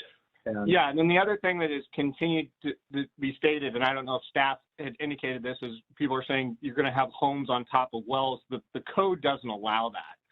So the capped wells would not be able to fall under a structure. So not only have we done the environmental site assessment analysis and completed the soil management plan, but the misinformation about placing structures on closed oil wells should I guess maybe be addressed by staff, because it's not allowed. One of the things a lot of discussion was related to San Jose Avenue. And again, if you ask staff, and we've had discussions with staff, we've never been requested by engineering or planning staff to show a San Jose Avenue connection to the southwest corner of the project site through the open space and parcel C, which also, covers a drainage swale. So we've always been, it's always been communicated by city staff, both planning and engineering, that San Jose Avenue would connect up to Sand Creek. And that's consistent with the roadway circulation that we've always shown and has always been contemplated on the site. So the request to amend that is not something coming from us.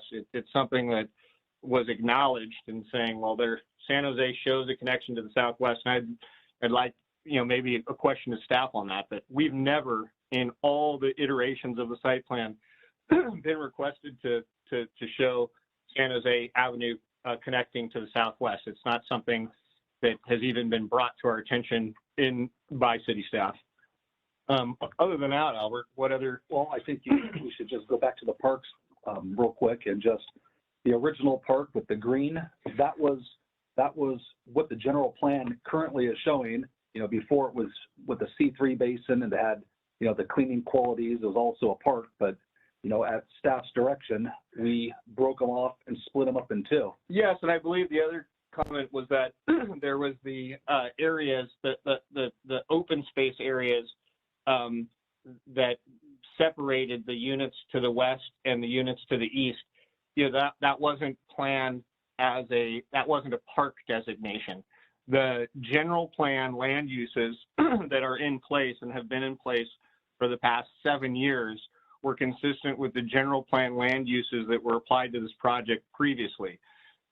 This went from a special planning area to site-specific general plan land use. Now, when we came in and submitted our project, updated project with the massive change that was requested of us to include a school site in the middle of the project as shown, another result of that was a desire to move this isolated passive park that was in the northwest corner of the project, and as was clearly outlined by the Parks and Recreation staff, to provide usable, not passive park spaces in both segments of the residential project. So that was, again, done through multiple site plan iterations with staff.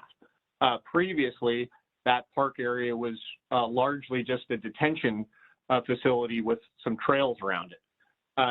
So now this is two usable residential parks that we understand Park and Recreation staff are supportive of. Again, you know, the history of this is substantial. But a lot of the work has already been done. You know, I explained to the Planning Commission years ago, the project couldn't be built because, you know, the sewer and water hadn't been brought past the streets of Brentwood. There was no overpass. It was just a road. Since then, we've had land taken from us for the bypass. There was the overpass was created, and the off ramps, and we worked with the grading contractor, Bay Cities Grading, when the bypass authority had all that work bid out, and they took we did mass grading on the project several years ago and removed hundreds of thousands of yards. That's all the embankment and all the abutment work to raise the road up and over the top of Sand Creek, as you see now. And so massive work's already been done. Water and sewer's been stubbed to the site.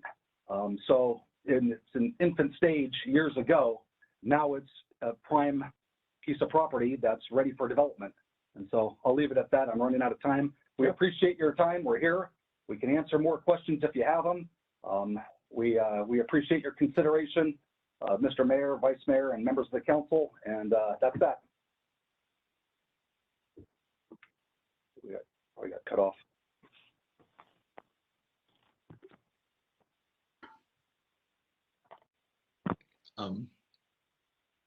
So if there are no more further speakers at this time, I do need a motion to close the public hearing. So moved. Okay, we have a first. Second. Second that. Second, roll call vote, please. Councilmember Mendoza? Yes. Councilmember Meyer? Yes. Councilmember Rary? Aye. Vice Mayor Rodriguez? Aye.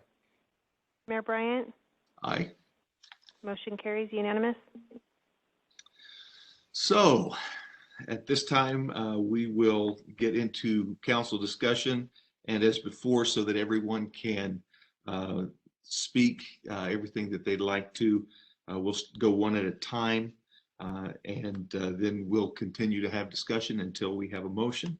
We'll start with Councilmember Rary.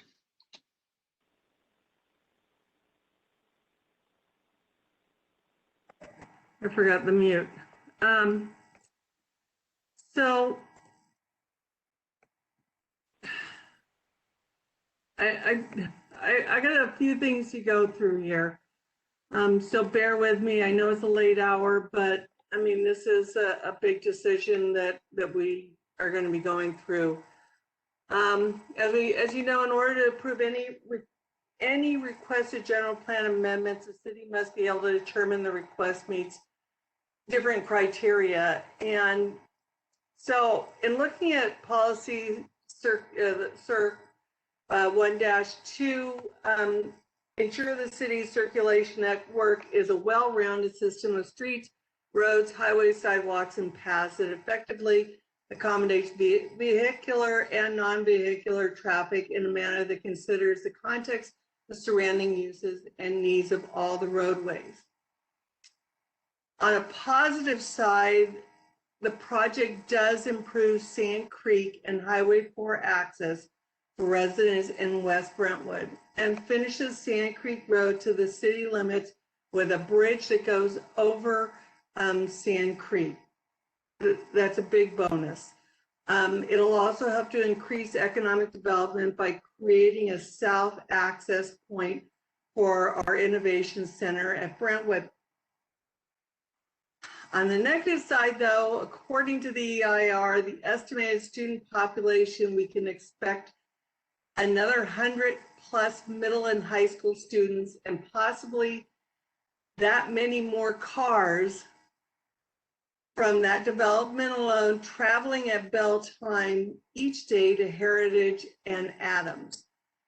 That doesn't even account for the 600 new homes being built in Antioch along Hindorn Ranch Road and Sand Creek, which will access Sand Creek over that great bridge built at the city limits.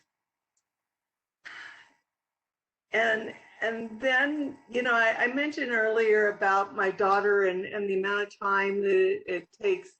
And as I said, you know, I was walking down there every day, you know, doing my 4.5-mile loop, and the traffic backed up farther than I've ever seen it back up on West Country Club. And the traffic also backed up quite a bit on Balfour Road at bell time, both in the morning and the afternoon. And I do see a lot of people traveling with just an adult and their student in the car, or there's a high school student traveling by themselves in the car, because, you know, you can't travel with anybody else except family until you've had a license for a certain amount of time. So that's one thing. Oh, and before I go further, there's been mentioning about the Planning Commission has denied this project, and that we should, that it should have stopped there. I just want people to understand that the Planning Commission makes recommendations to the City Council in instances like this. The City Council then considers what the Planning Commission has said, the reasons why they weighed in positively or negatively, and then the City Council makes a decision based on that. Another one of the reasons why they did not pass this was because of the 258 unit multifamily unit, which has since been removed from that. All right, so back on to where the rest of the stuff I want to say. Policy LU 4-4, site new park and recreation facilities where they are accessible to the city's pedestrian and bicycle network and in close proximity to medium and higher density residential uses. So, you know, one of the things that this developer has asked is, and you know, and granted, I mean, they came in and had their application in and their map and everything else submitted, and are asking for the previous affordable housing, 2% affordable housing in lieu fee, or to build the in lieu. I mean, to build the 2% homes. But at the time that they submitted all of this, we were still under the 2002 Parks, Trails, and Recreation Master Plan. And in that 7.1.1, the size and service area, size 5 to 7 acres for a neighborhood park with a service area of 1/4 to 1/2 mile radius and serve 1,000 to 2,000 people. Okay, so let's say we don't do that and we go for the 2019 Parks, Trails, and Recreation Master Plan.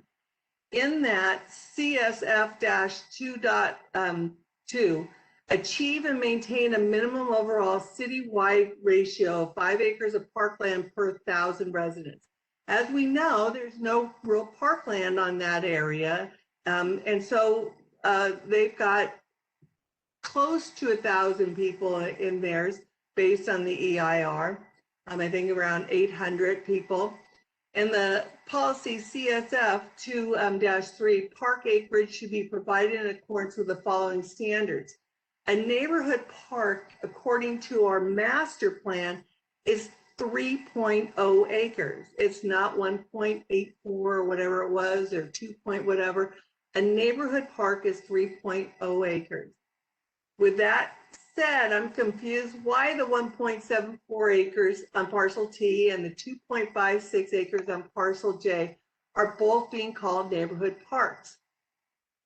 And according to 7.14, basic design elements of a neighborhood park, when located in neighborhoods as part of a new subdivision, the neighborhood park enhance and set the tone for the character of the neighborhood.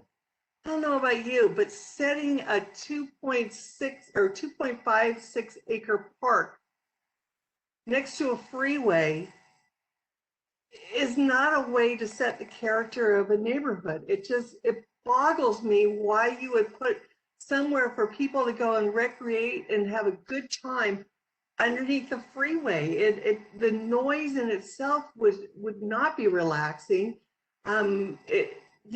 Taking kids out there, you may not even be able to yell to them to come to you with the noise that's coming there.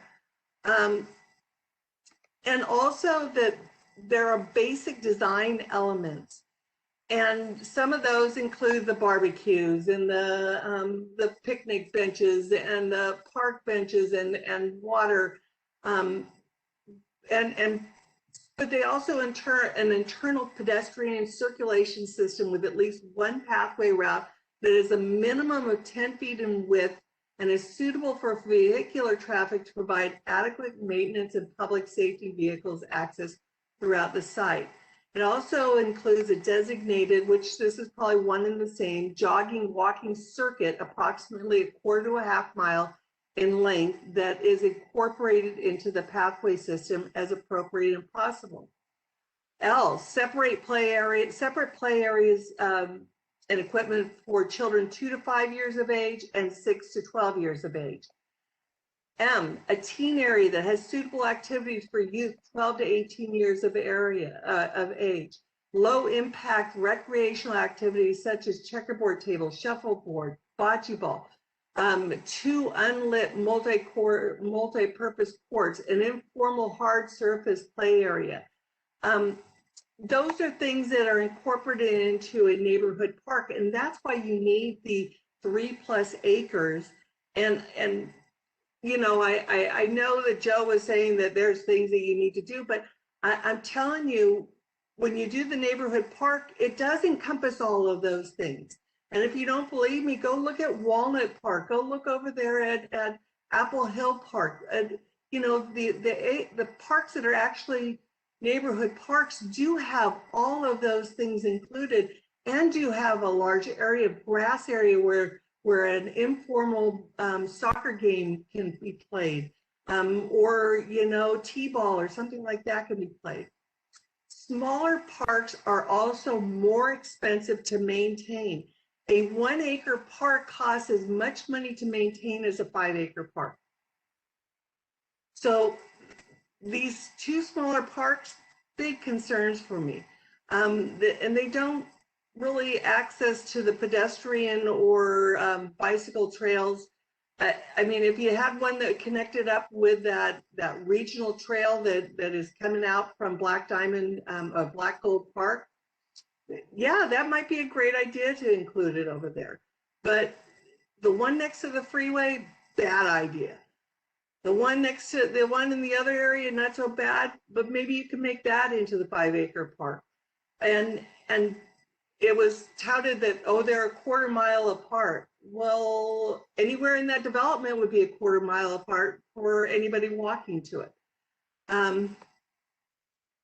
So the next thing, the 2006 General Plan Amendment. Back in 2006, PD 36 was empty.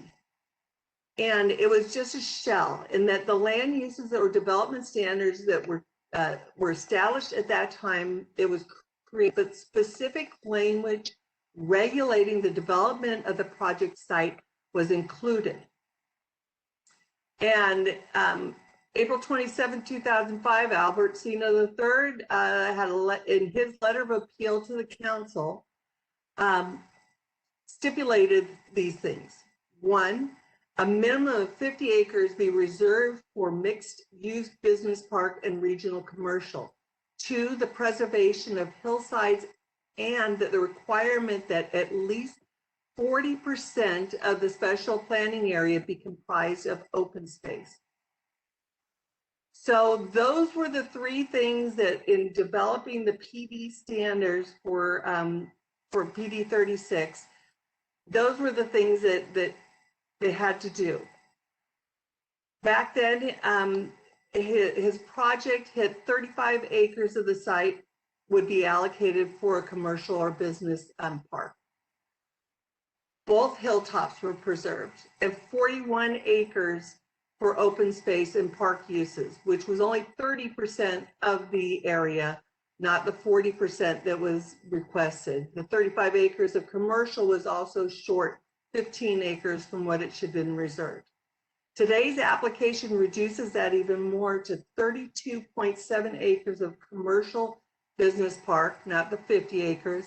No hilltops are being preserved, and 28.25 acres of open space, which means that there's only 21% and not the 40% that was needed.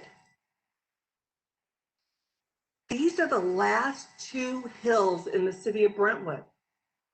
And it was the intention of in the establishment of this PD 36 that those hillsides be preserved. The proposed project is also near State Route 4, which is designated as an eligible state scenic highway and local scenic route due to the panoramic vistas of the Diablo Range and the Mount Diablo afforded to drivers who are going down the highway.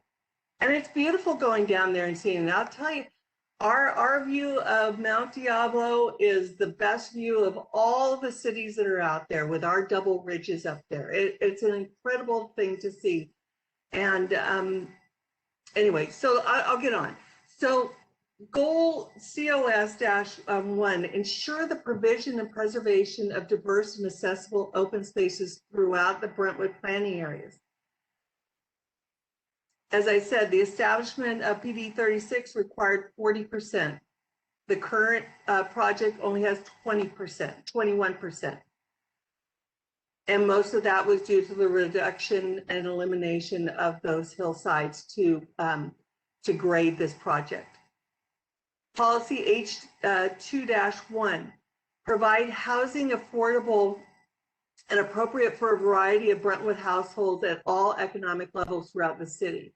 As was mentioned in 2006, they were to build 9 affordable homes. Not in lieu fee, they were to build 9 affordable homes. Currently, the in lieu fee is $5 or $5 is 5 homes, and that they can in lieu or they can build out. If they do that 63 homes for the overlay, that's an additional house that they would have to do. We need our houses built. We need affordable homes. We need to be appropriate for a variety of Brentwood households and economic levels throughout our city. Where our waiting list alone for homes is closed. It's been closed since I've been on the city council for 5 years, or going on 5 years now, or yeah, something like that. Anyway, so the next thing is policy LU2-4, locate residents away from areas of excessive noise, smoke, or dust, and ensure that adequate provisions, including buffers or transitional uses, are made to ensure the health and well-being of existing and future residents. You know, being able to go back in there after the fact and do all of the testing is great. But what happens if the noise still isn't remediated properly?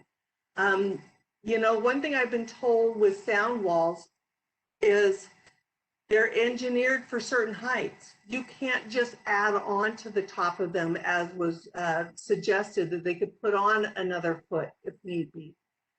And how tall can you get a sound wall? And will that stop the noise, especially considering how low that area is? So I've got, knowing the noise things that we have out there, seeing that it's at 64 is what they said is the average. And you know, our city limits is 65.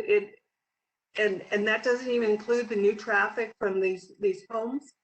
Adding to that, or the homes, or the priority area 1, when we start building out the innovation center. What happens when all that traffic starts going in and out of that? And when that new on-ramp gets added in there? Can we go back at that time and say, you know what, it's too loud. Can you remediate it? If we can, then that'd be something to talk about. If there's an open end on this, that the developer will come back in and remediate problems when the sound levels get too high, that's something that we could talk about. Policy ED 5-1, ensure the public residential and non-residential developments locating along local creeks, waterways, and open space are designed to include these natural features as attraction amenity while also providing their conservation where appropriate. I would like to see this area restored and a revegetation of the channels that are in there. It may help to the hydraulics of the system, because as the flood district said, it's the amount of runoff will be too much for that area. And I don't know for the people out there, if you've been around long enough, but we had a major rain, gosh, probably back in the early 2000s. And Sand Creek, which is usually doesn't run very high, actually went up. It flooded the entire park that is east of Shady Willow along the Sand Creek Trail. And the water got so high that it went across the park, across the street, and to the houses, up their driveways and to the houses. And that whole area got flooded. So that's a concern as well, is the runoff. And if we're not providing for the right type of water basin down below and hydraulics to move that water along, we may be looking at flooding those areas downstream again, like we did in the early 2000s. So there's another interesting thing. The current zoning stipulates a maximum on density to build in each of the sub areas. A maximum.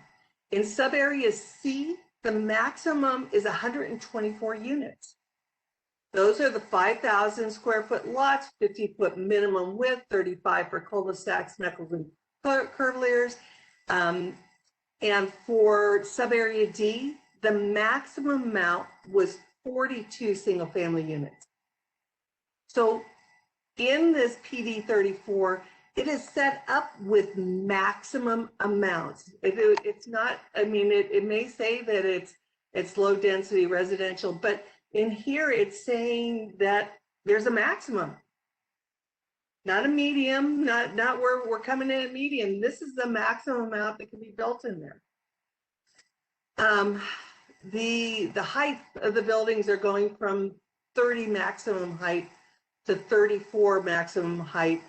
We are dropping the lot sizes from the maximum of 42 units with a minimum lot acre of minimum lot area of 1 acre, or if it's a planned development, which this is, a 10,000 square foot lot with 100 by 100, and we're dropping those down to a 45-foot minimum width, and a 4,500 square foot lot.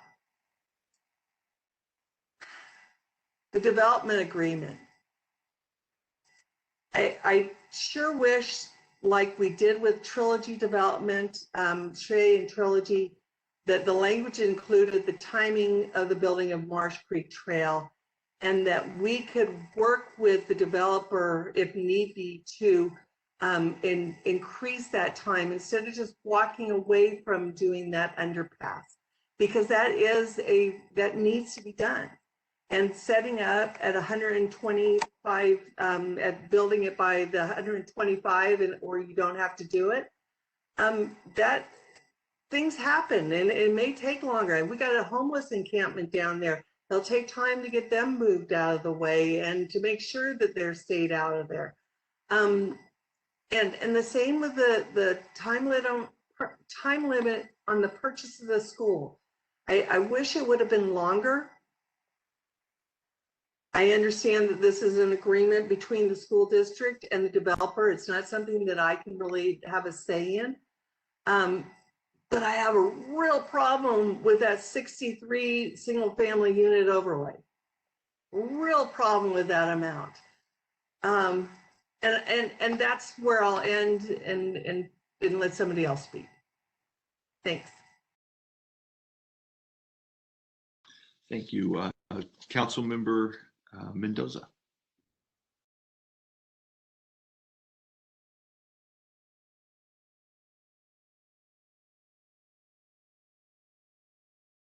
Actually, I'm going to need a minute, so if you could move on to Vice Mayor Rodriguez, that would be great. Thank you.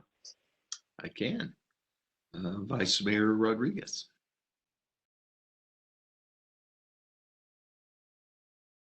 Yes.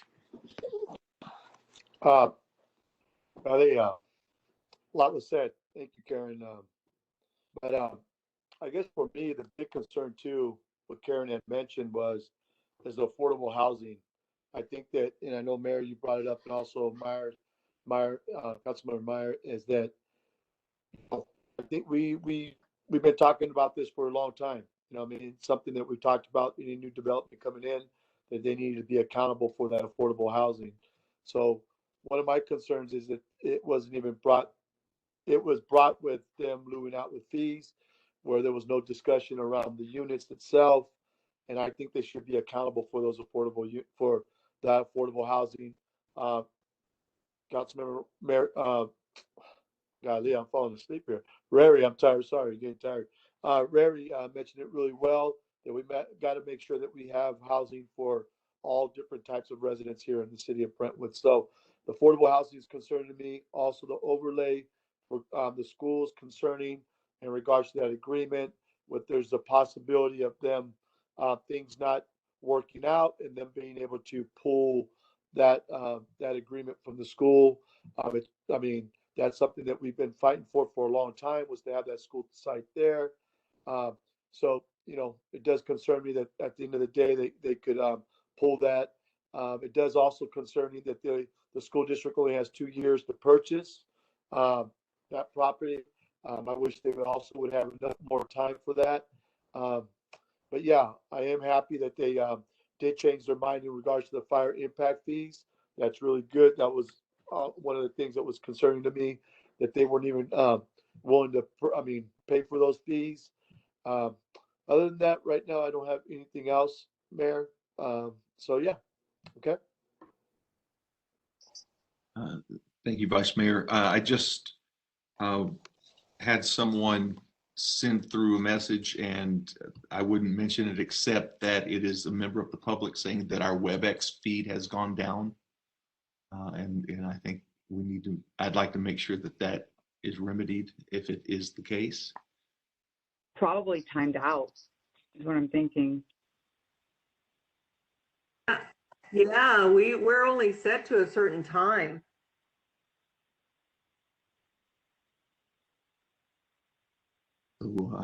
Yes, we've confirmed that seems to be the case. It appears the meeting is still recording, so it will be available on replay, but it does not appear it's live broadcasting at this point. No, actually, I'm getting it's on people.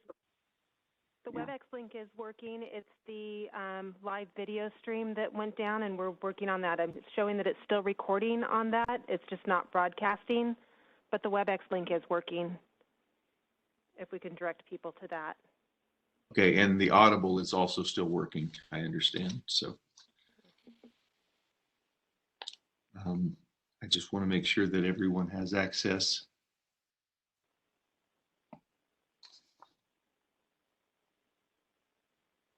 IT is checking on the video stream. It'll be just a moment.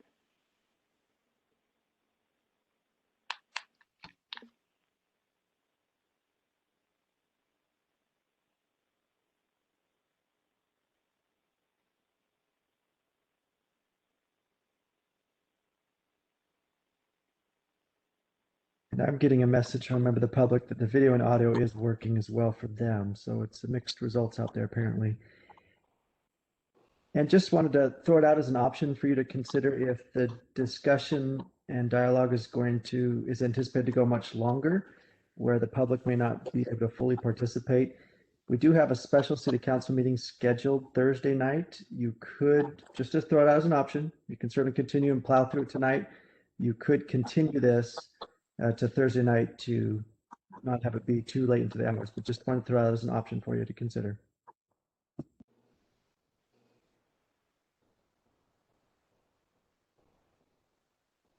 Is there any other option is there any other time when the public participates? Because if they drop off, they could just watch it tomorrow, right? That's correct. Okay. And I'm fine staying on. Mayor, I was able to access the video stream through my phone, and the WebEx is still going. Okay. Well, then we will continue to go on, and Councilmember Yeah, Mendoza. I've gotten several messages and they can see and hear us, so good for people. So Councilmember Mendoza, are you ready, or would you prefer to go after Councilmember Meyer? I'll go after Councilmember Meyer. Thank you. Okay, Councilmember Meyer. Thank you. I think, first of all, I can appreciate the concessions that have been made and the collaboration that's going on. Appreciate the discussions ongoing. I think the goal, of course, is to balance the impact versus the benefit of all of the discussion that's happening. And I think I do have some concerns that are similar to what other council members are discussing. And the affordable housing element, the ADUs for me they don't live up to the standard of what I would hope for our affordable housing to be for our residents. I think it's adding density, but it's not quite what I was looking for as far as the affordable housing element goes. The noise, I am concerned that we will not be able to fully mitigate the issues here. I think wall being lower than the second story of the homes. There appear to be some good measures taken for the home materials, but the quality of life for your parks and outdoor spaces and backyards, that's a concern. And we've heard it over and over again from our residents today about how important outdoor life is to them. We live in this beautiful part of the country where we can spend a lot of time outdoors, but the quality of life is very definitely impacted by the noise levels. I am concerned about that, and I don't know what we can do other than potentially move the houses further away from the highway, and I'm not sure what that would look like. The density concerns and the lot sizes, that's another issue. One of the really big ones we're hearing over and over again, we saw the emails, we've heard it from residents on the phone, is the impact on the schools and the impact on the West Brentwood neighborhoods that are currently being used as throughways, and that would get even worse. I'm a Shadow Lakes resident myself. I've seen this. My husband and I both adjust our work schedules to try and not be on the road at that time, which means he's going in the crack of dawn and I'm going in a little later and working later, so that we can avoid all of that, because it very definitely impacts your work schedule and the way that you get around, whether it's school or work. And that would very definitely get worse. So the access points and the circulation, we didn't really talk about whether the reduced access points would have any impact on evacuation in the case of emergency. Having fewer ways in and out, how would that look if there was an evacuation necessary based on wildfire, for example? And then, the denial that happened in, excuse me, in 2005 was in part due to the hillside grading and the open space reduction, and we're doing those same things again. So I would love to find a way of improving those so that they're not quite as much impacting the aesthetics. Again, the open space, the beauty of the area that really is part of what we call Brentwood and part of the charm of our town and why people want to move here. So pretty much those are my concerns. And again, loving the discussion. Thank you. Thank you. Councilmember Mendoza. Hi, again, it's repeating a lot of what everyone said. Fire, I do appreciate them coming to the table today with the fire fees. I wish they would have come sooner. You know, we know it's a problem, so I was a little disappointed in that, but glad they finally did. It still doesn't help that we are right now in February at 8 minutes at the meeting that was presented tonight by ECC FPD. And in 2020, we're 7:55 minutes, and that's in West Brentwood. In East Brentwood, 7:27, 7:36, 2020. And then I know I am the council person for Brentwood, but I'm a human being and I value human life.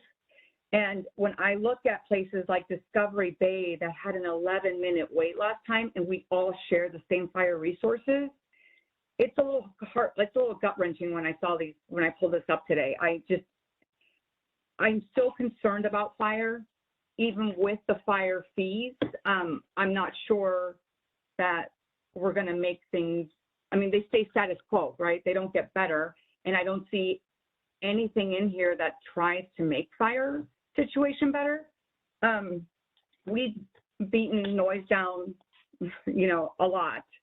And while they say they'll fix something, I don't know how you build homes and then people complain they're too loud. Do you undo the walls and undo all of their sheetrock and all of their insulation and replace all of their windows after the fact? Like, I don't know how that's going to happen.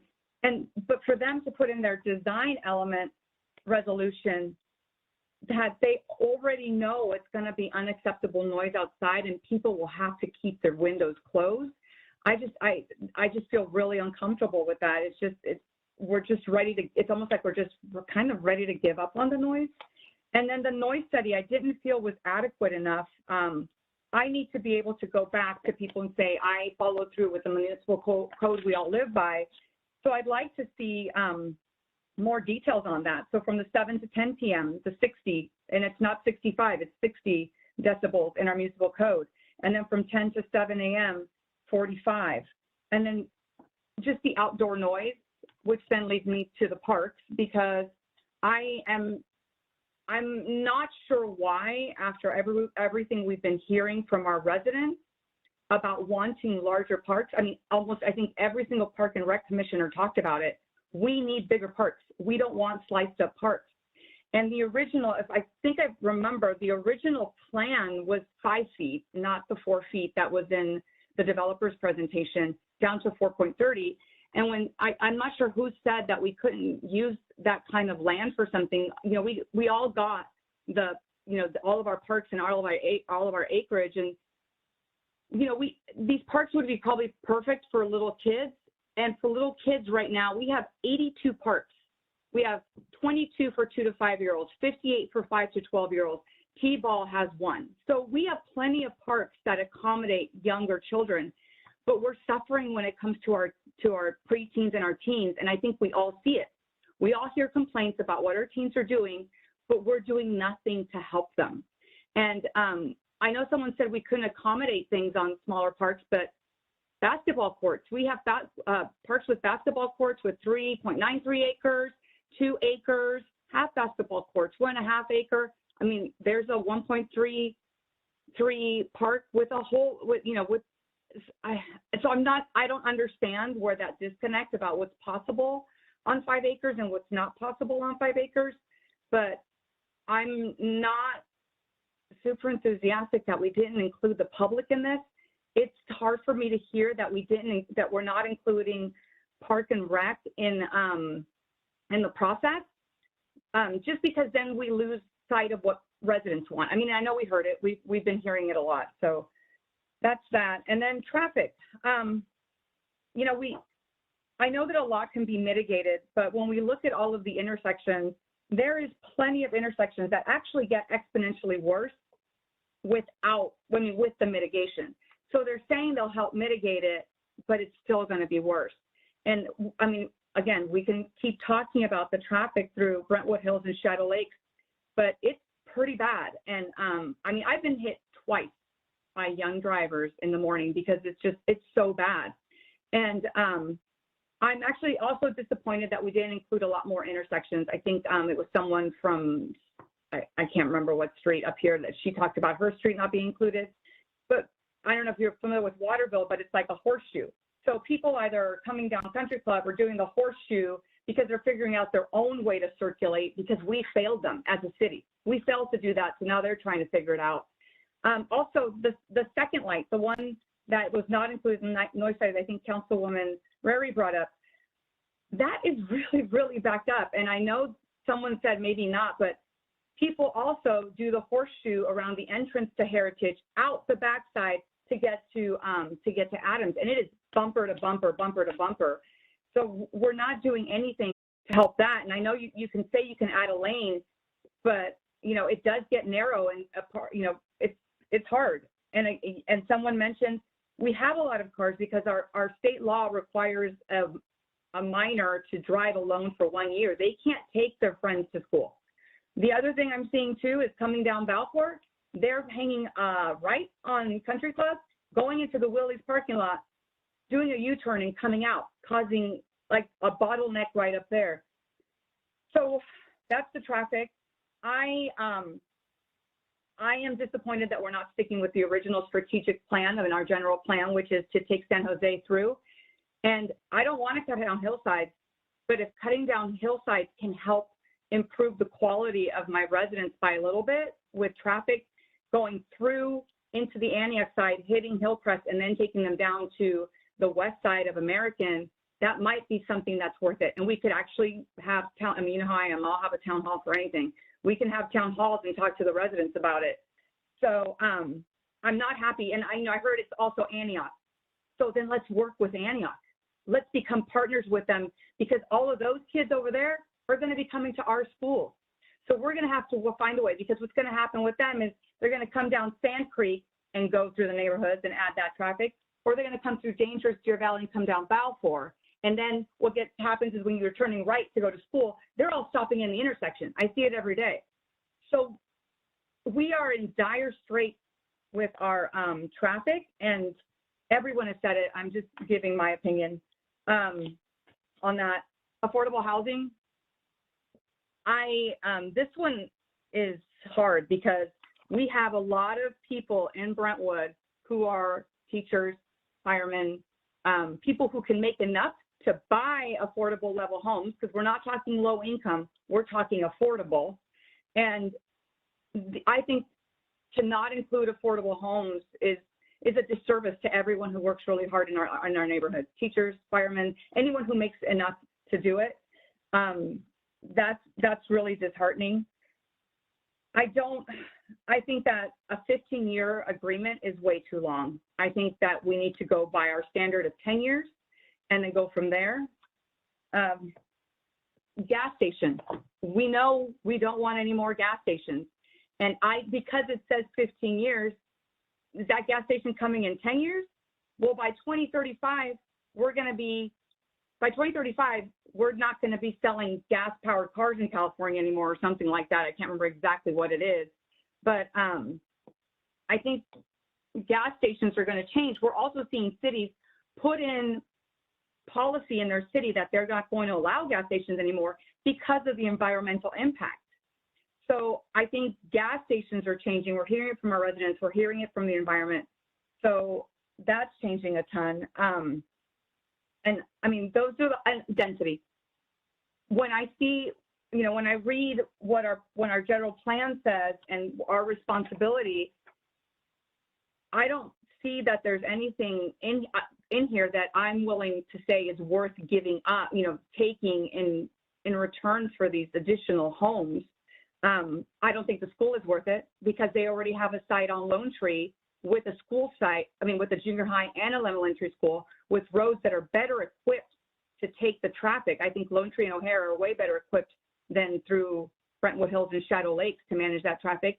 And in an August meeting, the school board, during their, I think it's their Measure B, actually showed the layout for that school. So they're way ahead on that school. I think this is the backup site. So I almost think like if I voted in, I'm voting in for the higher density without a school, not the lower density, because I feel like the school district is farther along and this is just a backup site. This is not a for sure thing. And then when I look at the general plan, and I looked at what we're here to do, the general plan may be amended in accordance with state law and only by action of the city council upon recommendation by the planning commission. They recommended 5-0 no. It could have gone back to planning commission. They chose not to do it. So the recommendation that I have to stand on is the recommendation of 5-0. And it wasn't just the commercial that threw them for a loop. It was the noise, it was the traffic, it was the grading, it was emergency services. So there was a lot of reasons they denied it. Upon recommendation by planning commission or by voter initiative, we all know how the voter initiative want. Like if this went to a ballot, how do you all think it would end up? I mean, I don't know. But, and then, when it tells us what we need to look at is the amendment is deemed to be in the public interest. The fire is great that they're adding the fees, but then I have all this other list of stuff that I'm really torn about. And I don't know if well, I don't think net it's in the public interest to increase the density. The potential impact of the amendment has been assessed and has been determined not to be detrimental to public health, safety, and welfare. Well, I would think that noise would fall under kind of public safety, and we're not taking care of that. And I think everything should be tick and tie before we ever push anything forward. Everything should be in writing. Everything should be good to go. Safety and welfare. I know that the developer said we didn't have any of the oil wells on home site, but when I look at the map that I got from our city today, we actually have them on lots. I'm looking at the layout right now, and we do have some on lots. And then one of them looks like it's on the cusp of the lot and the school, like right next to the school, there's 2 wells. And my concern with that is that Brentwood Hills, people have been asking for years who monitors the methane gas. You can smell it in the morning, the smell of rotten eggs because of the exhaust of the methane. So how do I move forward on something when the city hasn't even told us how to manage this and who's responsible for the gas that's leaking, the homes that are sinking? So I just feel like there's a lot of unanswered questions that I wish we had answered before we could move forward. But there's just a lot. And again, I'm happy about the fire fees. I think that's great, but there's a lot of stuff that just, makes me sad. And that's it.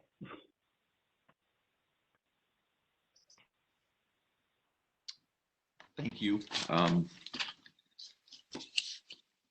I understand the concerns also. Also living in Shadow Lakes and spending a lot of time in that area. I think everybody that lives there has had almost exactly the same experience with traffic and everything. One of the things that is important to keep in mind when we make this decision is that I believe it was Councilmember Mendoza earlier mentioned keeping local control. And I can't agree more with that. It is absolutely essential for a city to keep as much local control as possible. If anyone has been paying, I'm sure you have, if you've been paying attention to what's going on at the state level, at every session, it seems that the state representatives are chipping away at local control in every aspect. And one of the things that, in addition to that they're doing is they're talking about exclusionary zoning. I know I mentioned this earlier, but basically what exclusionary zoning is, and Sacramento has already done it, Berkeley's done it, and several other cities are pushing to get this done.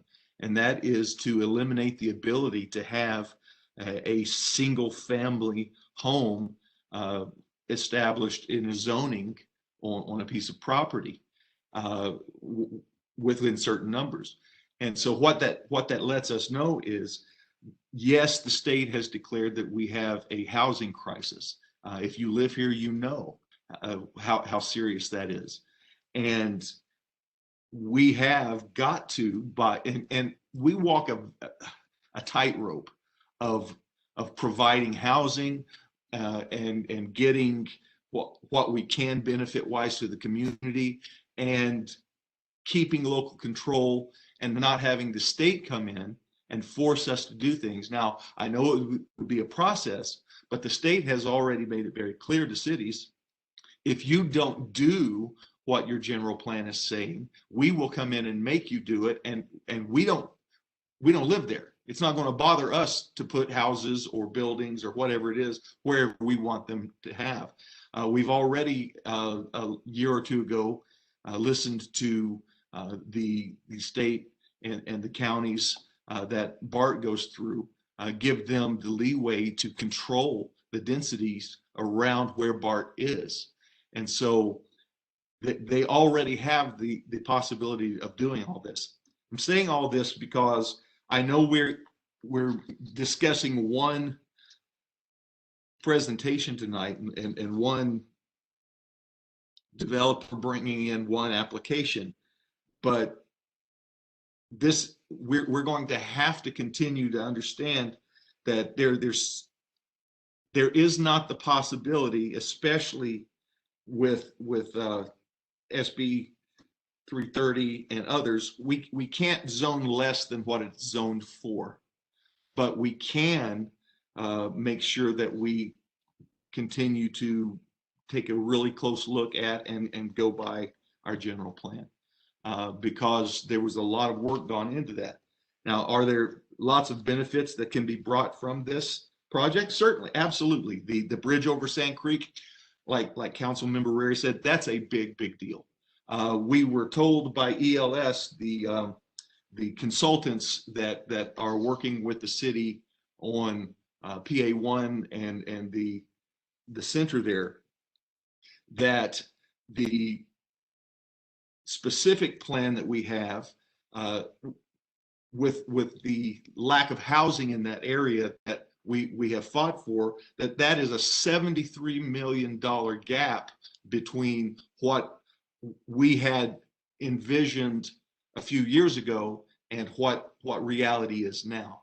And so what they said here, I'll just read some of the things, that to attract the corporations that have the high paying jobs, like is the whole point of that area, that we're going to have the housing that people want to live in, as well as the entrance and exit access from the south part, which this project, a lot of it will accomplish getting us into the starting gate. Finishing Sand Creek out to Kaiser, that's a life-saving measure. That will cut down the trip from Brentwood to the Kaiser Medical Center there significantly. And we all know minutes count. Every single minute counts in an emergency. And it will also reduce some of the traffic congestion, having to go back to Balfour and around to Deer Valley. So this brings a lot to the table, but at the same time, like has already been said, there's a lot that we have a balancing act that we have to do to make sure our community is benefited by it more than it's impacted by it negatively. And so having heard all of this, in addition to the affordable housing, having heard all of this,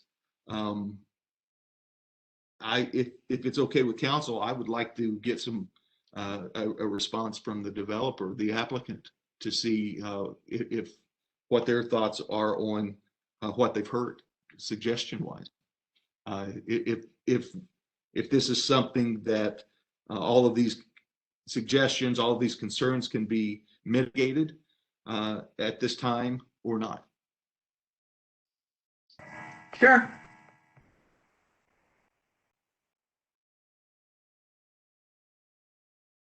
Is the applicant still available? I'm unmuting him now. Okay. Thank you. Mr. Parsons, are you there? Yeah, hi. Can you hear it? Mayor, Council, can you hear us? Yes. Yeah, I know one item that keeps coming up is noise, and I do understand the proximity of the site to the bypass and the future Sand Creek, but I know there's been some concerns about the I guess adequacy of the study that was produced by the city's acoustical consultant.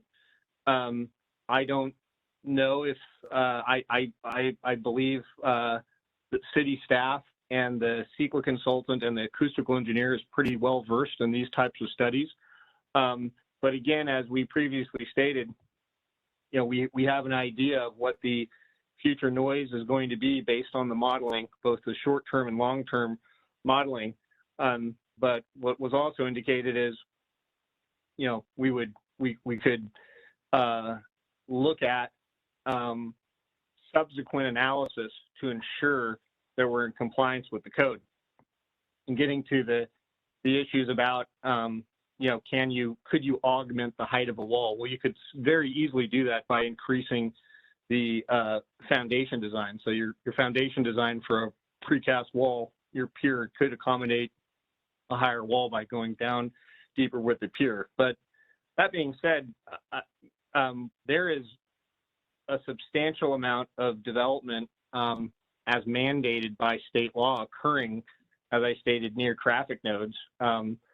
And I believe, based on our experience, that mitigation is feasible. So I guess I would agree with staff, and I would agree with the acoustical consultant that mitigating noise levels to acceptable rear yard areas and interior noise levels is attainable and easily attainable. I can't speak to what has occurred historically with other projects and the level of analysis that has been completed, but I can only speak to current practices and current projects we're working on. Again, getting back to these environmental site assessments related to the oil wells, what I stated is that the capped oil wells can't be under a foundation of a home. They can be on a lot, and they are set back, and that's pursuant to municipal code. But what we've done subsequent to the draft EIR being published is we've gone in and done the phase 2 environmental site assessment on in and around each and every oil well that's out there, and we've provided that information. And this isn't quantitative data. This is quantitative data. And we've done the full analysis that's been provided to the city in January. Maybe explain that, Lou. This Albert. Some of these wells are 4,000 to 5,000 feet deep. They're a mile deep, some of them. And what they do is they fill them from the bottom all the way to the top with concrete. They're about the size and diameter of a sprinkler pipe in your lawn, maybe 2 times the diameter of that. So these aren't 30-inch diameter pipes. These are not some large diameter that's spewing out these plumes. I'm not saying that those don't exist somewhere in Brentwood, but they're certainly not on our property. And they're definitely not going to be under any type of foundation or, but they're there and they're filled with concrete all the way to the top, solid. And I guess some of the concern too is about potential vapor, and we've done the vapor tests. There's a lengthy report. We spent basically 3 months having the analysis done and provided it to the city, and concluded that there's no materials present in quantities sufficient to impact human health or safety, other than doing what is required by the EIR and conducting the analysis to confirm that existing conditions of the property will not cause adverse human health effects. I guess if there's if members do not believe this technical analysis completed by Envio is valid, I don't know what to say to that. But they've already been capped. So it's not like we're living with them right now, and they're capped per the DTSC law, Department of Toxic Substance. So they're all closed. They're closed, not abandoned.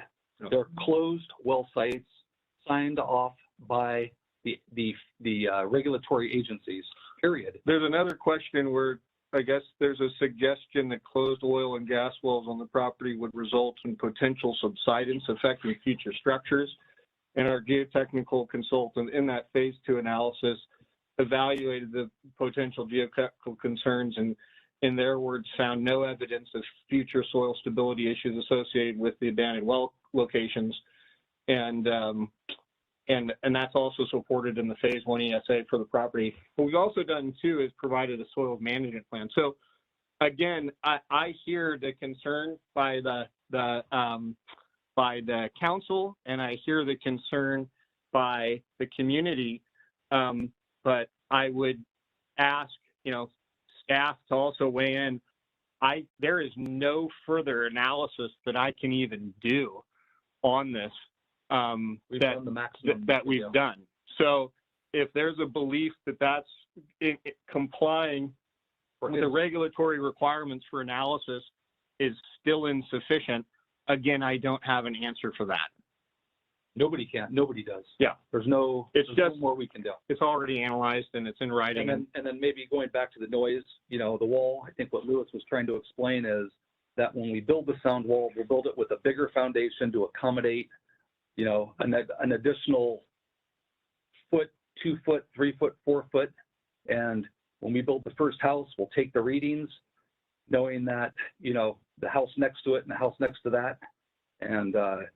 And then we'll make the adjustments on the windows, and then all those houses will be built with those, heavier glass windows that can resist, and all the different gens glass and different materials that you would use on those exterior walls. And so it's not like every single house there's a hack out and you're having to go and replace windows. We're going to do it right up front once we get the first home built, and that'll set the precedence for the rest of them. And related to the park, again, the park designation, again, is in the northwest corner of the site. When we were going through the land use development subcommittee process years ago, and we were doing iteration after iteration of the site plan, the tentative map, the park location was being adjusted quite a bit based on feedback we were getting from the city. And I think the Park and Recreation staff did an excellent job explaining the reason for the park locations. We would have had no issue if the city wanted to leave the park dedication in the northwest corner of the site as currently shown on the general plan. It's just not what city staff wanted. And I have to agree with city staff. I don't think it makes sense to take a park and shove it in the northwest portion of the site away from residential units, and especially separated by San Jose. I know there was some discussion early on about possible reciprocal use of some of the school site park area, because we definitely know that the 11.35 acre school site isn't just going to be just buildings. They are going to have playgrounds and probably, but again, that's really going to be up to the school district. But that's another opportunity when you look at this. There's if the city and the school district could come to agreement to utilize the recreation area that's going to be incorporated into 11.35 acre site, that could be yet another component to provide more recreational activities, especially if they wanted to include some sort of field there. But again, we were just reacting to the feedback we were getting from city staff through the entitlement process. Again, there's been discussions about San Jose and how we are changing the circulation plan. Again, I don't think the city has the ability to extend San Jose westerly beyond the city limit lines. And I'm sure staff will let you know too, that at no time in the processing of this project for 2 decades has the city ever requested that San Jose Avenue be extended and dead end to the southwest corner of this project site. Nor does it accomplish anything. There's the deep ravine that comes from Shadow Lakes where your drainage drains through my property. There's a 40-foot, 50-foot ravine. You'd have to fill all that. You'd impact all the wetlands, which I don't want to go and get any of the environmental permits for that. But then we're going to dead end into a property that there's no funding to extend the road, at least when it goes to Sand Creek. Sand Creek is part of ECRIPA now, and it's prioritized.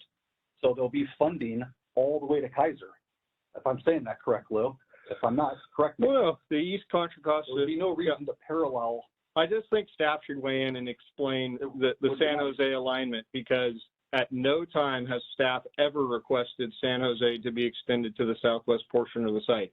In addition, related to the affordable housing, this project was deemed complete, I think, 3 years ago. And at the time, the application was deemed complete and the city had affordable housing ordinance in place, which we're complying with by paying the fees. If there's a request, it sounds like there's not a desire to have us implement accessory dwelling units, but if there's a desire with this project to build some units instead of feeing out, that's certainly something we'd consider. I'm just trying to think of, I mean, it seems that there's a disbelief that you can mitigate for noise. There's a disbelief that the analysis can confirm that existing conditions of the property will not cause adverse human health effects as it relates to the well. There's a disbelief that cities, or there's I guess a disagreement on where staff wants the parks, and there's also a disagreement on how staff wants the roadway circulation implemented. So I'm not, and also, the other thing related to grading, which I tried to point out in my original presentation, in order to provide an 11.35 acre flat school site at 3%, it's an absolute necessity to grade that area as shown, because that's the only way you're going to get the material to fill the school site area for a flat pad. And that was discussed 4 years ago when we were coming up with the land use concept to implement a school that was at the request of the school district and the then city manager. So we didn't do this in a vacuum. We went through multiple iterations, and we said, well, how are you going to get an 11.4 acre or 3 acre school site? We're saying, well, you'd have to grade the western side of the project and fill the eastern side. That earth calc that I showed you was generated almost half a decade. So it's not that we came in and said, oh, we're just going to grade the hill. That was something we were approached with by the school district and the city combined, saying you accommodate a school site here. And I mean, that's the truth of the matter. So I don't know, the question is, if there's a disbelief in the noise study and a disbelief in the analysis related to the wells and a disagreement on how staff wants the road circulation implemented and park location, maybe that's a discussion that you guys should have with staff. We've done what we've been requested to do from a site planning standpoint. And also fire. I mean, there's a station right down the street, and we love fire. We have no problem. And I say it with all due respect, they just need to man it. They just need to put the people inside of it. It's there. The response time is, it's almost sharing a property line. And so, when this all started, it was, well, we need apparatus, we need this, you're building apartments.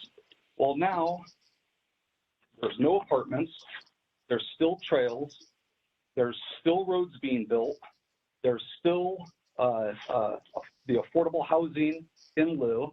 There's all commercial, which we all know where the commercial is right now, but hopefully it comes back. You know, we're speculative. We'll hang out for a while and watch it, but still giving everything, and we only have half the project. Now, I'm not complaining. I'm just giving you the facts. I'm okay with it. That's why I'm here. We'd love to see the project get built. It's ripe for development.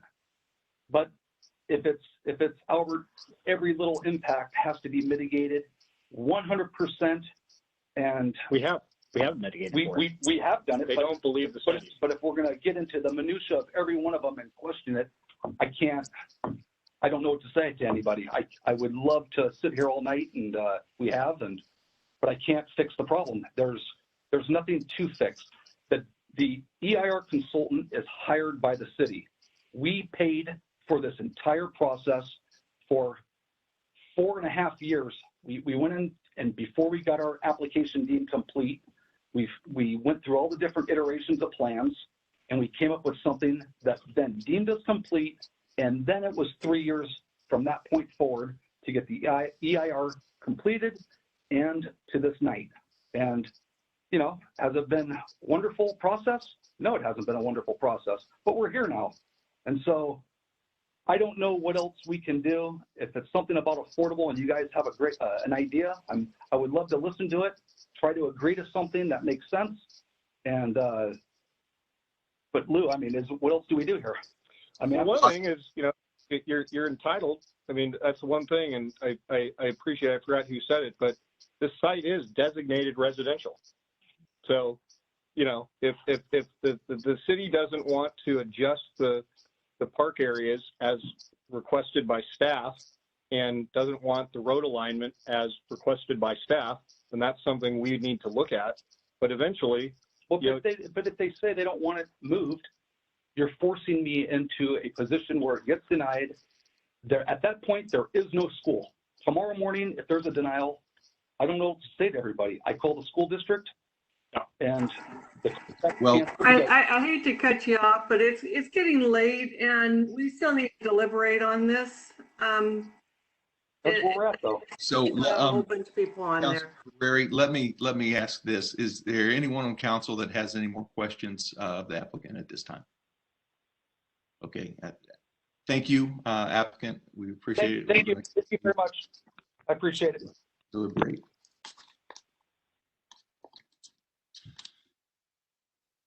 Well, if there's no more questions, do we have any more discussion from the council on this morning?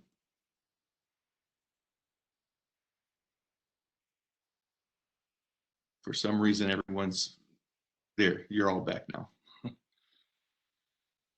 So do we have any more? If there are no more questions, or if no one would like to express any more comments on the agenda item, to the staff or applicant, then I'll consider a motion.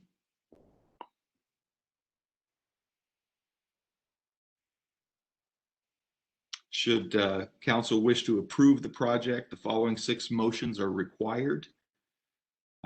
One of 6 is the first council motion, as detailed in the staff report, to adopt a resolution certifying the final environmental impact report, adopting the statement of overriding conditions, and the mitigation monitoring and reporting plan. That would be the first step. And so we need a motion on that process.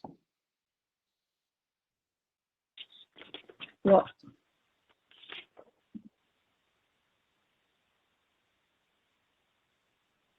I'm sorry, I'm confused, because either we make those 6 motions or we go to the last page, center of the last page.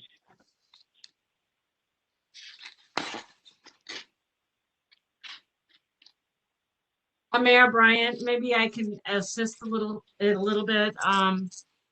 If the council is uncertain or does not wish to move forward with approval of the project, I think the action would not be to make a motion for approval of the environmental document at this time.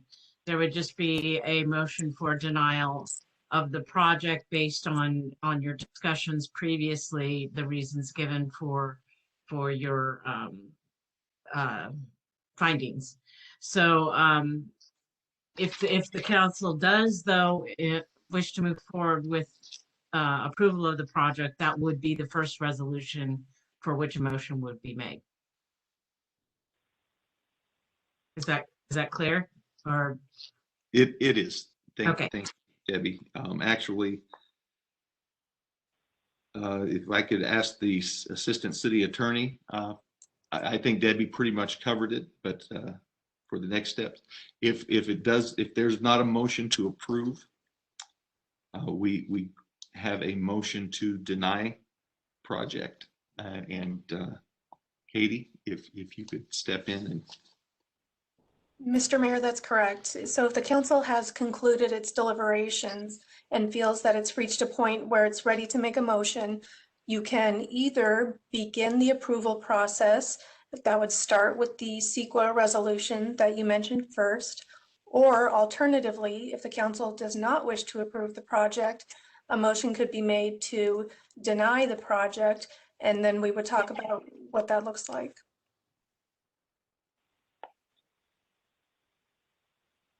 So do I have a motion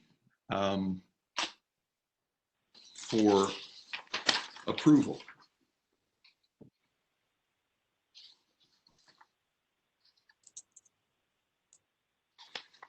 Okay, seeing no motion.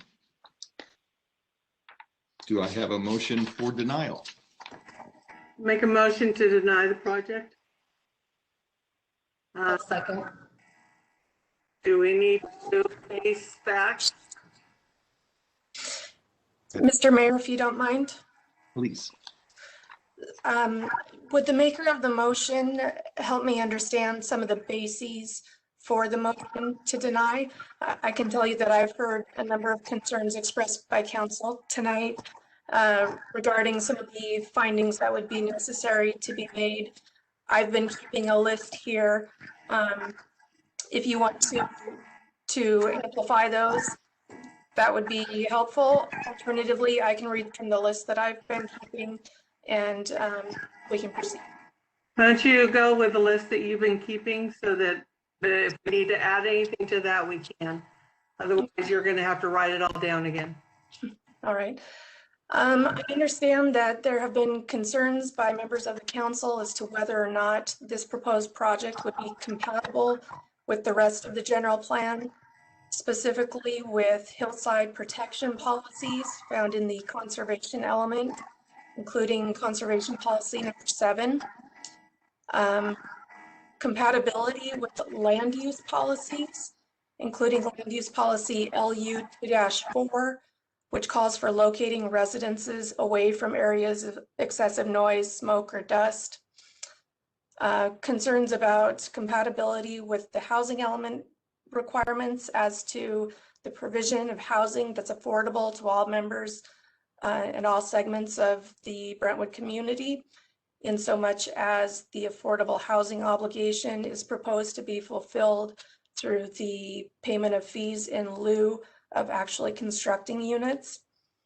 I've heard concerns from council regarding noise impacts and whether the impacts could indeed be fully mitigated to satisfy the city's noise requirements. In this regard, council's members have expressed concerns that some of the mitigation measures that might be necessary to fulfill these requirements might include such things as the use of enhanced glazing, and that these windows would need to remain closed in order to enjoy the noise attenuating effects, and what effect this closure of windows would have on the quality of life of the occupants of the home. I've heard concerns from council tonight regarding whether or not the assumptions in the EIR with regard to the assignment of traffic to particular parts of the city are accurate, and specifically with regard to the assumption of traffic distribution around schools that are already at capacity. And so there have been questions there. I've also heard from council tonight concerns as to the certainty associated with the transfer of the school site to the school district, and also the uncertainty associated with the pedestrian undercrossing and Caltrans approval of that plan. Finally, I've heard that Council has serious concerns about whether adding further opportunities for gas stations to develop in this part of town are in the public interest and in keeping with Council's vision for the development of this area. There may be other things that I have missed, and I apologize, but those are some of the notes that I've jotted down from the evening. Yes, that, and as well as the park location, the splitting of the park. And then density, the maximum number of homes allowed versus the applicant. Yes. So the applicant's exceeding of the mid-range? No, the applicant's exceeding the maximum number of homes allowed. There's, in our general plan, there's a maximum number of homes that's allowed in the municipal code. So it says 42 and 124 for each of the areas. So that's in the existing zoning, right? Yeah. Correct. So an increase in the density. So if those are some of the bases for the motion that is being made this evening, staff can take those reasons into account and prepare them as the findings for the council to consider at its next meeting. Sounds good. That's my motion. Okay, we have a first. Second. We have a second. Margaret, could we get a roll call vote, please? Councilmember Mendoza? Yes. Councilmember Meyer? Yes. Councilmember Rary? Aye. Vice Mayor Rodriguez? Aye. Mayor Bryant? Aye. Motion carries unanimous. So moving on to item F, new request for future agenda items. If you have a new agenda item request, if you could raise your hand, I'll call you in order. If not, I need a motion to adjourn. So moved. Second. Second. Second. Roll call vote, please. Councilmember Mendoza? Yes. Councilmember Meyer? Yes. Councilmember Rary? Aye.